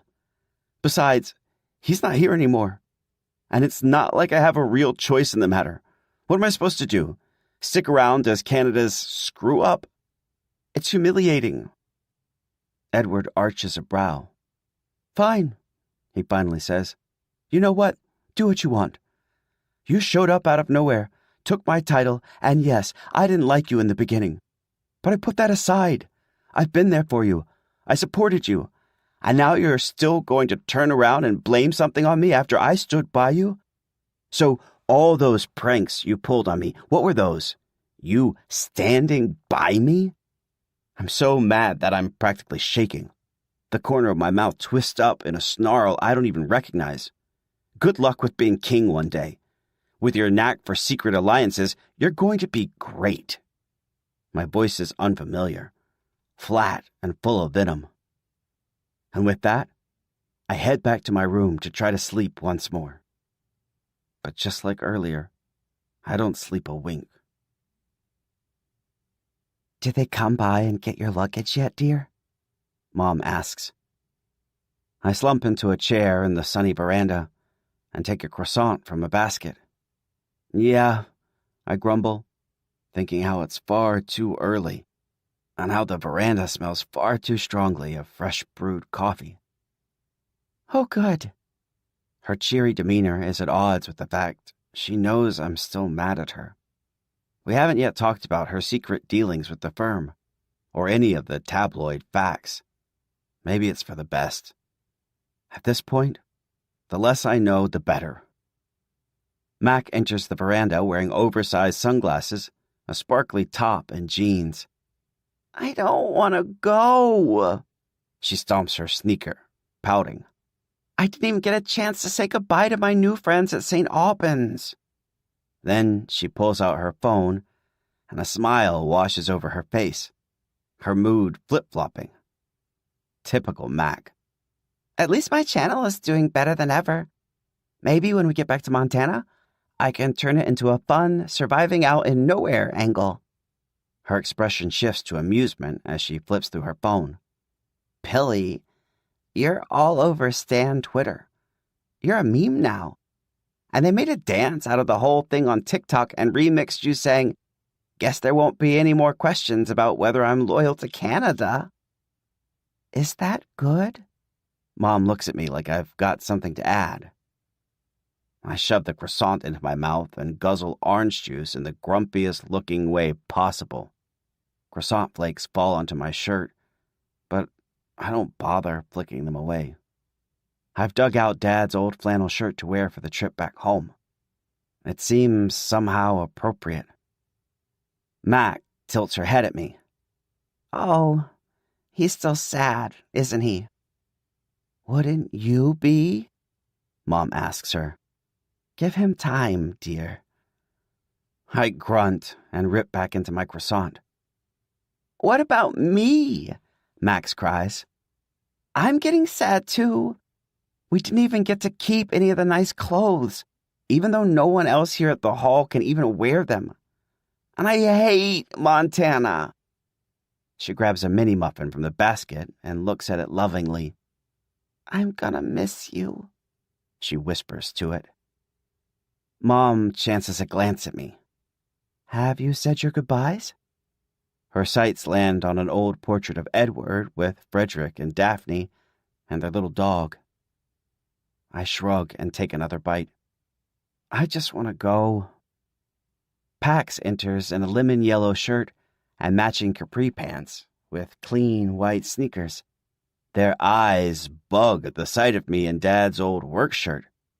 "What the flannel?" I look away, studying the ornate metalwork of my fork handle.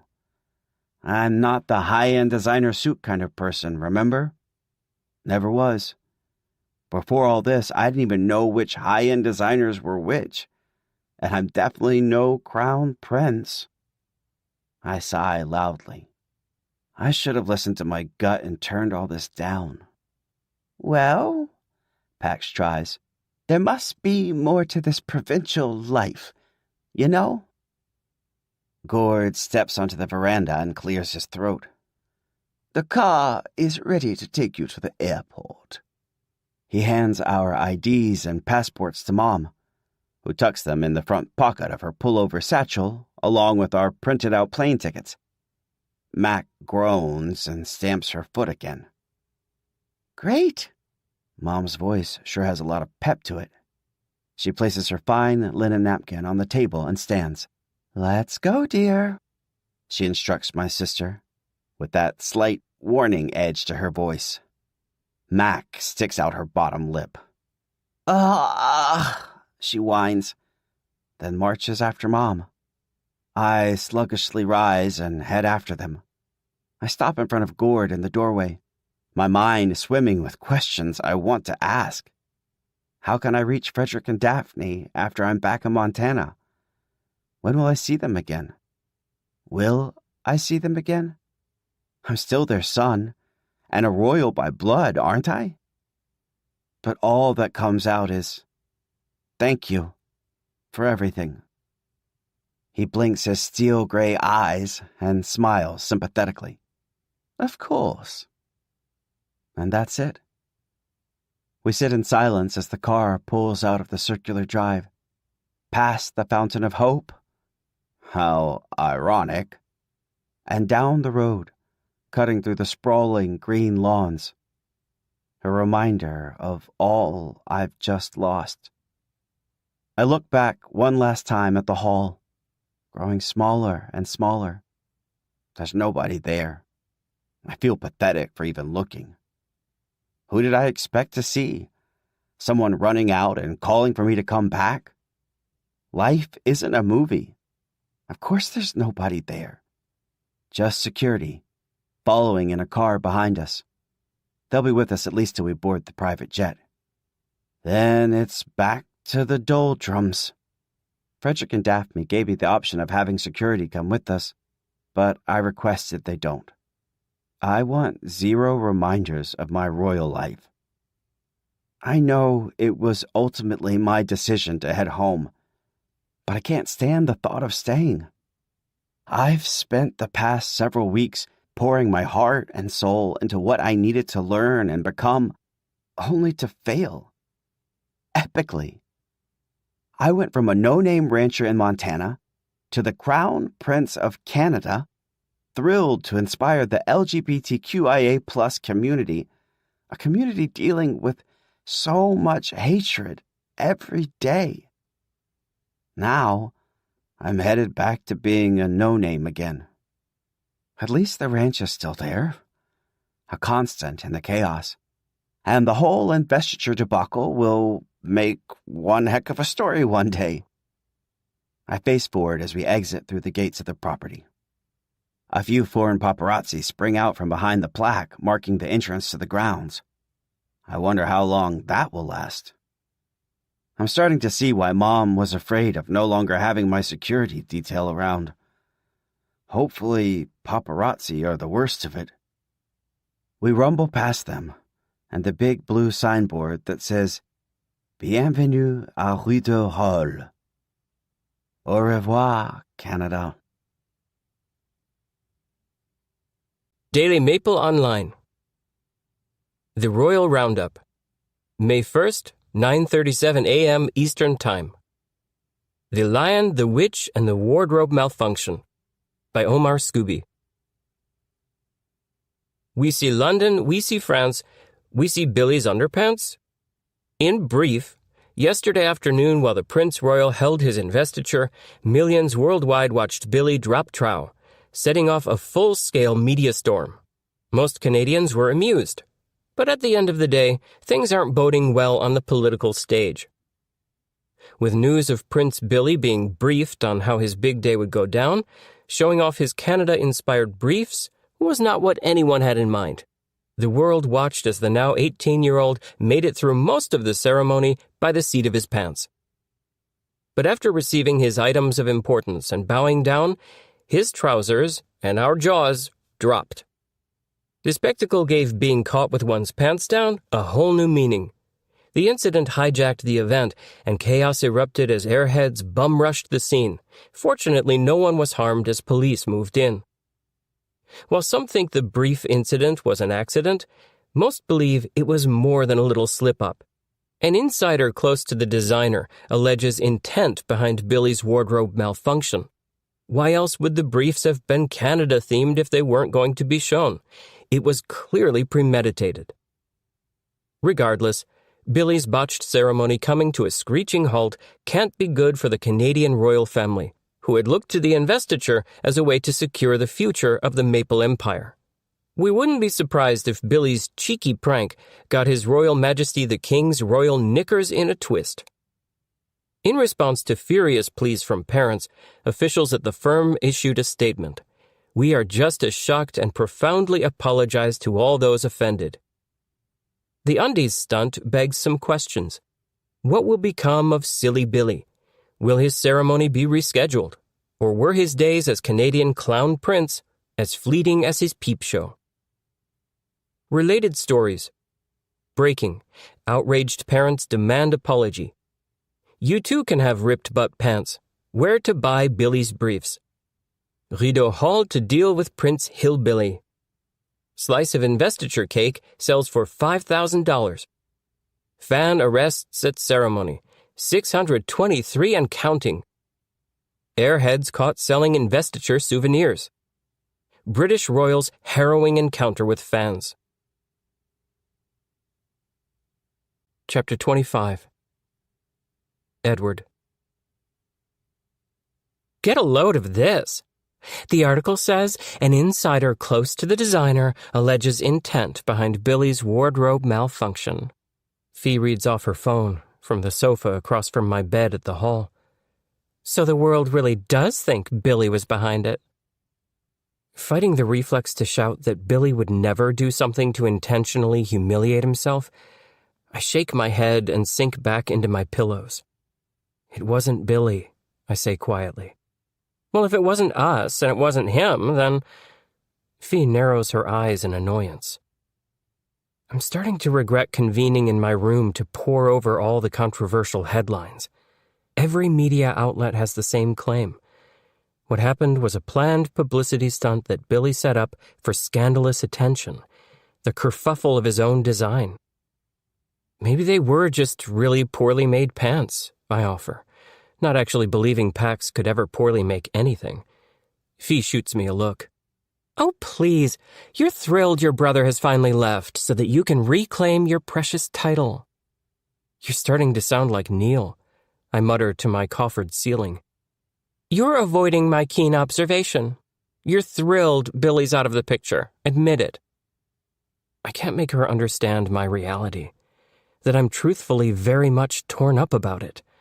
Even if Fee were to understand, she'd jump to thinking I wasn't on board with her grand plan of becoming queen consort.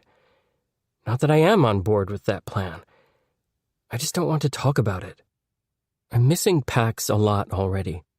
In fact, I can't stop thinking about them. Do remember it was Billy's decision to banish himself back to Montana, I say matter-of-factly. And quite frankly, I don't blame him. If the entire nation had seen my unmentionables on TV, I don't bother to finish. I can still see the hurt and humiliation in Billy's eyes. Fee scrutinizes me. Are you actually going to miss him? Perhaps. I idly keep scrolling through my phone. Have you seen this one? Fee lets out a mocking laugh. This article claims the investiture ceremony broke the record for most searched event in a single day. Wow, I'm gagged. How funny. Hilarious, I say flatly, peering over at her. Honestly, you are cold. Fee beckons me with a finger, the other hand patting a sofa cushion. Then come over here, Eddie Bear. Why are you still here? I ask pointedly. Your Royal Highness, Gord interrupts from the door. Your presence is promptly required. I could kiss Gord for saving me. I slide out of bed and wriggle into my slippers, cinching my cotton housecoat at the waist, and follow him out to the veranda. Dad's reading his daily dispatch documents from his red and white box, and Mom's sipping her maple ginger tea and perusing the Ottawa Citizen. They look up at me, followed by Evie's fluffy head poking up from Mum's lap, where she's been napping, given away by the fur matted on her face. Edward. Mum sounds downtrodden. A footman pulls out my chair, and I take a seat. Dad gives my forearm a little shake. Morning, son. Morning. The footman pours me a cup of piping hot tea as I try to read Dad's expression. So, what's the latest? He rubs a hand back and forth across his forehead. Isn't that the question of the hour? He sighs. As you know, a lot's transpired.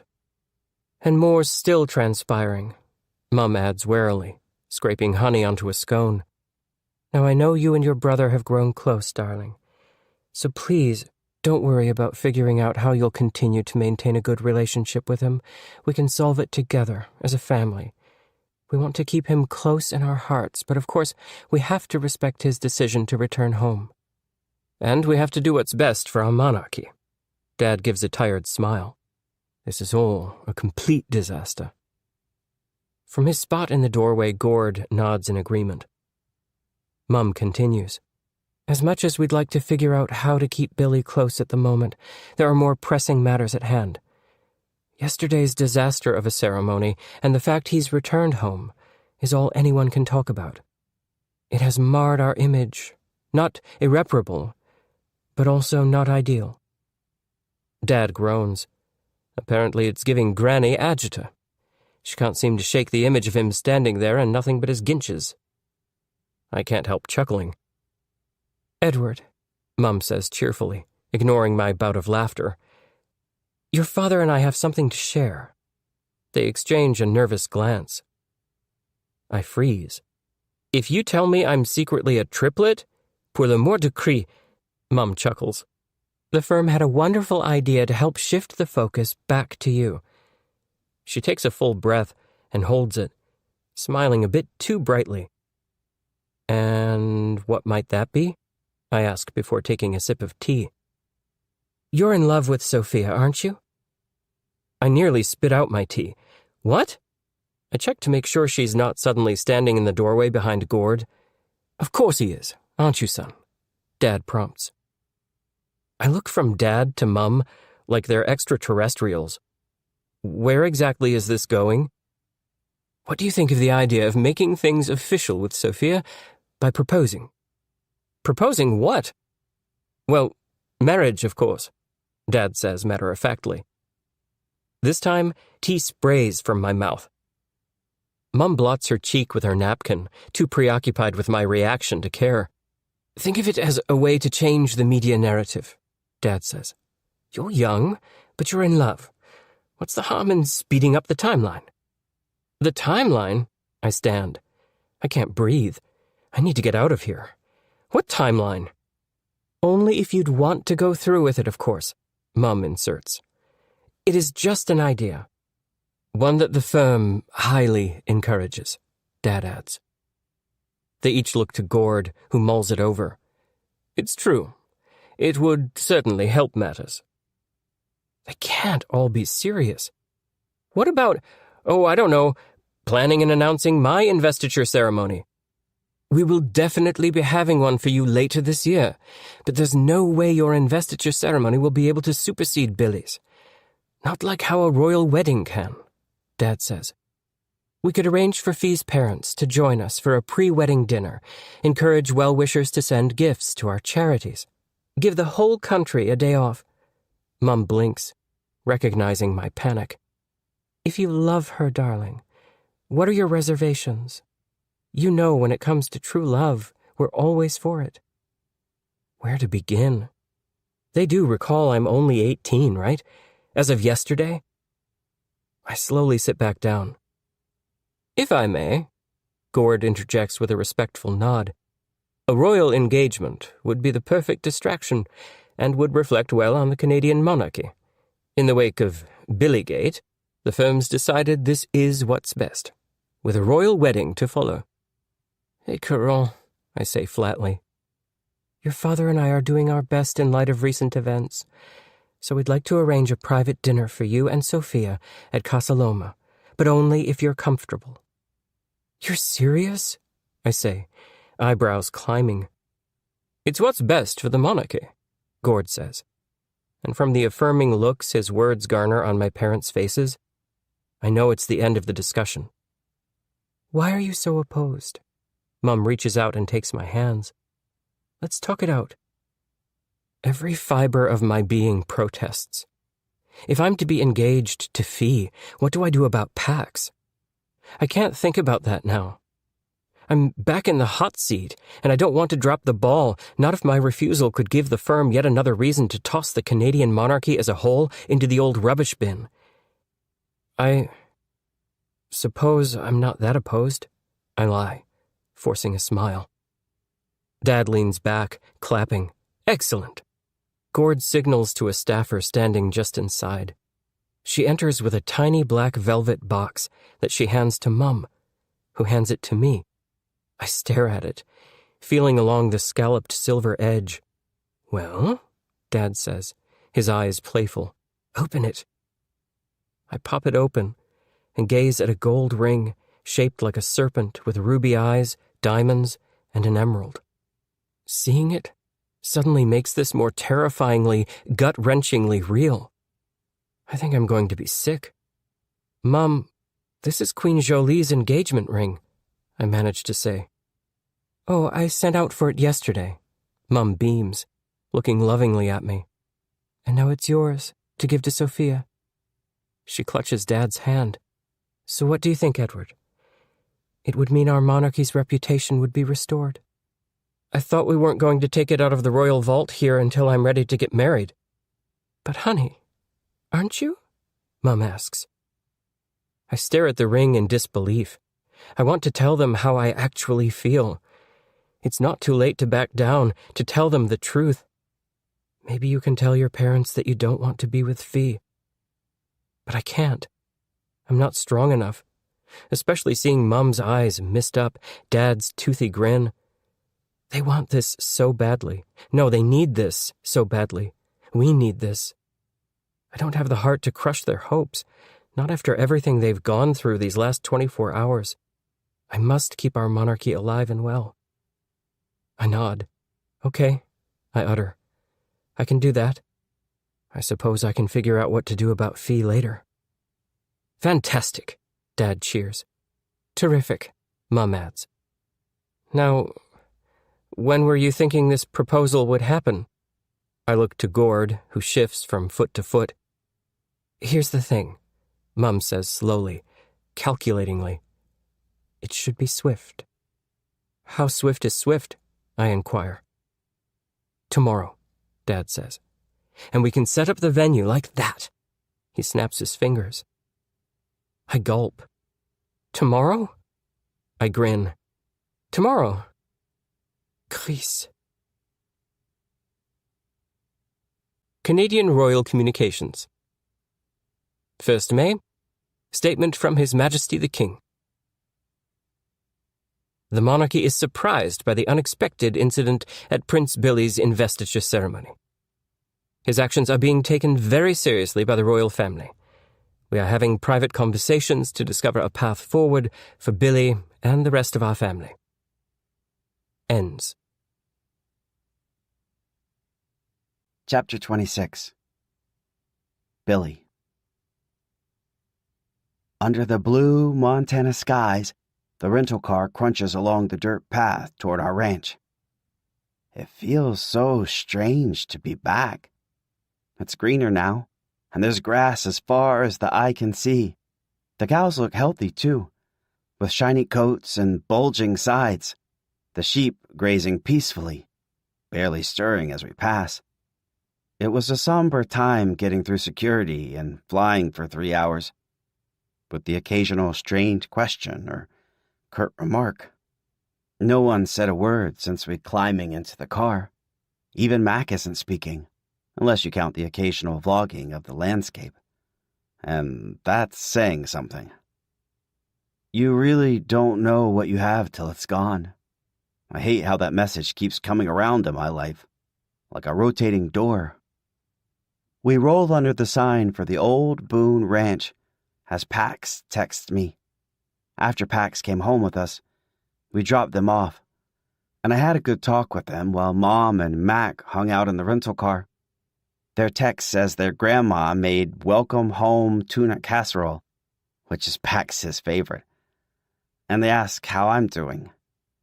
I suggest meeting up tomorrow, and that'd make me happy, especially since our good talk outside their grandma's house mended our rift. Pax, for the last time, why didn't you tell me? I demanded on the sunken stoop. For one, I didn't want you to move away and leave us all here in Little Timber. I huffed and rolled my eyes, thinking of how selfish they sounded. Pax bristled. What good would it have done for you to know?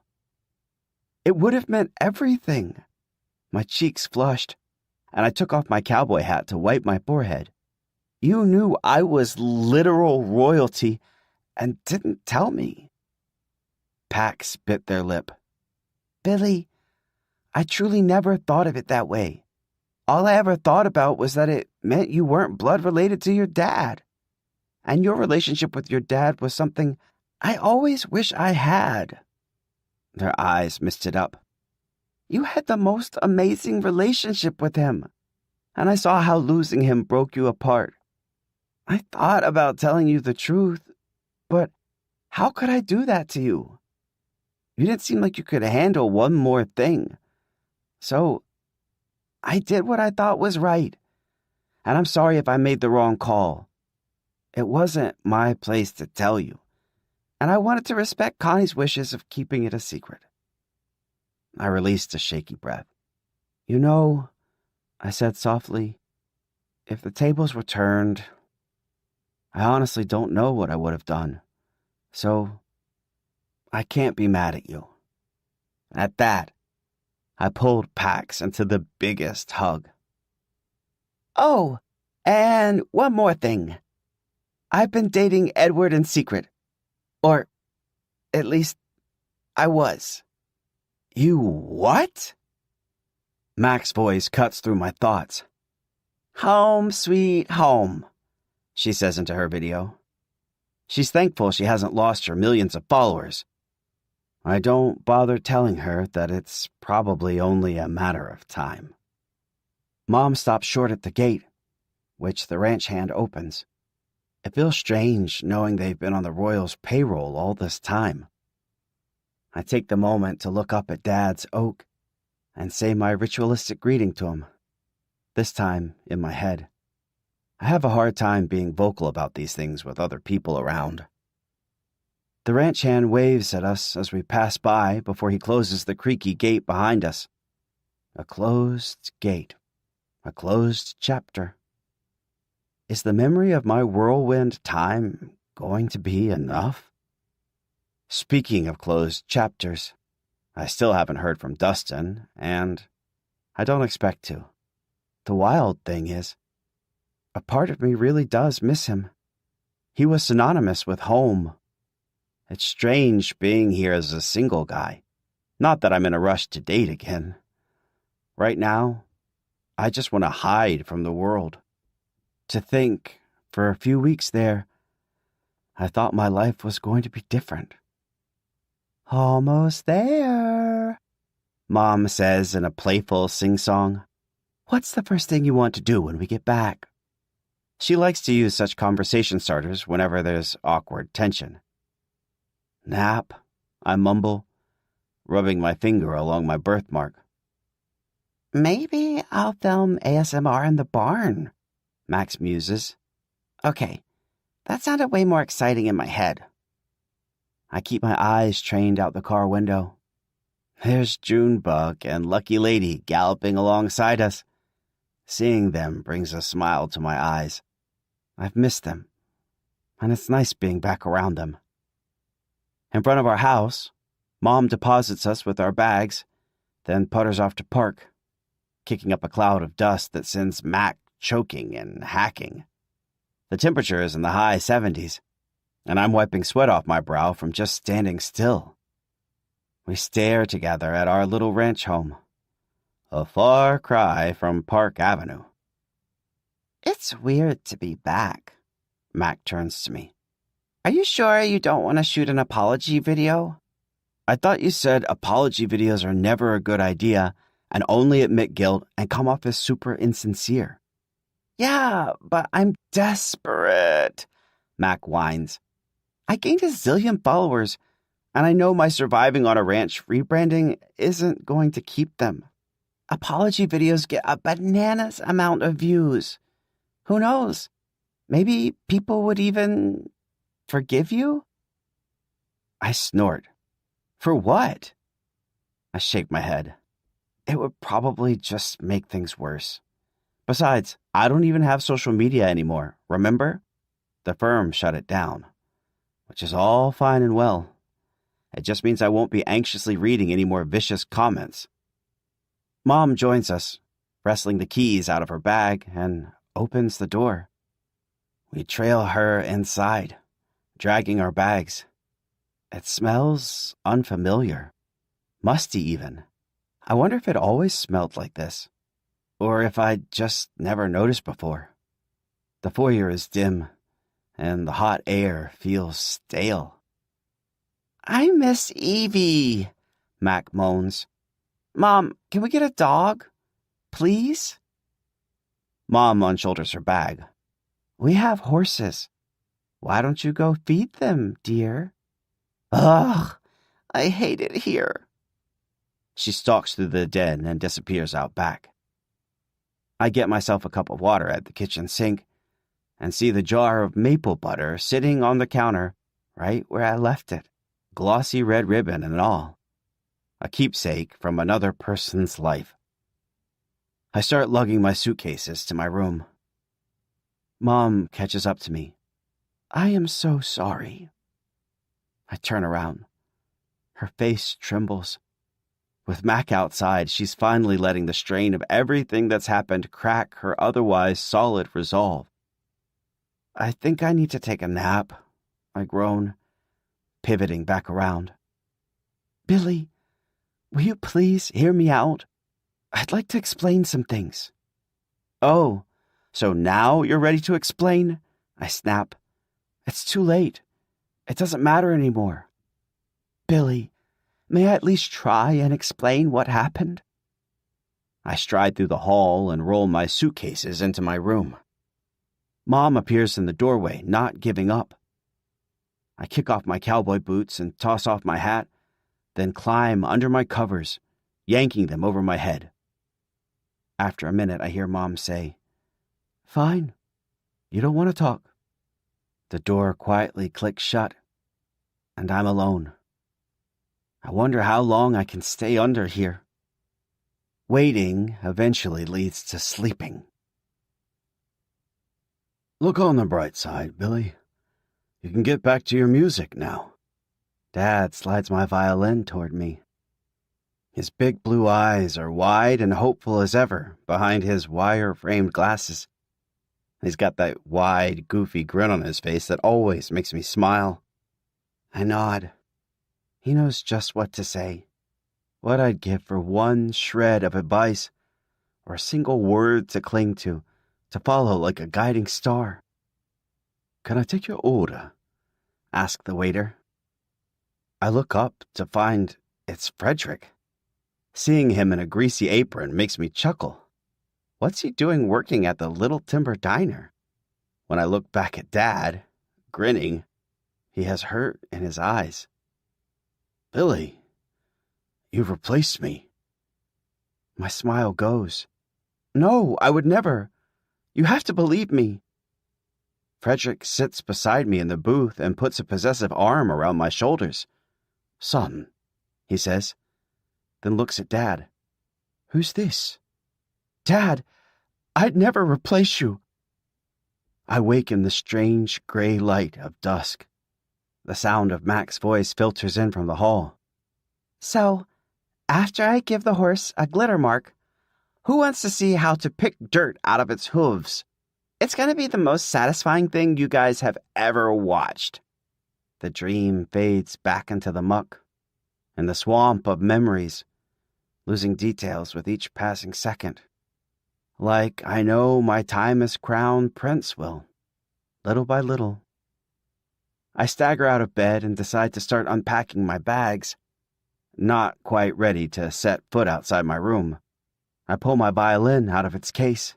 I can't believe I've only played violin a few times since we left. I recall the music gala at the Met, and the night Edward came out to me. I unzip my violin case and begin to fine-tune my strings when my phone lights up. Dustin. Billy, I wish nothing but the best for you. Take care. I let out a sigh.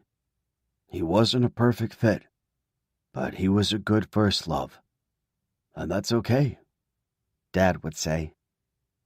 I heart the text. It's not just his final goodbye making me uneasy. I don't know if it's because I rested and can think more clearly now, but I feel bad about how I treated Mom.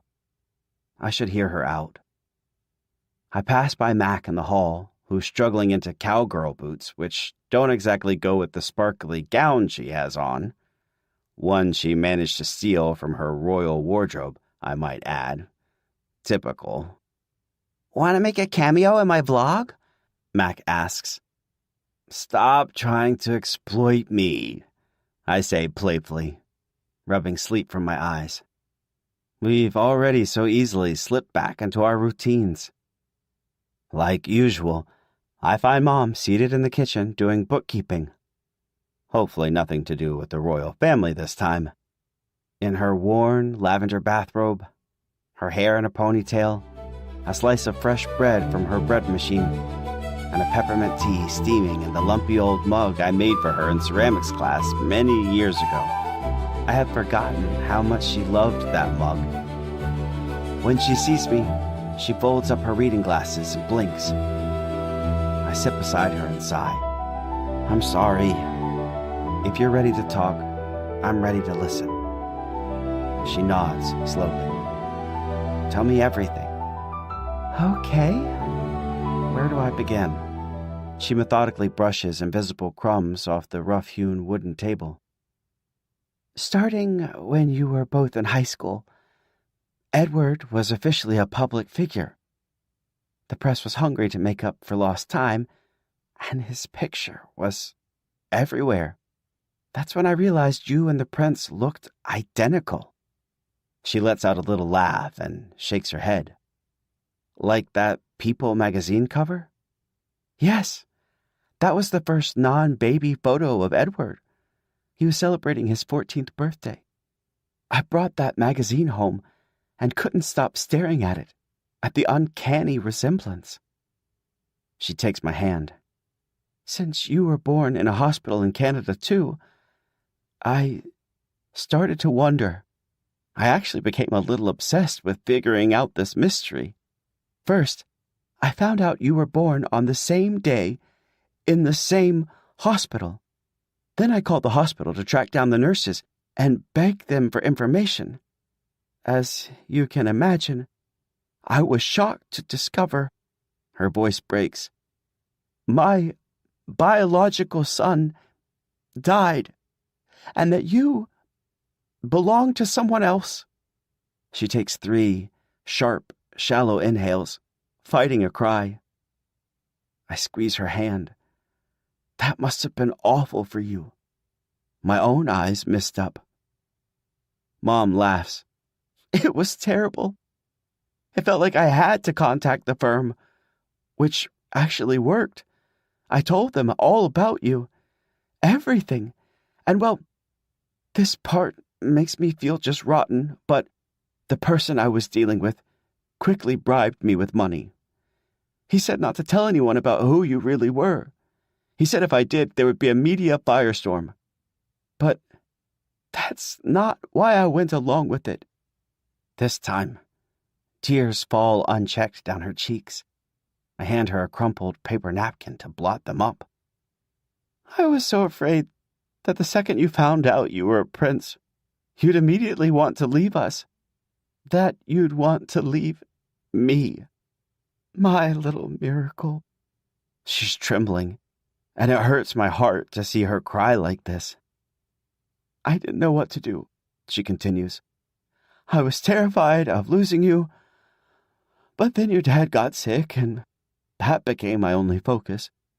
I wrestled with whether to tell your dad the truth, but I couldn't risk ruining his final days. In a way, I'm glad he never found out." I give Mom a weighty nod. "Now I understand." She sniffles. "After your dad died, I was desperate to help keep the ranch going, so I reached back out to the representative and told him that I'd continue to keep the secret if they help support us. And they did. That tabloid article got it right for the most part. And I am so sorry. I had planned on telling you. I hope you can forgive me." I wipe my eyes. "Mom, it's okay. I don't blame you. I forgive you. It's okay." She takes a stealing breath. When Pax noticed your similarities, I confided in them. I didn't mean to, but I've been keeping it a secret for so long, and they kept pressing the issue, and it all just kind of came out. She gives a sad smile along with a sigh of relief. I'm sorry for keeping the secret from you. It's just that I love you so much. I was terrified of losing you. She dabs at her eyes. Especially after losing your dad, she adds softly. It's okay. We're back. We still have each other, and that's all that matters. We'll figure out the rest. I won't lie. It's nice to be back home with all the memories of you two growing up. Her mention of childhood fills me with guilt. I'm sorry again for missing Easter egg dying this year. Mom shoos the air. Oh, please, I've already forgotten about that. Then she looks me square in the eye. Remember what I said right after you found out you were the Crown Prince? What did you say?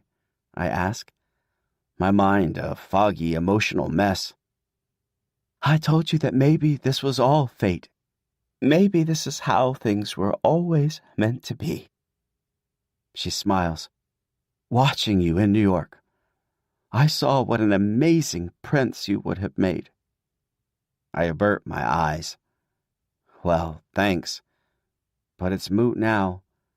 I pretty much ruined any chance of being Crown Prince. All signs point to the title officially going back to Edward. They should be announcing it any day now. Mom shakes her head. You'll always be a prince in my eyes, no matter what happens. She grips my other hand. I love you, Mom. I take in the details of her, bookmarking this memory, from her happy smile to the steam rising like a ghost from the chunky mug I made for her so long ago. I can tell you're glad to be back. She fights a sob. I really am. I'm sorry. There's nothing to be sorry for. I hug her. I know how much you love this place. She kisses my cheek. Thank you for understanding. You've become a wonderful young man. Your dad would be proud. Canadian Royal Communications. 2nd May. Statement from His Majesty the King. Today my family had very productive conversations on the future of my sons and our family. We honor and accept Billy's wish to step down as a full-time working member of the royal family. He has made it apparent that he does not want to be dependent on public funds. It has been agreed that he will move back to his home in Montana. Edward is being counseled regarding the possibility of reinstating his royal title as Crown Prince. These are complicated circumstances for my family to settle, and there is much work to be fulfilled. But I have requested for a final resolution to be decided upon in the coming days. A vote will take place in the House of Commons, where a unanimous result will confirm the right for the title of Crown Prince to return to Edward. Ends. Chapter 27. Edward. Are you going to tell me what this is all about? Fee rests her head in her hands, a bemused expression creeping across her face. I'm not getting any younger. The queasy feeling that settled over me has ruined my appreciation for the beautiful night here at Casa Loma. The place is one of my absolute favorites. It used to be a tourist attraction until Mum and Dad made it a home away from home after the city of Toronto practically gave it to them as a gift for the new monarchy. Typically, I'd be curled up inside reading a book or taking a nighttime stroll through the gardens, admiring the trimmed hedges. But tonight is certainly no typical night. Far from it. The staff has set up a table for two outside in the main garden, with radiating heat lamps that are a bit too turned up. The fountain spurts anxiously in view. Beyond it, spotlights throw a sickly glow up onto the stones and turrets of the medieval castle estate. The night would be so much more romantic were I with Pax instead. But I shove the thought away. Will you please relax? I reply in a low voice. Across the table, Fee looks like a vision, in a black velvet dress with a plunging neckline and a set of pearls resting on her collarbones. She wears matching drop pearl earrings, and her sleek hair is up in an elegant bun, 2 loose tendrils framing her face. She looks the part of a prince's fiancée. I'm racked with guilt. But what else is new? I just want to pop the question and be done with it already. She quirks an eyebrow at me. Well, fine then. All during our flight, she ruthlessly needled me for details. She guessed correctly at one point, but I didn't let on a thing. She forces a giggle. At least try to look a little less constipated. We have an audience, she says through her blindingly white veneers. Lo and behold, the paparazzi invited here tonight have been strategically planted around the premises. I'm pretty sure I saw a drone hovering overhead when the staff brought out the hors d'oeuvres, I say with a syrupy sweet smile. Fee nods. The more drones, the better. Under the table, her foot finds mine. I resist the urge to move it. You look dashing, Fee. Truly. She scoffs. Ditto, Cupcake. Her smile lessens a smidge. Well, we don't have all night. Get on with it. Whatever it is you want to say, or ask. You're seriously killing me. Ditto, Cupcake. Thankfully, we lean away from each other like a parting bascule bridge as the staff clears away our dishes and refills our goblets with ice water from a sparkling crystal carafe. And then it's just the two of us again. I grope the little box in my inner jacket pocket. I always forget what a charming place it is here. She cuts in, not paying attention to me anymore. She takes in the hedges, the rows of tulips, the fountain. We haven't been back since we were kids. She shoots me a simmering look. Remember? We'd play tag. And one time I pushed you into the fountain and you ran off crying. She snorts. Dork. I narrow my eyes at her. How is it every story ends with me crying? In fact, I don't know if you're even capable of crying. The photographers continue to snap away, the shutters like clicking insects in the fringes of the night. Fee gives them a cursory wave. I take the moment to slip the box onto my lap. I realize that my throat's gone cotton dry. It's wonderful how they're shifting the focus back onto you, she says in a low voice. Or should I say, us?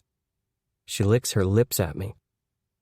Quite, I say, mustering my strength. I take a few quick sips of ice water, which isn't nearly enough. Now, I couldn't have planned it better, even if I hadn't tried, she continues softly. I fidget with the box on my lap, my expression inquisitive. Right. Anyway, I have to ask you something. Oh, me first. She grips the edge of the table and tips toward me, eyes smoldering. All right then, I submit, my racing heart thankful for the momentary reprieve. Well, I wasn't going to say anything, Fee confides. But since you're making this dinner way more cryptic than it needs to be, I may as well spill some tea. She brightens. Okay, guess what? I tilt my head down and twirl a hand for her to get on with it. I was the one who leaked the Boone's embarrassing family photos. She beams, as if expecting me to compliment her. But my whole body stiffens, and my face falls. Fee, that was a rotten, terrible thing to do. Edward? She taps the skin between her eyebrows. Frown lines. She looks over her lustrous shoulder and blows a kiss to a paparazzi, her French manicure twinkling. I don't care that I'm less than camera ready. I keep glaring at her, clenching my jaw. I want to make sure they have some candids and some post photos. Give them options. She laughs when her sights land back on me. Oh, please. You know you secretly love what I did. He's out of the picture, isn't he? I couldn't trust you to take care of matters, so I took them into my own hands. Why would you do that? And how did you learn about the payoff? I only sent the photos. She giggles devilishly. Mac really should have that laptop of hers password protected. It was just sitting there on the coffee table. The gardener could have gotten into it. Anyway, when I saw the photos she had open, I sent them to my dud email, hoping to find something useful. They turned out to be uber bland, and not the most flattering, so I sent them to the press hoping they'd use them somehow. She shrugs. I have no clue who leaked the story part of it, but if that isn't serendipity, I don't know what is. I snort. You really expect me to believe all that? She smirks. It's pretty unbelievable, isn't it? You don't get it, I say flatly. I'm actually really upset. And that's when it clicks. This is how Neil must have felt when he said I took things too far. I can't even believe it. She unwittingly made Billy and everyone else think I was to blame. Not to mention doing something arguably so much worse. I let out a deep, measured breath. You ruined Billy's life. And others too, I think. Like Pax's life. Fee titters. Edward, who cares? She shakes her head and laughs. Honestly, I care. Fee stares wide-eyed at me, delicate hand to her chest. Edward, your reaction is surprising, to say the least. I was just trying to help. Besides, like I said, I didn't cause the scandal. I just shined a light on it. I pocket the ring box under the table. It's over, I say. Edward. Fee angles her head and gives a put-on pout. You can't be serious. Whatever we have, I'm sorry. My voice trembles. But I'm done. Not quite what I had in mind for this evening. I can't say a small part of me doesn't feel some relief in the rift. Fee's hand goes to her pearls. I thought this was what you wanted. I love you. I'm in love with you. Now it's my turn to laugh. You love me? You're... What? Yes. She looks genuinely wounded. Aren't you? I've never seen her look genuine anything. She isn't joking. She loves me in a romantic way. Guilt gnaws at me, unnerving me. Unfortunately, I don't have feelings for her, try as I might. Blech. I hope Fee can forgive me for what I'm about to say. I lean across the table. I'm gay, I whisper. The words feel foreign on my lips, but also right at the same time. Fee falls back. I thought we... Wow. Tears spring to her eyes. I'm sorry I didn't tell you sooner, I say, deflated but still trying to be truthful. She uses her ring finger to blot the inner corner of her eye. You dragged me into this mess. You led me on. You liar. She looks repulsed. Pretty rich coming from her. Regardless, I owe her decency now. You know it's not like that, I try. Think of my environment, not exactly lenient. She shakes her head. I'm so clueless, she mumbles, sniffling. You know if this got out, it would ruin me, I add in a low voice, eyes darting to the hedges. Save it, Fee snaps, her sorrow replaced by ferocity. I was aiming on telling you sooner. I never meant for you to get hurt. It's too late for that. Fee, I'm so... She lifts her water goblet and chucks its icy contents at me. I stand, gasping, before registering that my face and chest are dripping wet, my shirt clinging icily to my skin. She stands too, throwing her napkin onto the table, before turning on her heel and clumping toward the rose garden. Hey, you can say you've seen me cry now, she calls back. Where are you going? I hiss, flicking water from my chin. How do I explain to my parents why they ended up with distressing water-in-the-face photos versus romantic proposal photos? I'm sure one of these shutterbugs can give me a ride to the airport. The paparazzi chases after her, asking for a statement. I pray she doesn't give them one about my petit sucré, not when I'm looking for smooth sailing as reinstated crown prince. Even she wouldn't be so low as to out someone, right?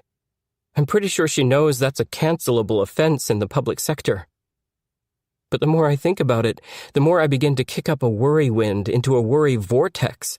My heart is racing. Did I seriously just come out to her? And is she going to tell everyone? Tevenek. Inside the castle, changing out of my soaked suit and into dry cotton pajamas never felt so good. I climb into my dark wood canopy bed, warming my shivering body, and stare at my phone, considering what to do. My incessant fretting hasn't lessened. Although I know things aren't entirely back to normal with Neil, I still hope my best friend will support me when I tell him about what happened. Edward. Hey, I came out to Fee. It didn't go well. Call me back? I'm surprised at how quickly my phone rings. Maybe Neil isn't so mad at me after all? But then I see his face. He's obviously still not feeling particularly understanding right now. Still upset at me for roping him into my schemes with Fee and likely ruining any sort of friendship he had with Billy, and quite possibly his romantic relationship with Carlos, now that I think about it. I comfort myself with the thought that he obviously still cares about me too, or he wouldn't have called. What happened? His voice is flat. I tell him about the whole fiasco. He sniffs. Sorry to hear it. Thanks. A thought comes to mind. Well, at least I have some good news. I kissed somebody. His eyebrows rise as high as a perfect souffle. What? Who? Pax, I say, feeling myself blush. Wow. Well, good for you. He doesn't look particularly surprised. It stings. There's a long silence. It's clear he feels he's fulfilled his friend duties by checking in on me. I can't blame him for still being upset. Text me if you need anything else. He hangs up. I miss you, I say to the darkened screen. I contemplate texting Billy next, but after some pondering I think about how ridiculous that would be. I haven't said a word to him since he basically told me to drop dead. Maybe Pax would be open to hearing about my predicament and be impressed with me for finally choosing to come out to Fee. Oh, God. Am I really that self-absorbed? Do I seriously need a pat on the back to validate what I did? Regardless, and despite how much I've wanted to reach out, I've been giving Pax space. Sending a text out of the blue sounds like a flimsy idea. I place my phone on my nightstand beside the ring box and space out, gazing at the hardwood floor. I've burned my bridge with Fee, pushed Neil away, and Pax and Billy are back in Montana. I have no friends left, fake or otherwise. Edward, you're doing great. Nice start to your new chapter. I'm also still ruminating on how I explained to my parents why they got photos of waterworks instead of a monarchy-saving engagement. I'm relieved that I was able to be honest with Fee, but how it went down was less than ideal. I hope nothing more comes of it, and I hope Fee can forgive me. I don't know what this means for our fake dating, but that's the least of my concerns. She'll bounce back. It's who she is. But I'm strangely still riddled with a biting remorse. I decide to send a text to her. Edward, I know I'm likely blocked, but I hope you're okay. I'm sorry. The next morning I sip a bitter cup of hot coffee in Casa Loma's Edwardian dining room, ignoring calls from Mum, Dad, and Gord. The staff hands me the tray of tabloids and papers. Taking a deep breath, I lift the topmost one. To my shock and relief, the tabloid in my hands shows Fee and I looking cutesy at dinner, with a favorable headline. Lovebirds share romantic night at Fairy Tale Castle, while another tabloid features an old photo of Billy smooching his ex-boyfriend Dustin, with a jagged line drawn between them and a less than favorable headline. Are gay breakups even messier than straight ones? I honestly don't have the stomach to read it. Not to mention the question is ignorant. My phone lights up. It's Gord. I let it keep ringing. So, they're calling me to simply inquire about last night. No coverage on the disaster. What do I tell them? That I chickened out? They're just going to insist Fee and I do it all over again. But next time I'll need to follow through. Who knows, maybe Fee would even be amenable. Keep the secret. Marry me despite our romance being a complete and utter falsehood. All of which would be contingent upon whether she chooses to forgive me. Maybe I need to rethink my priorities. Sure, she could end up being queen consort, but her entire life would be a sham. I know a thing or two about that, and wouldn't wish it upon anyone. Deep down, I already know Fee is too hurt to play pretend anymore, regardless of the lofty title it could afford her one day, at least for now. It started as an innocent game, but I'm through playing it, and through with my life being a sham. I sincerely regret stringing her along. Whoever thought I'd live to see the day when Fee had my sympathy? Hiding my true identity isn't just hurting me anymore. It's hurting those I care about. I'm done hiding. After the swift ride back to New York on the private jet, I'm reclined on a sofa on Park Ave, doom-scrolling on my phone while gnawing on an eclair. It's not easy taking my mind off my last phone call with Mom, even as I tap away from the slew of defamatory posts about Billy and browse my trove of baked good posts. Not even gorgeous photos of opera cakes, pearl sugar-sprinkled chouquette, or powdered beignets can put my mind at ease. "What do you mean things with Fee are as sticky as buns?" Mom had inquired. I accidentally upset her before I could propose. A mere hiccup. "Oh, Edward, what did you say to her?" "Something about her necklace," I lied. "It was nothing, truly." I suppose old habits are harder to break than I'd imagined. "I hope you haven't scared her off. We'll look into rescheduling with her." "Sounds good." And with that, I hung up. Why can't I just be honest with them? Fee was right. I am a liar. More than figuring out what to do about Fee, I wish there was something I could do to help salvage what little is left of Billy's reputation, and talk with Pax. But it's like I'm on a train, chugging along on the tracks with no way out and no way to stop it from barreling full steam ahead. On top of all that, I'm still longing for Fee to text me back to assure me that she's okay. My phone dings, but it's an email. "Dear Prince Edward, sincerest apologies for the delay. No hard feelings about missing each other a few weeks ago. It was nice to see you at the ceremony, which reminded me to reply to your last email. I hope we can bake together soon. You see, I am working on my very first cookbook, featuring recipes both old and new, and I would like if you could contribute something like a foreword, or at the least, taste test my latest innovations. In fact, I wanted to ask if you would like to collaborate with me on an idea I have for a dessert beverage that I concocted in your honor. The Maple Chino. My best, Chef Pierre." This certainly lifts my spirits. Maple Chino sure sounds like it involves milk and maple syrup.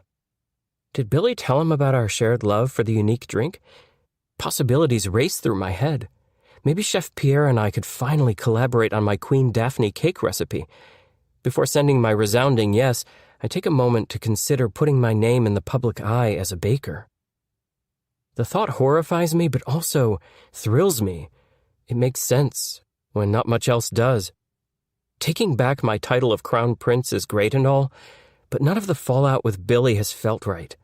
He never deserved the way I treated him or what happened to him in Ottawa. The undies stunt, those anti-monarchist protesters and anti-LGBTQIA+ protesters, the fans who stormed the grounds, not to mention the grace with which he's faced the world after losing his dad. He's not just a good prince. He's a good person, a good brother. It hits me, the thought I'd had seconds before his ceremony. Billy deserves to be crown prince. Again. I don't always respect tradition, but I respect this one. He's the older twin, even if it is only by a minute. It's his birthright. And it's not fair that was pried away from him through no fault of his own. Allowing Billy to step back into the picture would be the right thing. I wish there was a way I could help make it happen instead of continuing to dig myself deeper into the royal role. Chewing it over, and thinking about what Pax would say to do, I respond to Chef Pierre with an enthusiastic yes. Then I'm back to thinking about Billy and Pax. I miss them. I shift over to my Finsta, where I've been stalking them. No new posts or stories. In fact, the firm shut down Billy's official Instagram with its 30+ million followers. In my grid, a post of Mac catches my eye, taken pre-ceremony, hours before things went AWOL. She looks fresh-faced and full of aplomb, seated in a pile of synthetic maple leaves, her fuchsia dress ballooning up around her, her lacy fascinator glittering. I tap it and am stunned to discover her Instagram account has 21.4 million followers. Her numbers on TikTok aren't far off from that either. She truly has become New York's newest social darling. With this kind of influence, she could do anything. Saye. I scramble into a seated position, pressing my back against the mound of silken pillows, and FaceTime Mac, who should be available since we were all told not to go out and about until further notice. Please pick up. Please pick up. The screen fills with Mac's face. She's got her hair in pigtails, and she's standing in a barn. I ease into a casual smile. Hello there. How rustic. Hi? She wipes a frizzy flyaway from her forehead. Why are you calling? Can anyone else hear me? She looks around, then says, Nope. Well, unless you count our horses. Billy's working and Mom's meeting with the butcher in town. We're not raising the cows as pets here. So what's up? Terrific. Listen, I have a plan, and I need your help. My help? She juts her head back. This better not be about Billy making an apology video. Those are never a good idea. Besides, I already tried convincing him to make one. It's a no-go. Hear me out. I need your help to execute a media blitz. A media what? It's when TV, tabloids, and social media all pick up the same story. Why can't you do that yourself, Mr. Crown Prince? Why do you need my help? Because, 1, I don't have the right social media reach, and 2, you're Billy's sister with a huge following. Believe it or not, the goal of my plan is to turn favor back to Billy. She narrows her eyes at me. And move it off you? Yes. I'm of the mind that Billy deserves to be crown prince. This might be how to help. Why should I trust you? Billy told me that you're to blame for what happened. Well, once I tell you about my plan, you can use your judgment to decide if you think I'm still being dishonest. What makes you think he even wants to be crown prince again? Come on, Mac, I implore. You saw how happy he was. True. He's never been happier. Before he got canceled, obviously. And he does keep sighing and saying he didn't know what he had till it was gone. Mac makes a contemplative humming sound. I'm in. She scrunches up her mouth. But what exactly do I have to do? I look to my door, talking low. Could you post a photo of Billy? Any photo, totally up to you, but flattering. Preferably not one of him picking his nose. And then simply use the hashtag #CrownBillyBoone. She stares, and the silence stretches on. Done. Perfect. I cross my fingers on screen. Here's hoping it goes viral. Public opinion always sways the votes, especially if we can get people writing to their members of parliament before the vote. Take it from me, and the fact that negative public opinion is mostly to blame for his excommunication from the royal family. The firm receives a few angry letters and calls demanding my dad strip Billy of his title, and suddenly he's being kicked to the curb. If the public can affect big decisions, then so can we. We can flip the script. For someone who never goes off script, this feels good. And you're sure you want to do this? Let Billy take back the crown. I nod. It's what he deserves. Wouldn't you agree? Yep. Plus, if he's crown prince again, I can ditch this place again for the high life. Her screen goes blurry as she minimizes it. Give me a sec. Looking for a good photo. I get off the sofa and stand at the window overlooking Central Park. Got it. I'll post the photos I was planning to use for Billy's gift, the photos that weren't leaked. Creating a photo dump now? Okay. Now adding the caption and hashtag And posted. My stomach flutters with excitement. Thank you kindly, Mac. Let's take a look. With my heart racing, I gaze at my phone. A Google alert lets me know that the extremely expedited House of Commons session in 2 days will determine the fate of the crown. Apparently, Mum and Dad will be in attendance, presiding over the room. There isn't much time to right the wrongs. I hurriedly close it out and reopen my Finsta. The first photo in her carousel shows Billy with his arm around Mac at the ranch, maybe taken a year or 2 ago, back when he had much longer hair. The second photo shows him playing the violin, his passion for music evident in his expression.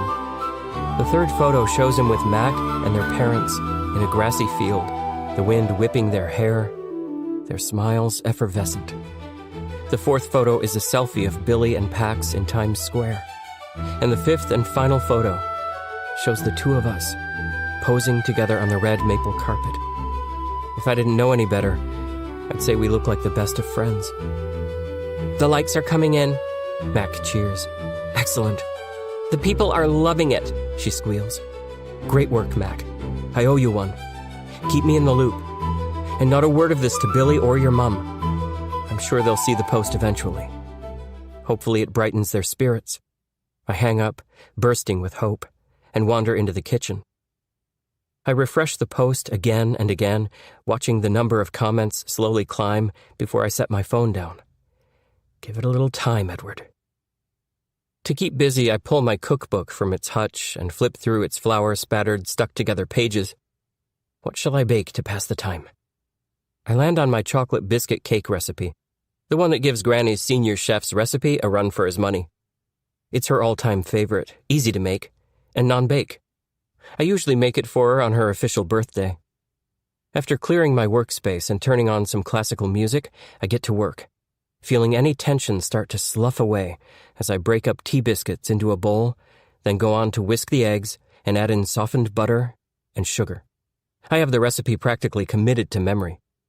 I dump the mixture into a separate bowl of dark chocolate I've melted, stirring it together till it's nice and glossy, all the while resisting the urge to obsessively check my phone. In go more crumbles of tea biscuits.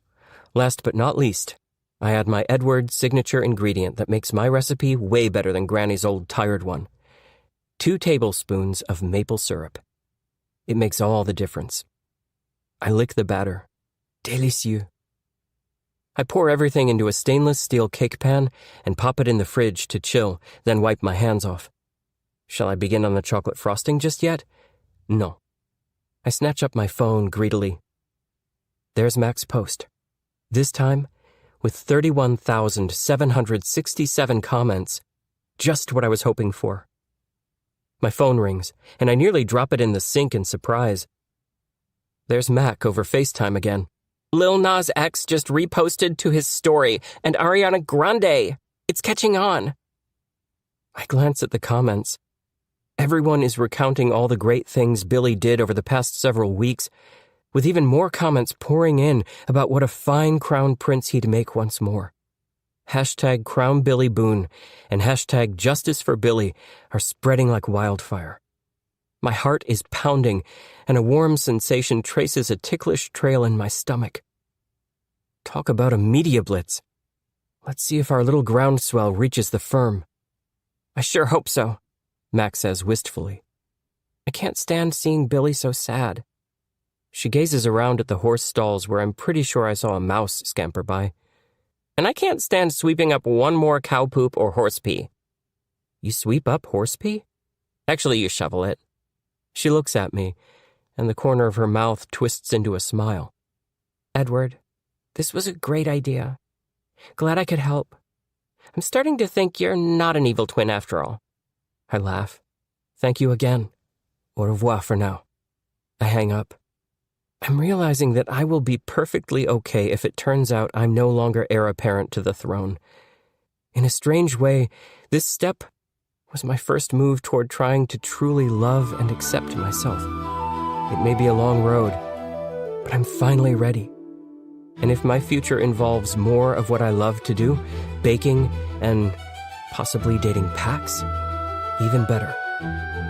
Now, as far as Billy goes, What more can I do? I've tried everything.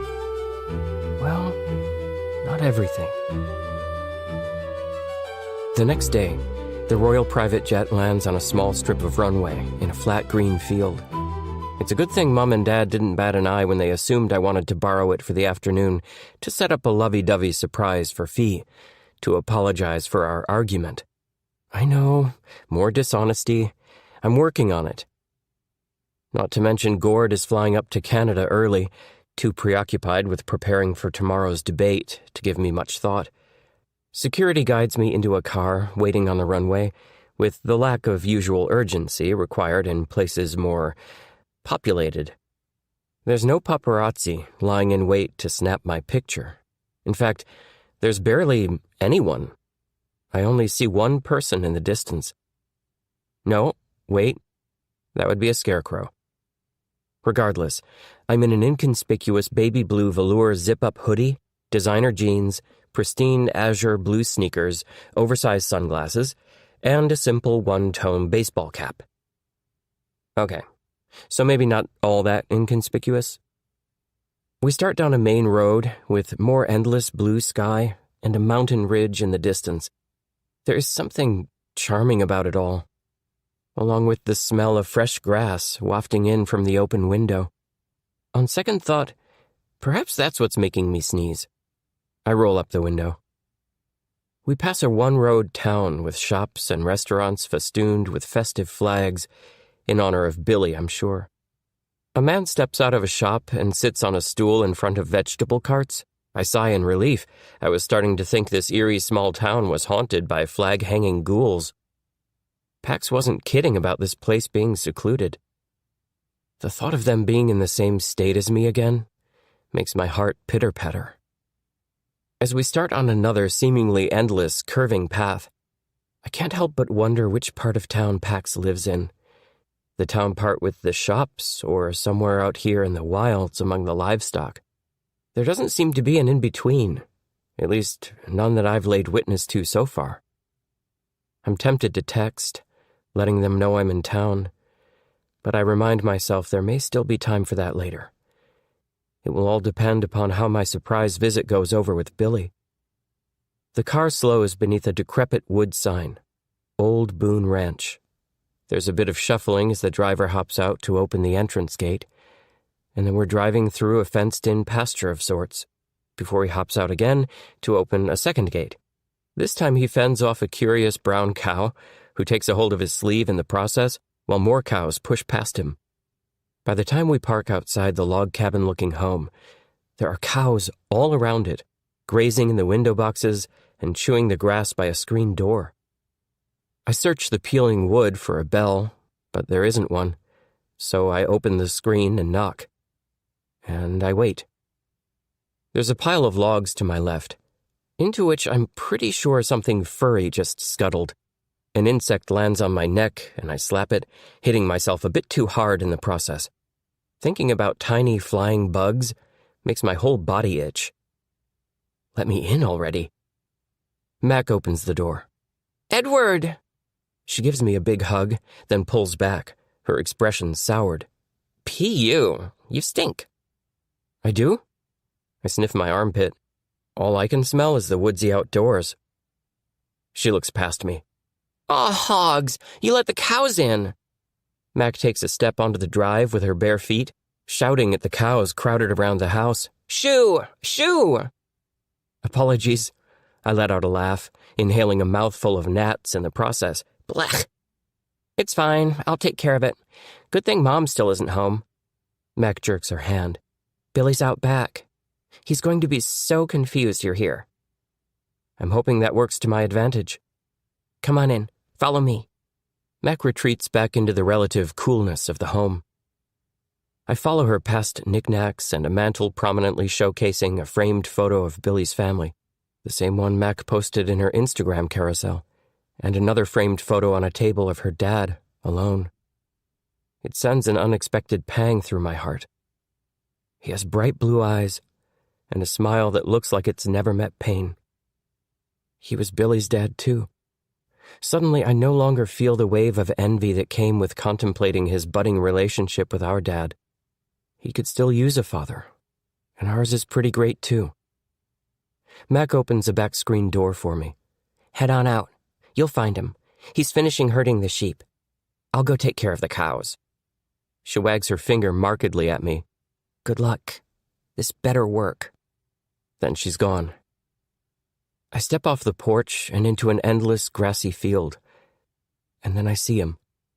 There across the pasture, in the distance, just beyond a little copse of oak trees, Billy is riding toward me on the back of a glossy, muscular chestnut horse.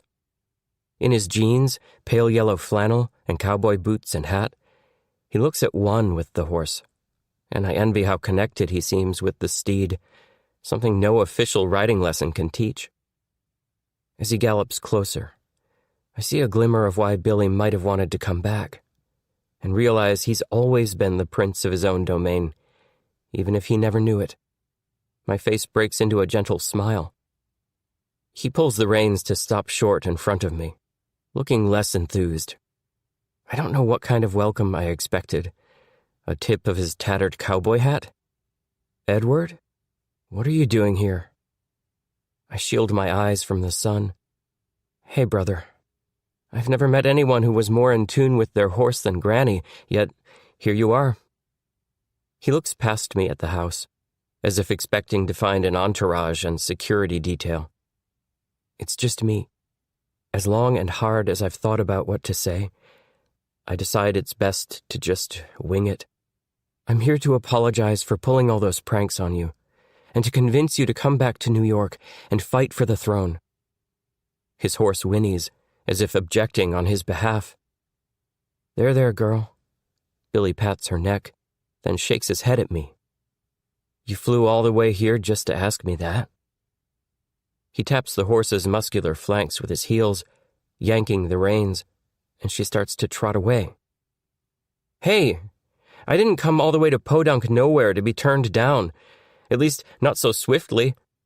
I make to move after him and step into a giant steaming pile of cow poop. Not my custom-made Giuseppe Zanotti. I try wiping it off on the grass. Chris. Billy has returned, trying not to laugh. Watch your step. Little late, don't you think? I mutter. He reaches his hand down. You did come all the way here. I can't send you packing just yet, even if you are morally shaky. Fair, though from his tone, I can tell that he's forgiven me. I begrudgingly take his hand, and he hoists me up onto the horse. I look for something to hold. Well, this is certainly... Giddy up, Junebug. The horse breaks into a trot. I grip Billy's sides, holding on for dear life. Where are we going? I call out. Thought maybe you'd want to see the place. Billy effortlessly gestures. This is our ranch. We gallop through the field and eventually pass 2 oak trees on our left. Mom and Dad planted 4 oaks, one for each of us. He points to the 2 oaks full of leaves. That oak was planted for me, and that oak was planted for Mac. The trees bend and rustle in a balmy spring breeze. Beautiful, I say. They remind me of the ceremonial trees planted at Rideau Hall. Billy turns Junebug around and sets us on course back for the house. He pulls on the reins in front of the gate, and the horse halts. Then he gestures to 2 oaks on either side of us. Mom and Dad planted these when they first built the place. He dismounts and runs his hand over the peeling bark. This one was Dad's. He looks at me, and I can see sorrow return to his familiar features. I reach over from where I still sit atop the horse and gently touch the trunk, as if feeling for a pulse. I would have liked to meet him. Billy stoically unlatches the gate and guides Junebug through without a word.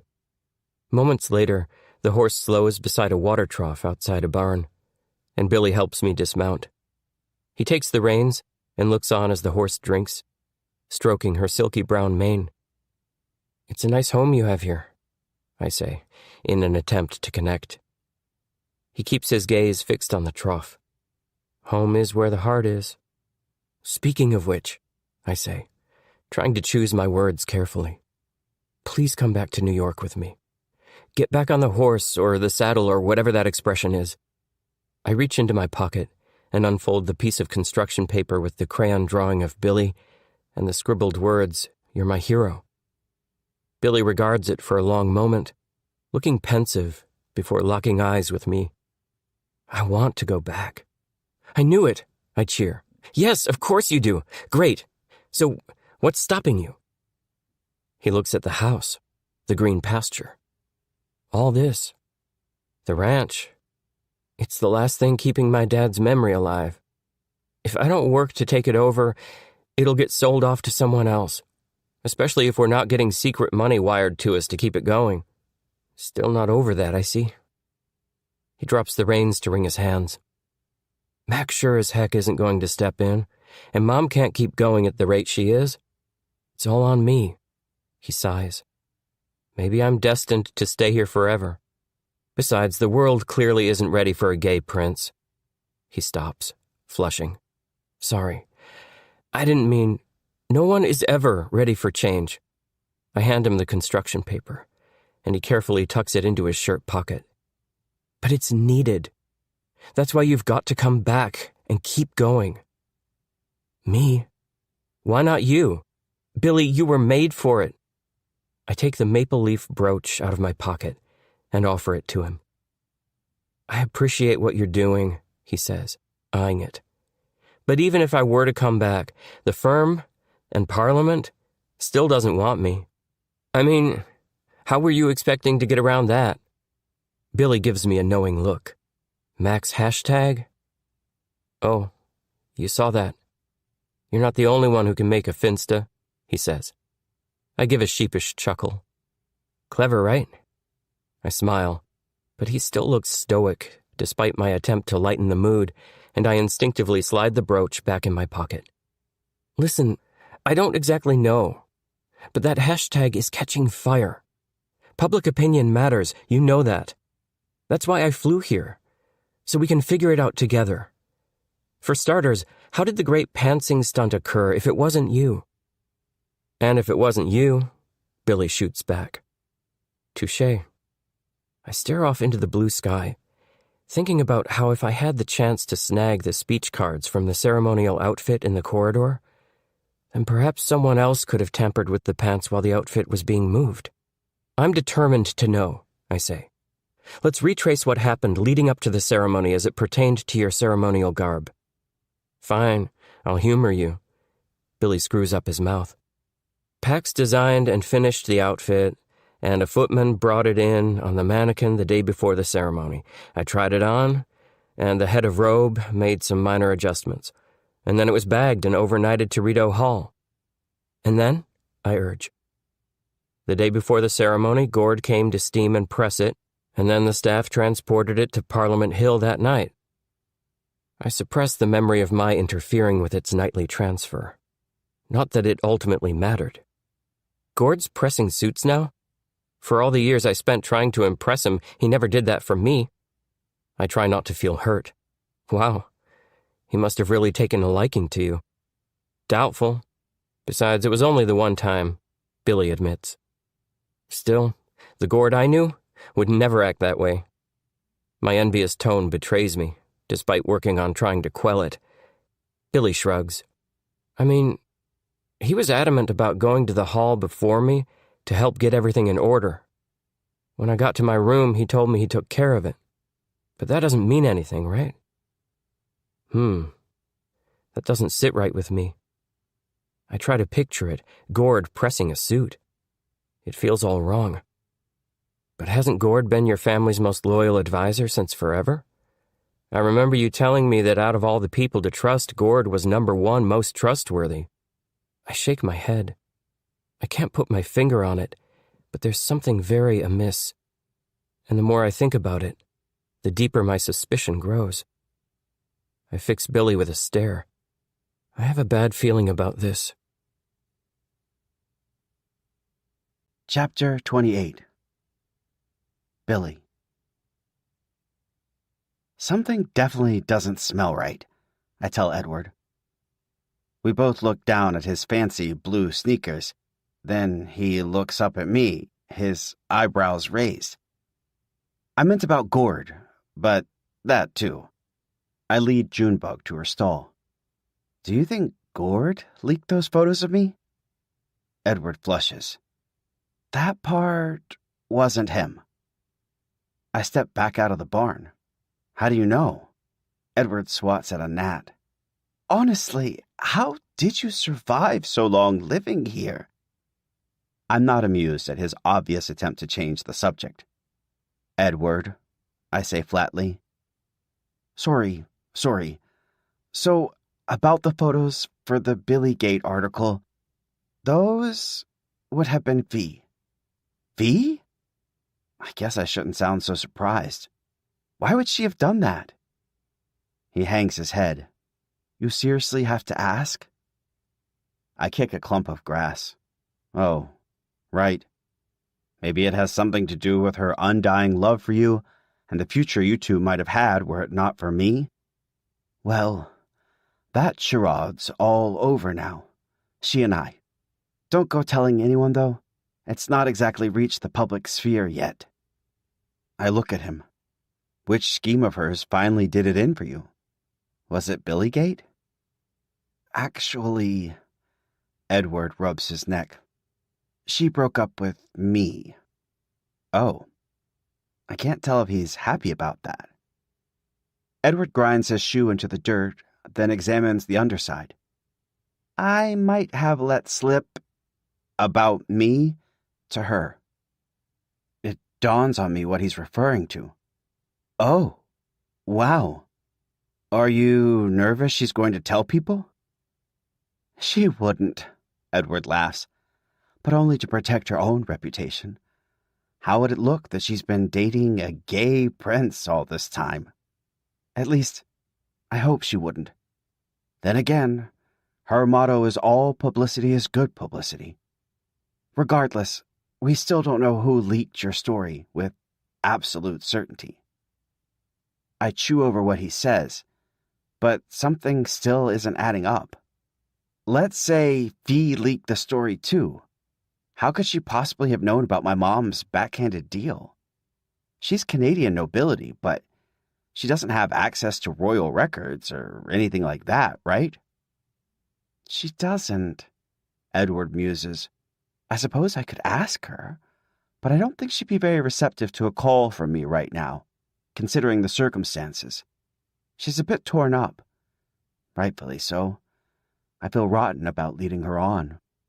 He strokes his chin. Tell me anything peculiar you know about the hospital mix-up. I try my hardest to recall.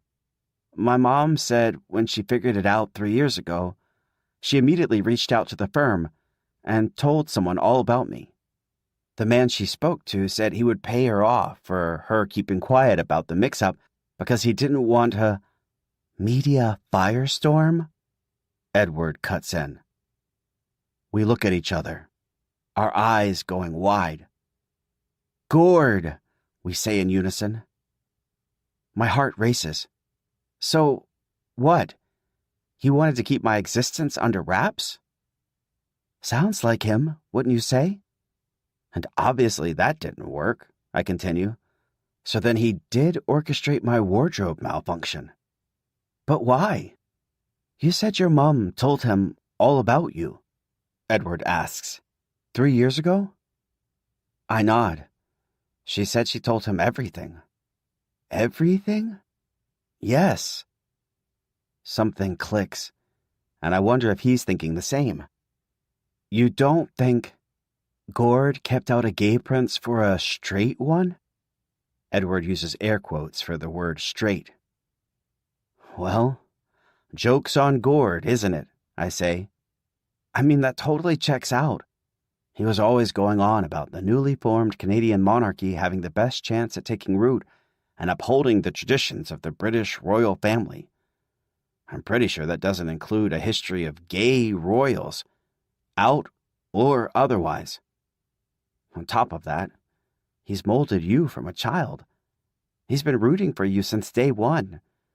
And from everything you've told me, Gord has no idea you're gay. Edward takes a breath. Precisely. Fee sent the tabloid the photos, and Gord likely got wind of it and contributed what he knew about the payoff. His face lights up. Do you know what this means? I take a breath, my thoughts reeling. What? Now that we know Gord has been trying to kick you off the throne and succeeded, we stand a fighting chance of reinstating you as the rightful heir. I fight the hopeful flitter in my stomach. Don't we need evidence? Edward's smile wavers. What about Fee? I suggest. What about her? I'm not certain, but I do know she's good at digging up dirt on people. I recall Granny's words. One just has to know where to look. You're brilliant. If we can get our hands on some hard, cold evidence, it'll be the final nail in the coffin. And hopefully, we can get it in front of Mum and Dad before their session tomorrow at the House of Commons. What are you talking about? I ask. Tomorrow, Mum and Dad will be presiding over the House of Commons at Parliament Hill to decide the official transfer of the title from you to me. If we can get them to see the light ahead of then, hopefully you can get the crown back. I take a deep breath and nod. Edward smiles. So, shall I tell them to fire up the jet for 2? I try to slow my heartbeat and gaze out over the field. Under one condition. Edward folds his arms coolly. And what might that be? From here on out, you have to promise to be honest. No more sabotage. Done. Or self-sabotage. Edward squirms. I'm pretty sure you just said one condition. Technically, that would be 2. I tilt my head at him and stick him with a hard glare. He lets out a quick breath. Fine. No more sabotage or self-sabotage. Now, is that all? Oh, no, sorry. I buried the lead, I say. Pax really likes you. Don't be a jerk. I think back to Pax explaining everything to me, and how Edward and Pax gave a whole new meaning to the royal we, honey. I felt sorry to hear it had to break off, and was warmed to hear that Pax chose our friendship over their relationship in the end. Now, I want Pax to be happy, especially knowing my twin isn't a total jerk. So, they told you about us. Edward blushes. Luckily, I really like them. He runs his hands through his hair. I've seriously messed up, haven't I? He jams his hands in the pockets of his designer jeans. I have to make things right with them, and I need to start by finally being honest with my parents about not wanting to marry Fee. I'll have your back when you tell them, and the country, if and when you decide you're ready. After all, I say, smiling, what are brothers for? But what about all the vitriol that's bound to follow? And the haters? There's always one, I say with another smile. The cruelest voice is always the loudest. As Pax would say, don't cater to the hater. It'll be okay. Thank you. You're right. And for all those commentators saying you're too gay, Edward says, well, one can never be too gay. So, in time, I'd like to squash that rhetoric. One thing at a time, I grin. So he does care about more than just surface things. Hopefully, we can save Pax's reputation in the fashion world, too, he adds softly. We gaze out over the beautiful Montana hills and mountains, the gorgeous robin's egg blue spring sky, the 4 oaks rustling in a perfect breeze. I feel as if they're letting me know, for the first time, that I'm free to set off and do whatever I want, with my brother by my side. I turn to him, something igniting within me. Fire up the jet. Excellent! Edward's eyes sparkle. But before we go, there's someone I still need to see, I tell him, thinking about how ever since I've been back, I've been wanting to visit Dad's gravestone. Now I'm compelled to let him know how I'm doing. To let him know it's not goodbye, but I'll see you soon. I'll need a few hours, I add. Edward flares his nostrils. Under one condition, he says smugly. Yes? Actually, two, he says. One, do you have a change in shoe? He turns up his nose in disgust at his dirty sneaker. Yes. I don't mention they're not much of a step up. Great. Now two. Where can I find a certain special somebody? Little Timber Cemetery is green and smells unsurprisingly of soil. I stand in front of Dad's grave, a stone block carved with his name. I run my fingertips along the edges of the roughly etched letters, the right angles of the simple carved cross. Benjamin Boone, loving husband and father. I open my mouth to speak. The words don't come. I want to tell him everything that's happened, everything that could happen, but most of all, the very real possibility that this is goodbye. I swallow the lump forming at the back of my throat. I stand for a very long time, grappling with what to say, how to say it. Eventually, the sound of a nearby bird stirs me. I rest a hand on the headstone, and the words come out. You'll always have me by your side, too, no matter what. I stay rooted to the spot until a weight lifts, until I feel Dad gently squeeze my shoulder. Then a breeze stirs through the trees. Would you look at that? Oak trees. And just like that, all is well. Chapter 29. Edward. I stand in Billy's spare pair of cowboy boots on the porch of the quaint gray house at 17 Bitterroot Road. I knock, then take in the property as I wait. It has a little green lawn with a flower bed hugging the front of the house, scraggly trees, and an American flag blowing over the front door. Charmant. There's movement through the warped oval of glass set into the door, which then opens to reveal a heavy-set older woman in a vibrant floral muumuu with a cloud of white hair piled atop her head. Her orange, bold-framed glasses hang from a string of beads around her neck. She peers at me. Hello. Can I help you, sweetheart? You Pax's friend from the 4-H? Billy, isn't it? I think we've met before. I smile, my eyes flitting past her into the cluttered interior of the house. Hello there. I'm another friend of Pax's. Are they home? Oh, so you are here to see my Paxy Flaxy. Well, they didn't say they were expecting any guests.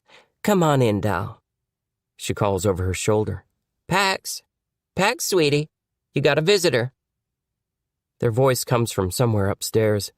What, Grandma? You got a visitor. She turns back to me. What's your name, sweetheart? Edward, I reply. Edwin, she yells up the stairs. Close enough. Bless her. I step through a mothball-smelling foyer, with a huge collection of decorative spoons hanging on the wall, all carefully dusted, and into a cramped yellow kitchen. Pax's grandma points out a chair for me, and then ambles into the next room as I take a seat. I hear the sound of Pax trundling down the creaky steps. They appear in the kitchen doorway, in a loose pink blouse and overalls with one of the straps undone. What in the beef Wellington? What are you doing here? They are completely shocked, and I can't blame them. After all, their grandmother did say Edwin. Their mouth opens and shuts like a goldfish. I stand. I've come to kidnap you. Pax grimaces. Huh? What now? You heard me. Come on, let's go. I stride past them and toward the front door, then turn back around. Pax is still rooted to the exact same spot in the cramped hall. Well? Are you coming or aren't you? I sigh. Billy knows I'm here. We've mended fences. I've cleared my name with him. In fact, he's the one who gave me your address. And those boots, clearly. I see a smile creeping over their face. Okay, fine, but where are we going? And what should I wear? What you've got on is perfect, but you may need a jacket. Okay, give me 2 seconds. Pax jets back upstairs. I realize their grandmother has reappeared and put on her bold-framed glasses. She looks shocked as well. I guess she finally figured out who I am, because she drops into a deep bow. I grimace and wave a hand. Oh, that's really not necessary. Your Royal Highness, my goodness, pardon the mess. I knew you looked like Billy, but I can't see that well without my glasses on. Oh, I should have put 2 and 2 together. Of course. Can I get you a spot of coffee? I stifle a laugh, watching as she moves backward into a cabinet, sending its plates chattering. I've got Oreos.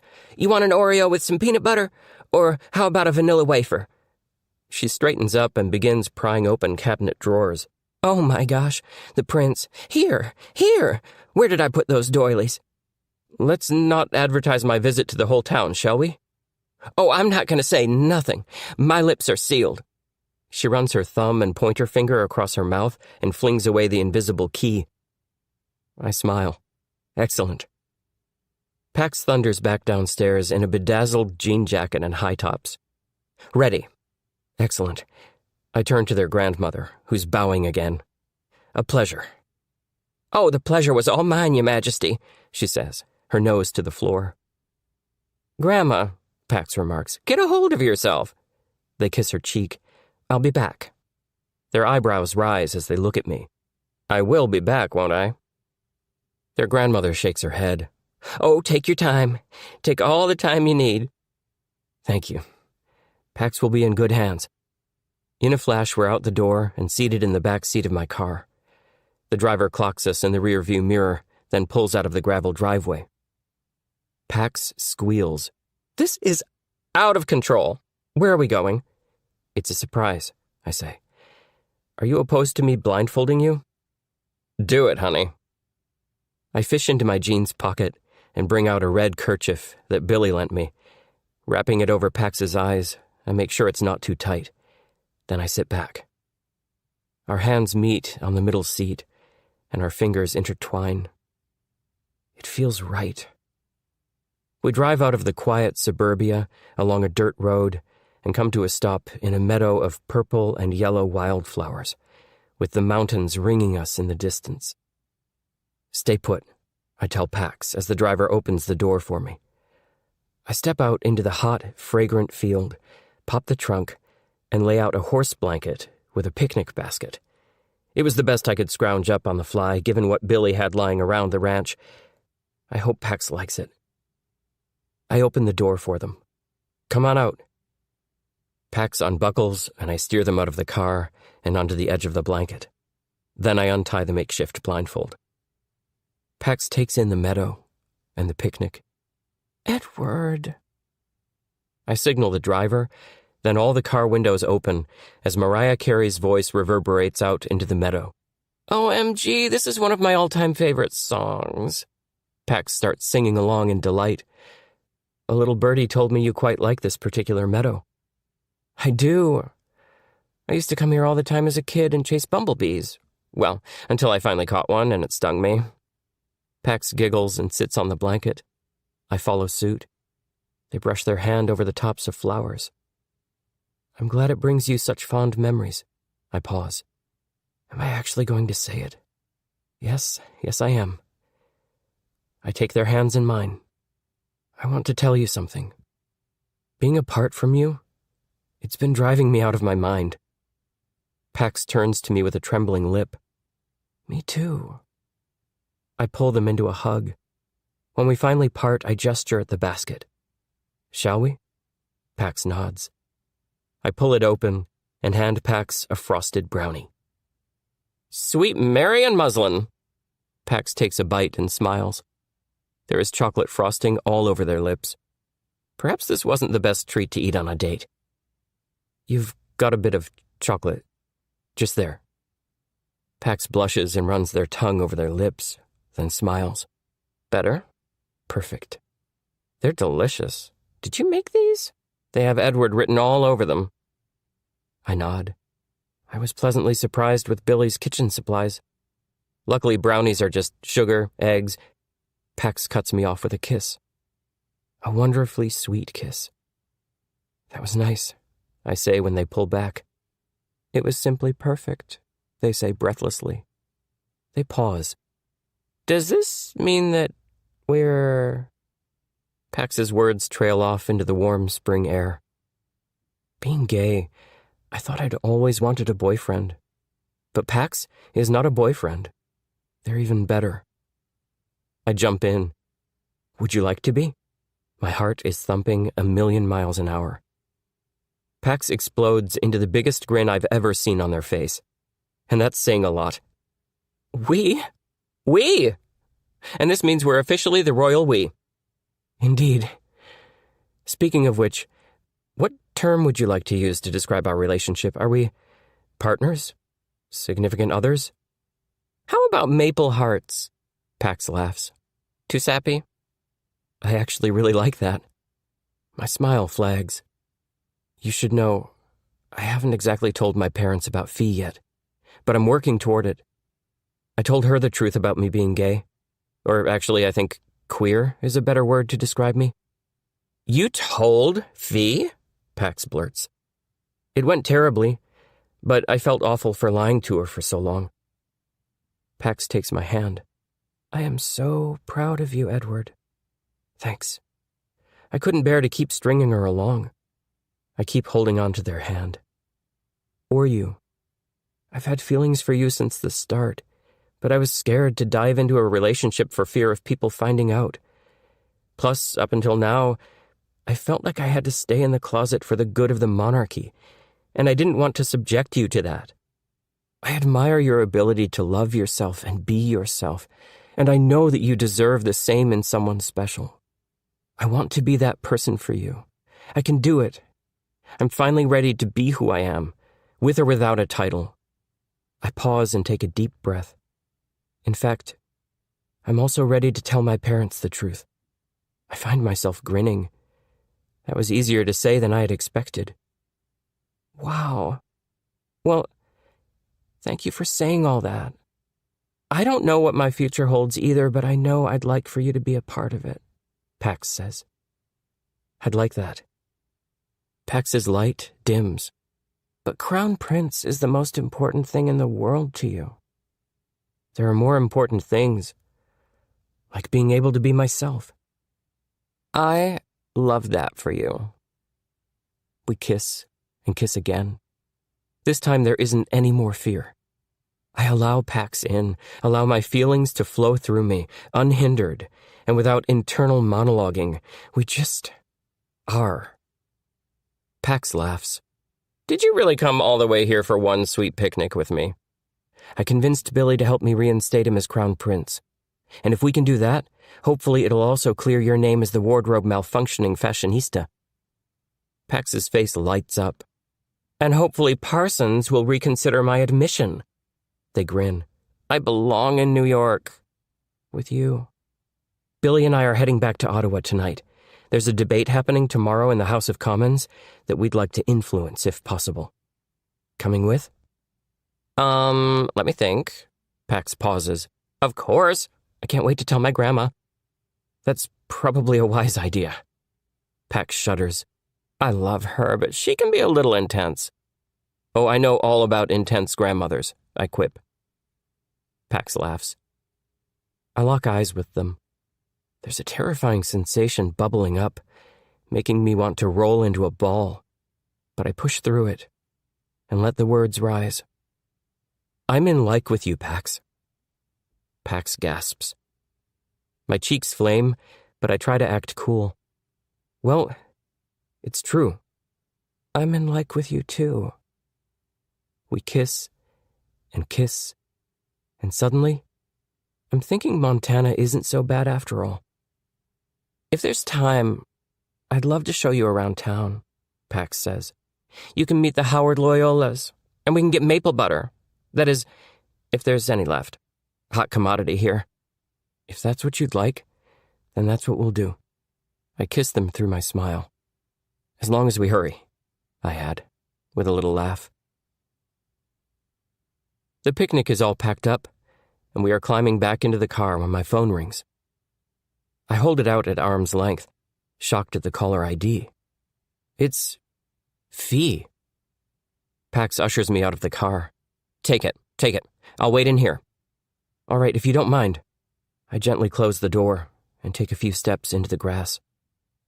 Hello there, I say as Fee's poker face fills my screen. My hand is shaking. Nice background. Where are you, Switzerland? Montana. I laugh, letting loose a bit. It's good to see your face. Her lips pinch, and she nods. That's not something I thought I'd ever hear. Hey, listen. I'm sorry I've been ignoring your texts. And I'm sorry I Real Housewives of Ottawa on you at Casa Loma. You know, with the dramatic water throwing, not my finest moment. I have an apology of my own. I let out a deep breath. Royals don't apologize if it can be helped. But I've been starting to realize lately how much I strongly dislike that particular custom. I'm sorry for leading you on. She laughs and fiddles with her chunky gold necklace. It's not your fault. Don't worry. We'll always be friends. I bristle. Fee? Were we ever friends? Shut up! And yes. She examines her French manicure. Besides, I'll just find another hot prince to social climb with. Unless you want to keep up the charade, I'm not against it. Something tells me that's not the best idea. I blink at her. So, you forgive me? Obvi. She rolls her eyes. Listen, in all seriousness, you're the truest friend I've ever had. I value our friendship. Not to get all mushy on you, but you're the only one who hasn't left me. I've pretty much burnt bridges with everyone else I've ever known. I don't know how you tolerate me. She laughs, but there's a sadness. I've been asking myself the same, I chuckle. Also, if my parents ask, I told them I'm with you, not with you geographically. They don't know I'm here in Montana. She shrugs. What are friends for if not for corroborating false narratives? Well, thanks, friend. And the feeling's mutual. I'm serious this time. She smiles. I mean, the fact I didn't rat you out to the press that night just proves our friendship is real. I told them what they wanted to hear. It was so tempting to say otherwise. Much appreciated. Good, because believe it or not, there's a nice person in here somewhere. One who knows just how important being crown prince is to you. And why are you in about that? Me wanting to be crown prince has taken a permanent backseat. What? Fee's eyes go wide and her jaw drops. Spill! Now! After filling her in, I hang up and duck back into the car. How'd it go? Pax asks. Surprisingly well. I buckle my seatbelt as the car rolls forward. Pax takes my hand. I think you have one more call to make. I give them a quizzical look. I do? Come on. It's so obvious you and Neil had a fallout. Call him. Clear the air. Besides, you're going to need his help too. I smile. I've been trying, but he's not picking up. Pax hands me their phone. So call him from mine. I take the phone, laughing. Genius. Daily Maple Online. The Royal Roundup. May 4th, 8:14 p.m. Eastern Time. Eddie to steal back title of Crown Prince? By Omar Scooby. Way to go, Eddie. After reallocating his coveted title of Crown Prince to Billy weeks ago when his older twin first appeared, Eddie is about to be confirmed as Crown Prince once more. A tweet from Rideau Hall confirms what everyone's been thinking. The Crown Prince of Canada may be switching back from Prince Billy to Prince Edward. It's still a mystery as to when Billy's title will be returned to his brother and when Eddie's investiture ceremony will be scheduled. But the Daily Maple is eating it up. Rumor has it that Frederick and Daphne will be present during the official debate at the House of Commons that will determine if the title will indeed go back to Eddie, requiring a unanimous vote. The very nature of the Maple Empire teeters on the precipice. When asked about how Edward is doing in light of this recent news, our source said he seems overjoyed at the prospect of getting back in the game, and we'll be here to root him on. As for Billy, a source said that in the meantime, the dark horse has headed back to the stables, in Montana, where he hails from. We're sure he's quaking in his cowboy boots at the recent twist in fate, but everyone's favorite hot mess hayseed is decidedly better off back in his one-horse town. Related stories. Is Prince Billy the most hated celeb in the world? Billy's fall from grace, splitting heirs. Maple Leaf undies sell out online. Lady Sophia as future queen consort. Polls reveal people want Canadian monarchy to go. Backlash over carbon emission of royal private jet. Breaking. Fritz and Daffy to debate with Prime Minister. Chapter 30. Billy. I drive past the plank that says, "Welcome to Little Timber," which now has a banner strung over it with only the "Welcome" showing beneath. Welcome home, Billy. From the rope and neat handwriting style and paint, I know the Howard Loyolas must have been behind creating the banner. I slowed past the one-road town.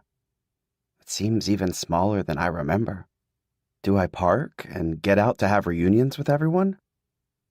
On second thought, I doubt anyone's going to be hailing me as their hometown hero or jonesing to have me sign my autograph. That's when I see something I must not have noticed earlier. Rainbow flags and Canadian flags blowing from each storefront. Every single one. They have my back. Maybe they've had it all along. I smile to myself and keep on driving. I know I'll be back. At the ranch, I pack for Canada, unable to believe I'm returning there so soon. I load up a backpack with the essentials: toothbrush, phone charger, wallet, passport. As I zip up my bag, I think about how reckless this is. Going to the Citadel to creep into Gord's central office, searching for dirt. But I'm ready to be reckless. There's nothing to lose. And I won't be alone. If our plan works, I'll leave Montana to dream big. But it will always be home. Always. Always.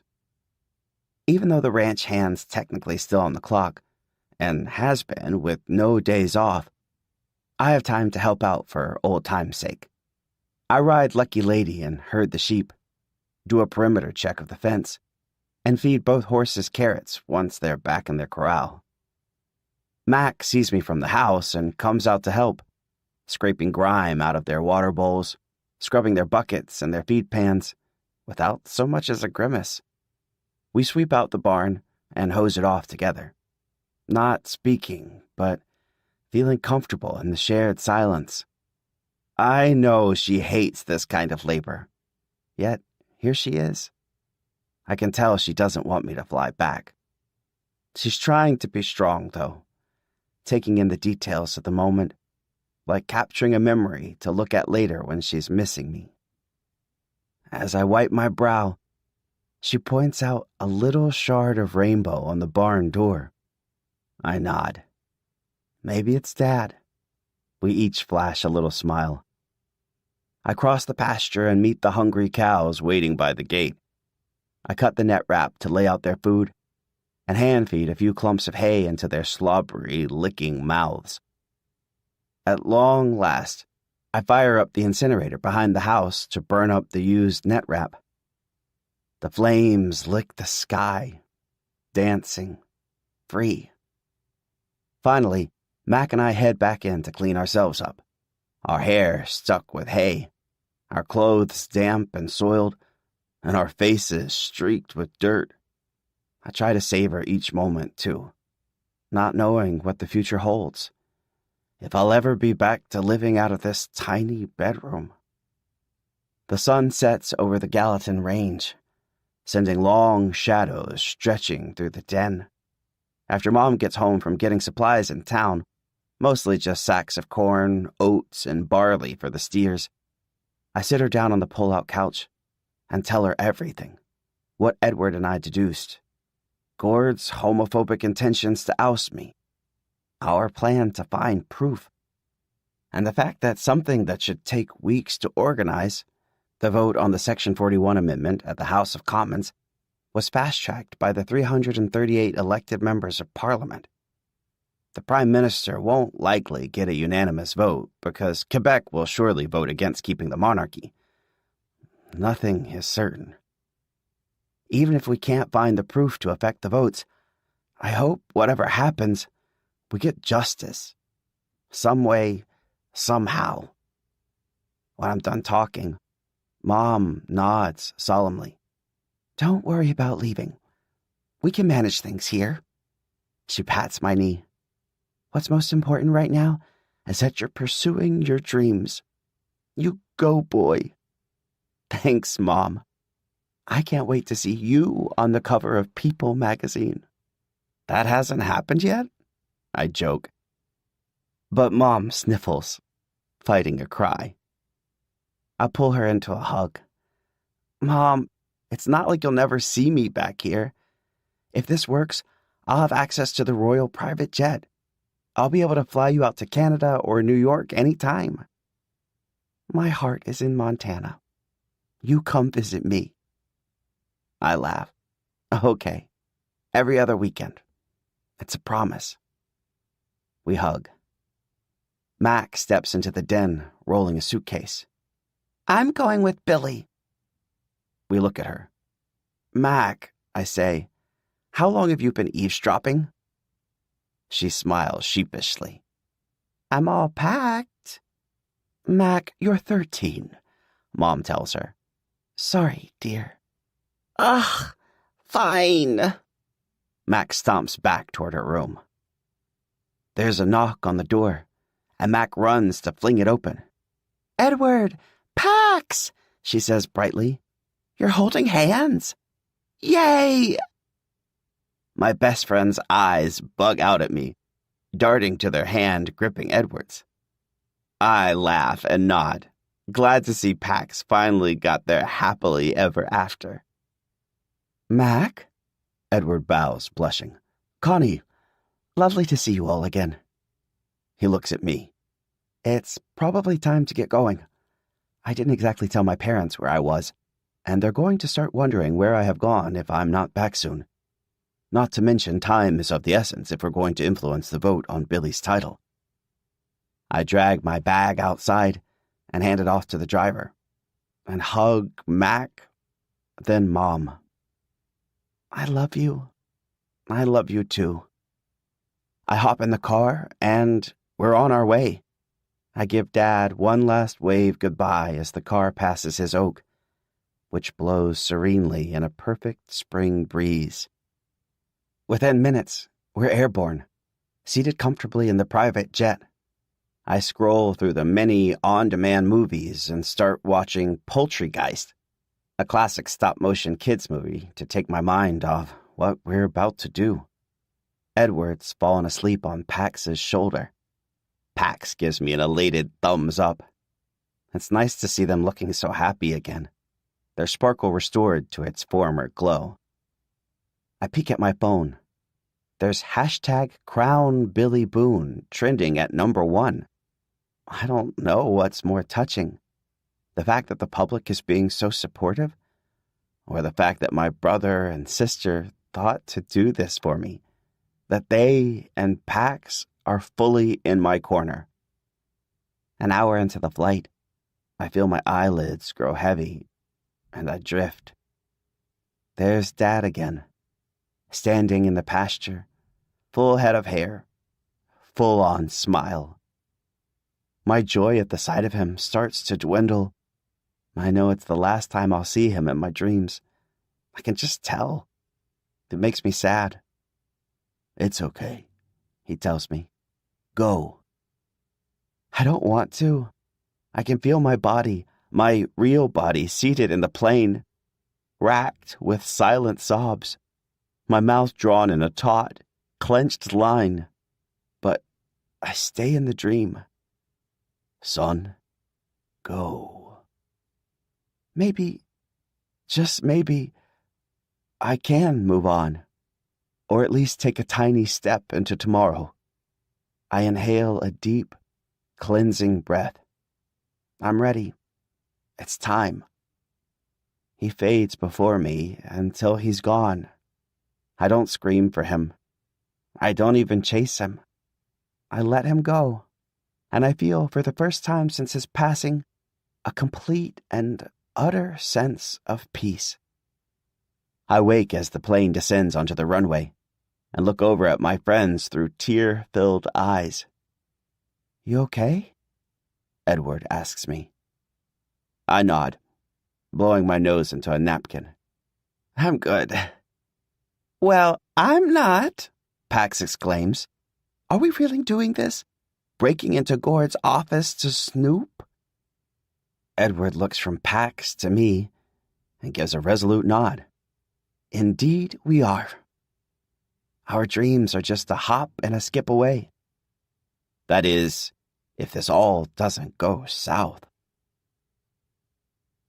After staying overnight in Edward's heritage suite at a castle-like hotel, the Chateau Frontenac, the next morning, we meet Fee in the empty lot outside the Citadel of Quebec, where we just spied Frederick and Daphne leaving the premises.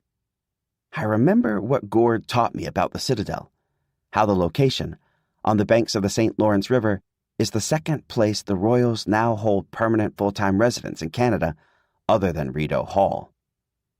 It's also the location of Gord's central office. Fee's wearing a fitted white suit jacket over a short white dress with black heels and enormous sunglasses. If it isn't the whole motley crew, she says with a smile as we approach. Fee, Edward says with a nod. Although Pax and Edward are no longer holding hands, the way they stand so close to each other, side by side, screams couple, at least to me. It looks like Fee catches on, too. Edward? Pax? She brushes a strand of hair out of her mouth and faces me. Billy, I am so sorry. Mac's photos weren't mine to send, and I never imagined they'd end up as part of the whole tabloid scandal feature.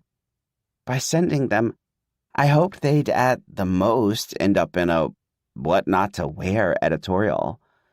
I was desperate to save the crown for the boy I loved. She glances at Edward. But I'm sorry I hurt you, and I'm sorry your family's reputation was damaged. That includes you too, Pax. I forgive you, I say. The photos alone didn't do the damage. I forgive you too, honey. Even if you are pettier than a petticoat at times, Pax says. Besides, we have a fashion empire to rule. Fee nods in earnest. Were you able to dig up my mom's old emails and trace them back to Gord? I ask Fee. She shakes her head. But I did hack into his calendar, and he's apparently out to lunch, meaning we can nose around through his office, Edward says quietly, glancing at the ceremonial guards watching us from narrow blue sentry boxes in their fuzzy black hats. Pax gasps. OMG! Scandalous, honey! Let's do it. I knew this was coming. Still, my heart begins to race. We're just waiting on one more, Edward says, raising his hand to shield the sun as he looks down the drive. Did he ever call you back after you left the voicemail? Pax asks. Edward shakes his head, his arm lowering. I guess it's just us then. Suddenly, a car approaches from down the drive. It pulls right up to us, the door sliding up from the floor, and someone steps out in an army green short-sleeve button-down with matching shorts, each with bright orange pockets. Neil, Edward hugs him. I'm glad you decided to come. And I'm sorry about everything. You were right. I went too far. He grins. Glad you finally came around, Bara. He regards Edward's less than formal attire, from windswept hair to casual sneakers, and that you finally loosened up a bit. A smile tugs the corner of his mouth. Besides, you really thought I'd pass up your invite and miss out on the mischief? He grins at the rest of us in a greeting. Now that we're all here, let's get this party started. We form a sort of cluster and move toward the entrance, a tall arch in a wall of stone.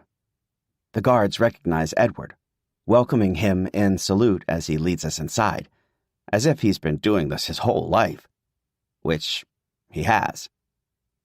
We pass through the tunnel and onto the grounds, hurry up a grass-lined walkway bursting with tulips, and step into the private entrance of a long, gray building. After emerging from a foyer, we hang a right at a carpeted grand staircase and stride stealthily down a long hallway on a runner, framed sketches on either side of us. Edward takes a sharp right, and we quicken our steps.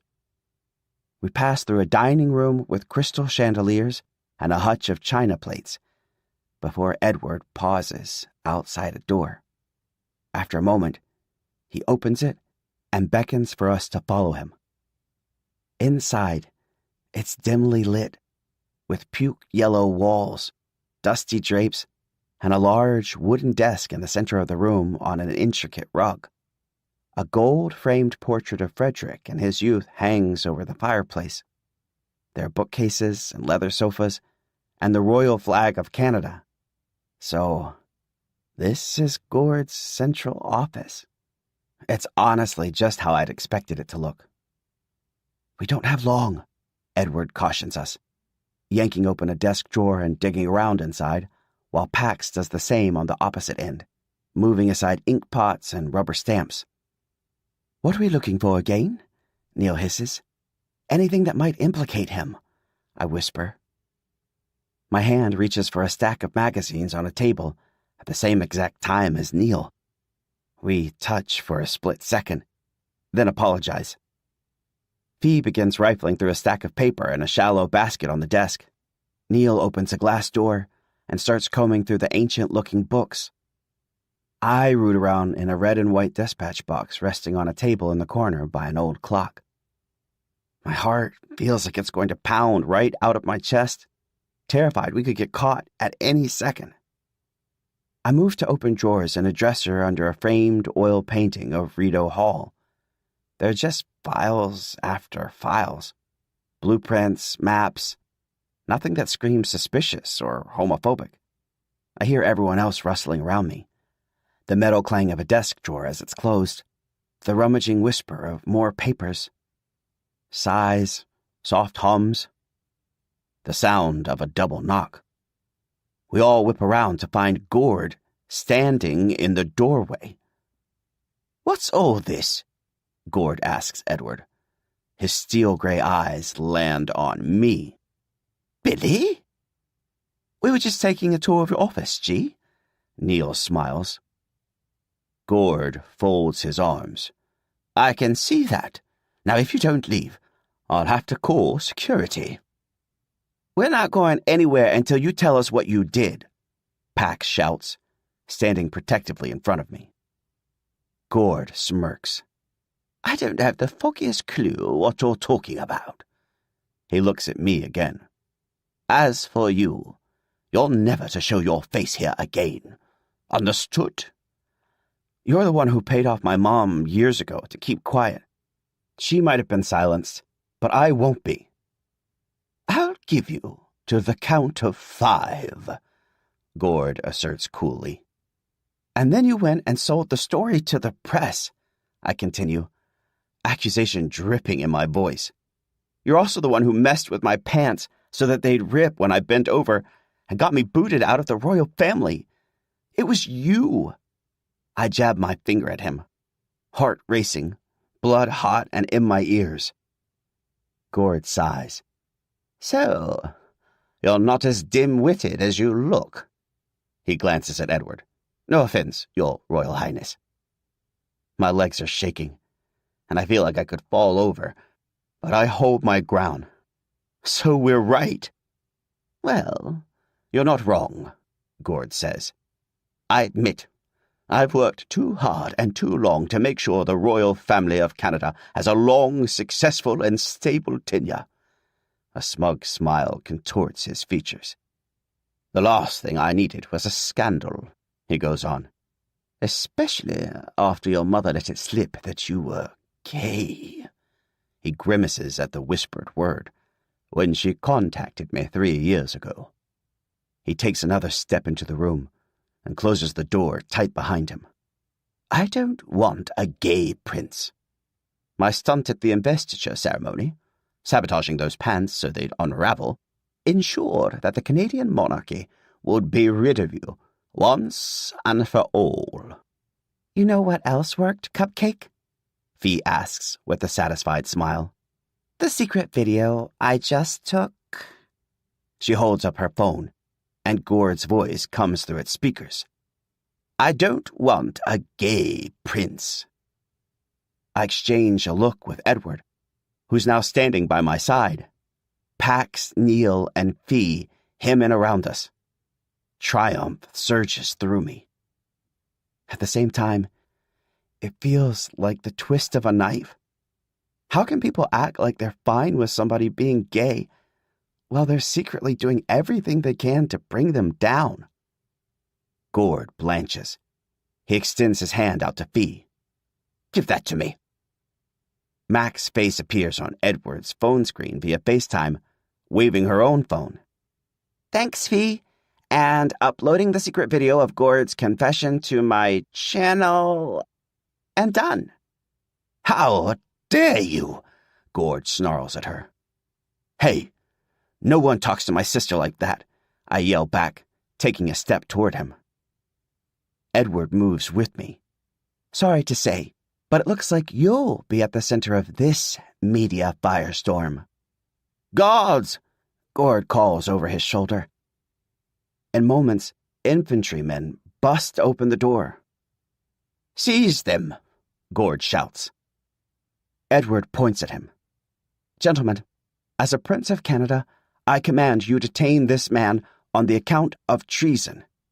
And blatant homophobia, my God, Pax adds. Without hesitation, they seize Gord, who submits to being cuffed. What a jerk, Neil murmurs. Seriously, though, Fee adds with a shake of her head. I exhale. Well, we got what we came for. Edward claps me on the back, chuckling. Sure did. Not quite. Pax checks the time on their phone. Your parents are about to weigh in on the official vote for the title transfer any minute now. We might want to hurry to Parliament. Chapter 31. Edward. A short jet ride later, I burst emphatically through the heavy doors into the House of Commons at Parliament Hill, Billy and I in lockstep. The 338 members of Parliament are pushing back their chairs and standing to applaud Mum and Dad, who are seated on 2 olive-green thrones at the far end of the aisle, running down the center of the room. Mum in an elaborate gown with cape and crown, Dad in military regalia. The members of Parliament sit back down in the rows of desks and chairs on either side of the aisle. A hush falls over the packed room as all eyes land on us, including from various political parties and press in the upper level. His Royal Highness, Prince Edward, the speaker says into an intercom. Billy takes in the high-arched, stained-glass windows, sending soft light streaming into the chamber, then at the TV cameras aimed at Mum and Dad, and goes white. But I grip his wrist and give a reassuring squeeze to say there's nothing to fear, not even with the members of the House of Commons staring at us in disbelief for barging in during a debate of utmost importance. The fate of the monarchy. Edward? Dad's expression is one of sheer confusion. Dad. I pull Billy across the green runner toward the thrones. What are you doing here? Mum asks. Is everything all right? Our government is voting on the fate of the heir to the crown, Dad says, eyeing the captive audience. It appears most are in favor of the title transferring back to you, Edward. Crease, we're too late. "The Right Honorable Prime Minister," the speaker says into his mic. The Prime Minister steps up beside Mum and Dad, buttoning his jacket. "Your Royal Highnesses, the decision has been made." He looks at Billy. "The vote was unanimous, Billy. You are no longer Crown Prince. Edward is the official Crown Prince." He clears his throat, then addresses the room again, repeating it all in French. My heart sinks.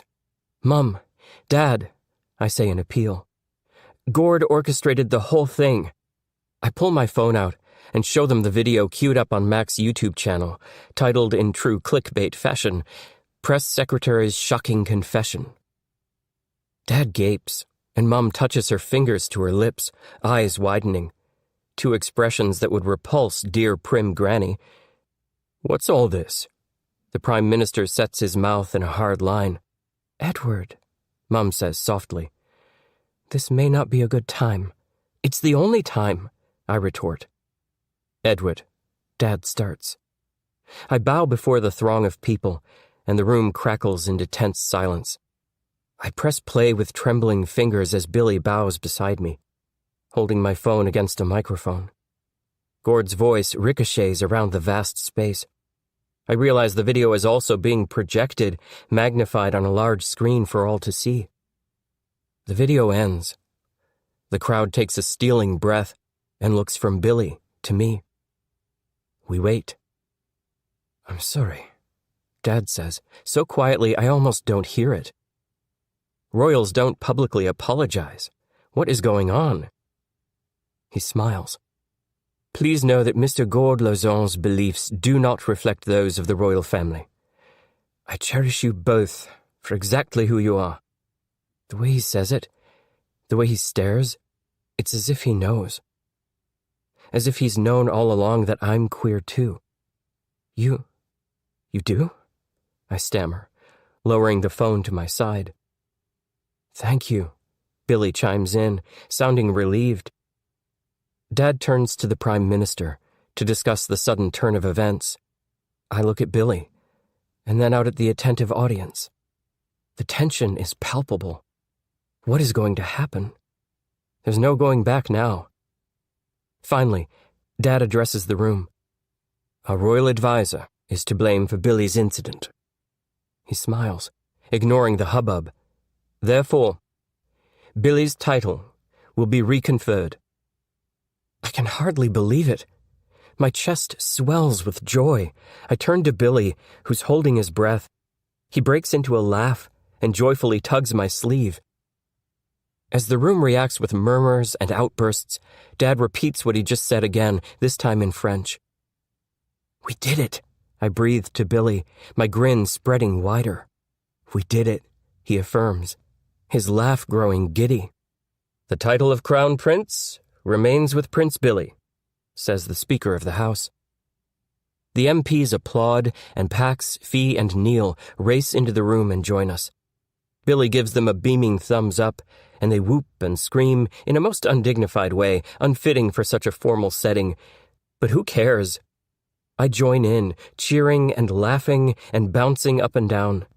I feel like I'm floating. "Well done," Mum tells us, standing from her throne to applaud. She and Dad embrace Billy, and I join in on the dog pile.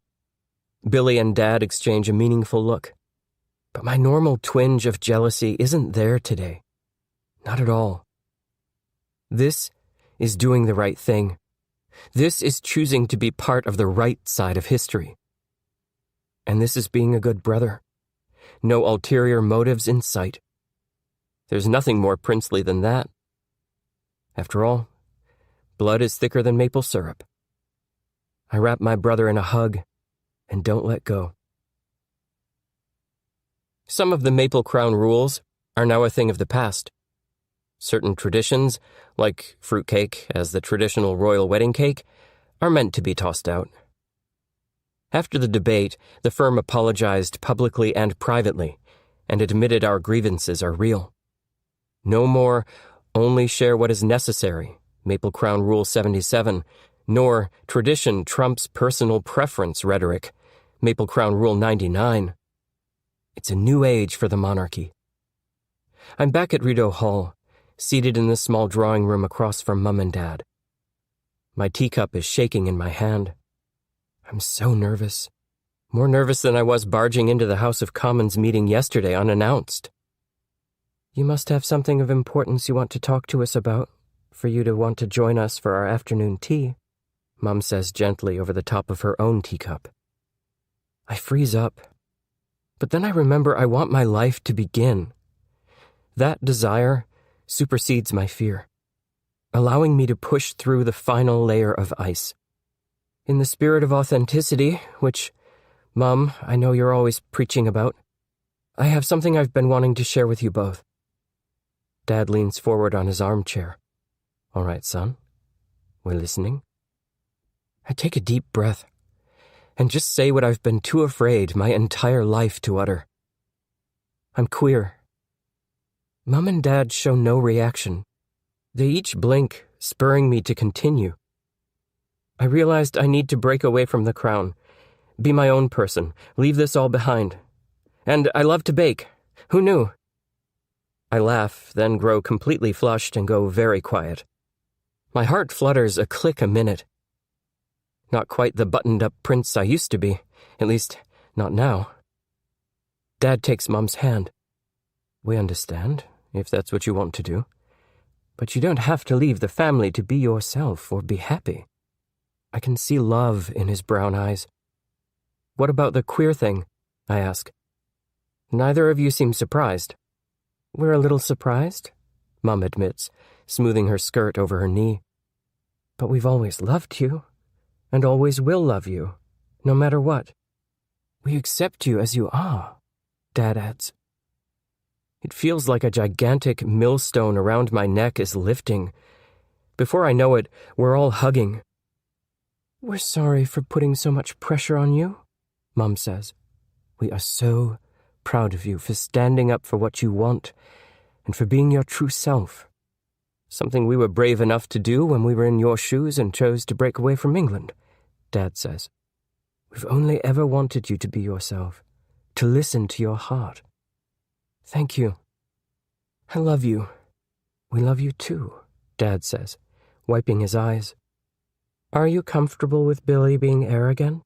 Mum asks, recrossing her legs. Yes, I'm ready to step down and let Billy uphold his rightful mantle. I grin. Besides, I was thinking maybe I could attend Chef Pierre's culinary school, even if it has to be via Zoom. You know, while also staying on as Billy's official royal advisor. After all, he's in the market for a new one. We can arrange that, Dad says. It'll be nice to have a royal advisor who isn't trying to oust the crown prince through latent homophobia. I like this. Even better, a royal advisor in full support of equal rights. All this time, I was being guided by someone with inherent bias and homophobia. I smile, relief flooding back through me, knowing I can finally move on and be myself. Now would probably be a good time for me to usher in my brother. Billy, I call, and he enters the room and perches on the arm of my chair, the maple leaf brooch pinned above his heart, where it belongs. It'd be great if Edward could be my advisor, Billy says, flashing an easy smile. Mum nods. Oh, and I know Billy's too nice to tell you himself, so I'll ask on his behalf, I say, shooting him a grin. He really wants to be sure he still has time to continue with his music. My brother turns to our parents. I reached back out to Juilliard about rescheduling my audition.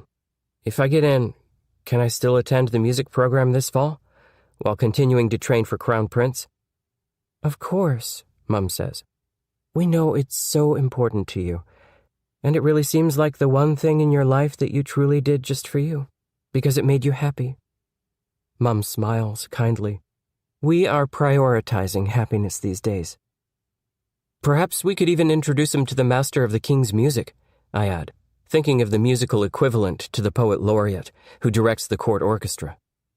I'd love that, Billy chimes in. Excellent idea, Edward, Mum says. I bet Sir Nicholas would be delighted. Splendid. Dad checks his timepiece. Is that everything? There's one more thing. I spring out of my armchair, run to the door, and find Pax pacing in the corridor. When they see me, they freeze, their hand oscillating between a thumbs up and a thumbs down. I give them a big thumbs up, and a smile washes over their face. Come with me. Pax follows me into the drawing room. Mum and Dad glance up at them, kicking up a swirl of nerves in my stomach. But Billy's presence calms me. I'm grateful my brother's here by my side, just like he promised he'd be. Billy gives me a reassuring nod. Hello, Pax, Mum says.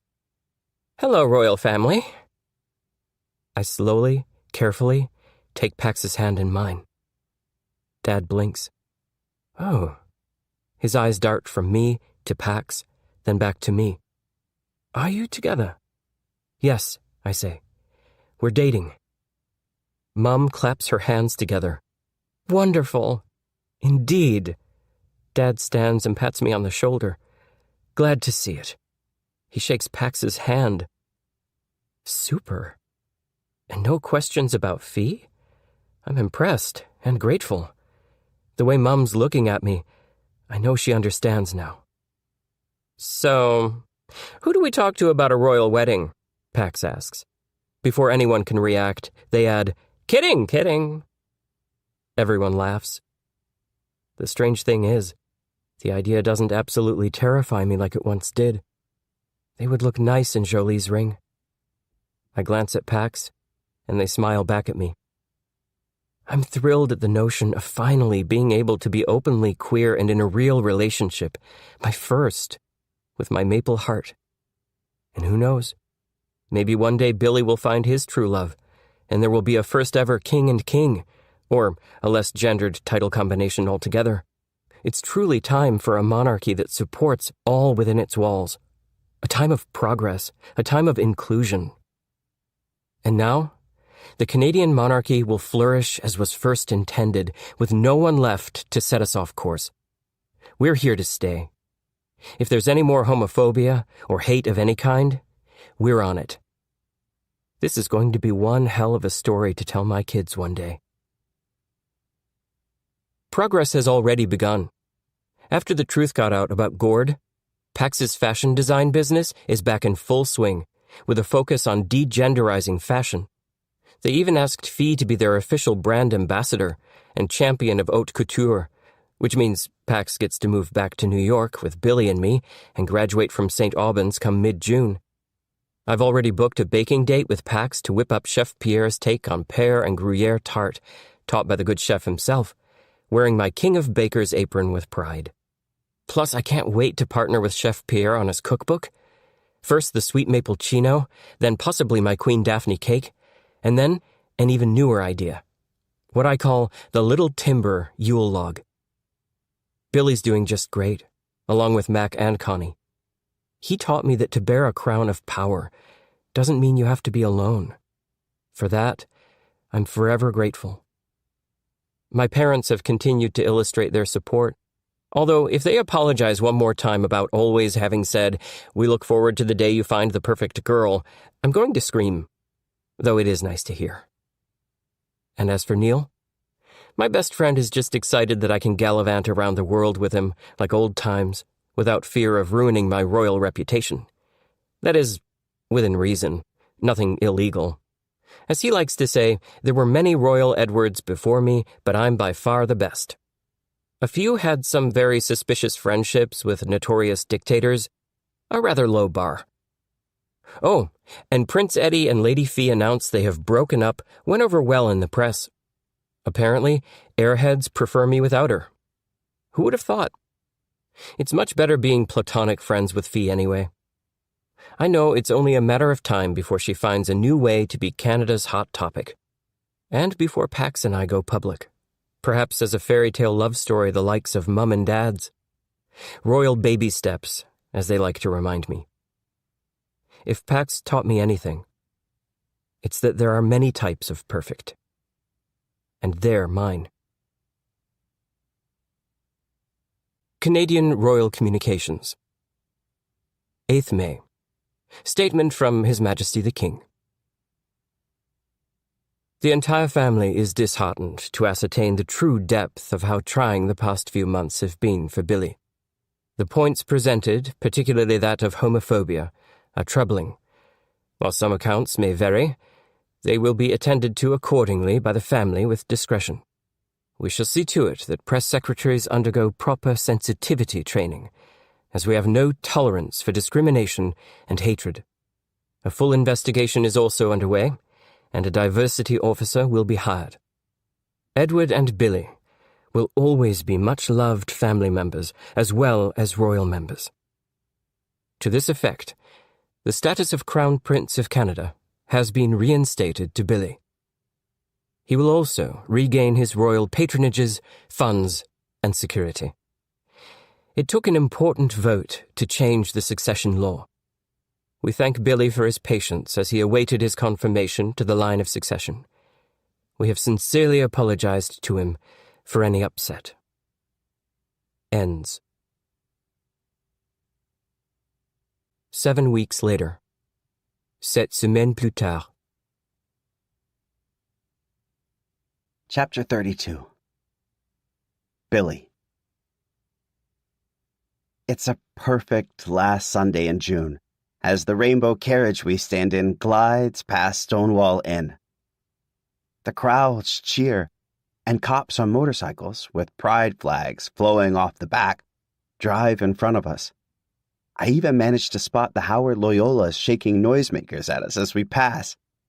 I couldn't help flying them out here to pay them back for all their kindness. Pax convinced Edward and me to wear rainbow capes with fake gold crowns, and get this, Pax made me the ultimate gay cowboy classic look, which looks so similar to what I used to wear in Montana, but it's all high-end maple leaf tartan and perfectly fitted. When I put it on, they stepped back and said, "Honey, when you asked me to design a sexy flannel shirt for you, I knew I said it couldn't be done, but I went there and I did." On the way over, Mom kept on saying how much I looked just like a Harlequin romance cover.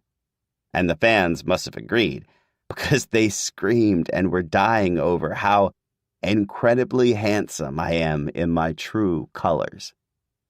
A photographer from People even took my photo before I got in the carriage, and I said to Mom, "I think you're going to get that People cover sooner than you expected." Meanwhile, Pax is in an electric pink cowpoke suit, looking sickeningly good in the matching hat and boots, the studs lining their lapel winking in the sun, as well as a choker and harness over a fitted mesh shirt, completing the look. Mac and Fee stand beside them in matching Pax-designed rainbow gowns made up entirely of miles and miles of tulle. Neil's in jean shorts and a designer rainbow short-sleeve dress shirt. He jumps up and down, crushing me in a hearty side hug. Even the 2 white horses pulling our carriage have rainbow feathers in their headpieces. And then there's Mom, doing her comical robotic dance beside me, in a breezy rainbow sundress and vibrant sun hat, living her best life. It's nice seeing her happy again. I glance over at Neil dancing beside me. "Aren't you going to miss all this?" He flashes me a cheeky smile. "Nope, because I'm not going." "What?" "I cancelled my trip," he yells excitedly over the music. "I realize this is my home. There are plenty of people here worth staying for." He grins again, his dark eyes sparkling, and shimmies against me, his moves amusingly all shoulders. "That's great!" Before I can ask any more questions, Edward appears from the other side of the float and dances toward us. In moments, he and his bestie are hip-bumping and roaring with laughter. After losing Dad, my family felt smaller. I can't believe how much it's grown since discovering I'm a prince. I'd been dreading Father's Day earlier this month, and it certainly wasn't easy having to confront how much I miss him. But it was nice to get to spend the day with Frederick, who found a way to honor Dad by unveiling a portrait of him at Rideau Hall.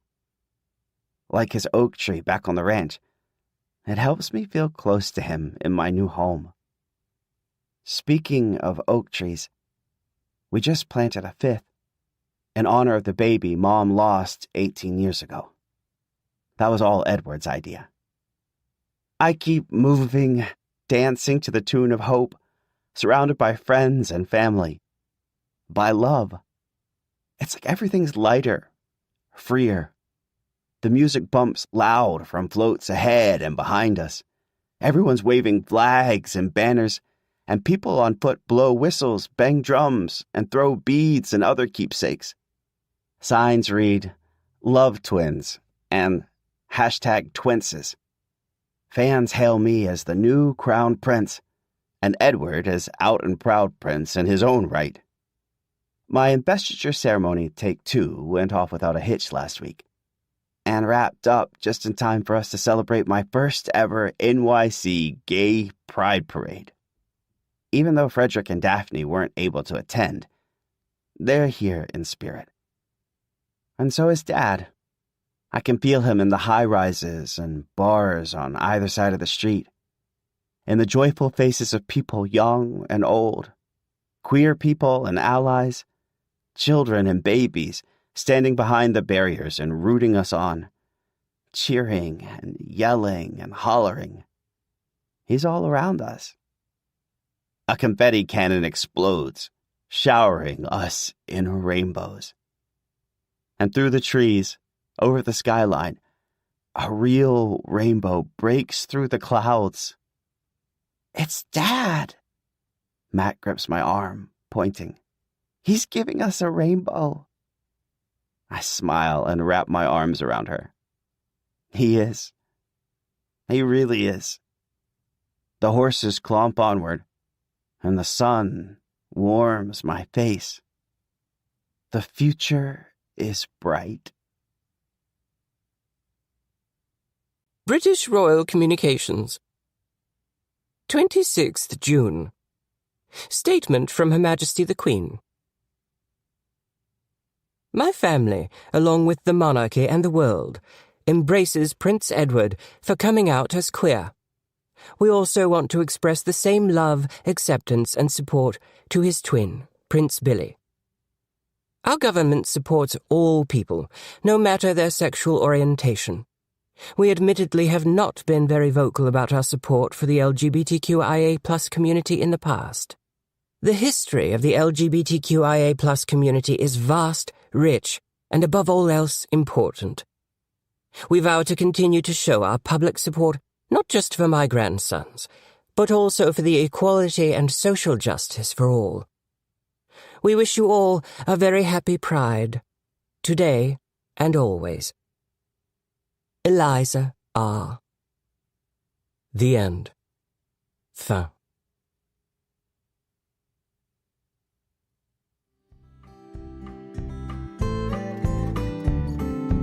One last reminder. For access to the family trees and the author's acknowledgments, don't forget to download the accompanying enhancement PDF from your audiobook provider, or go directly to harpercollins.com/pages/A Tale of Two Princes. We hope you have enjoyed this unabridged production of A Tale of Two Princes by Eric Geron, performed by Pete Cross.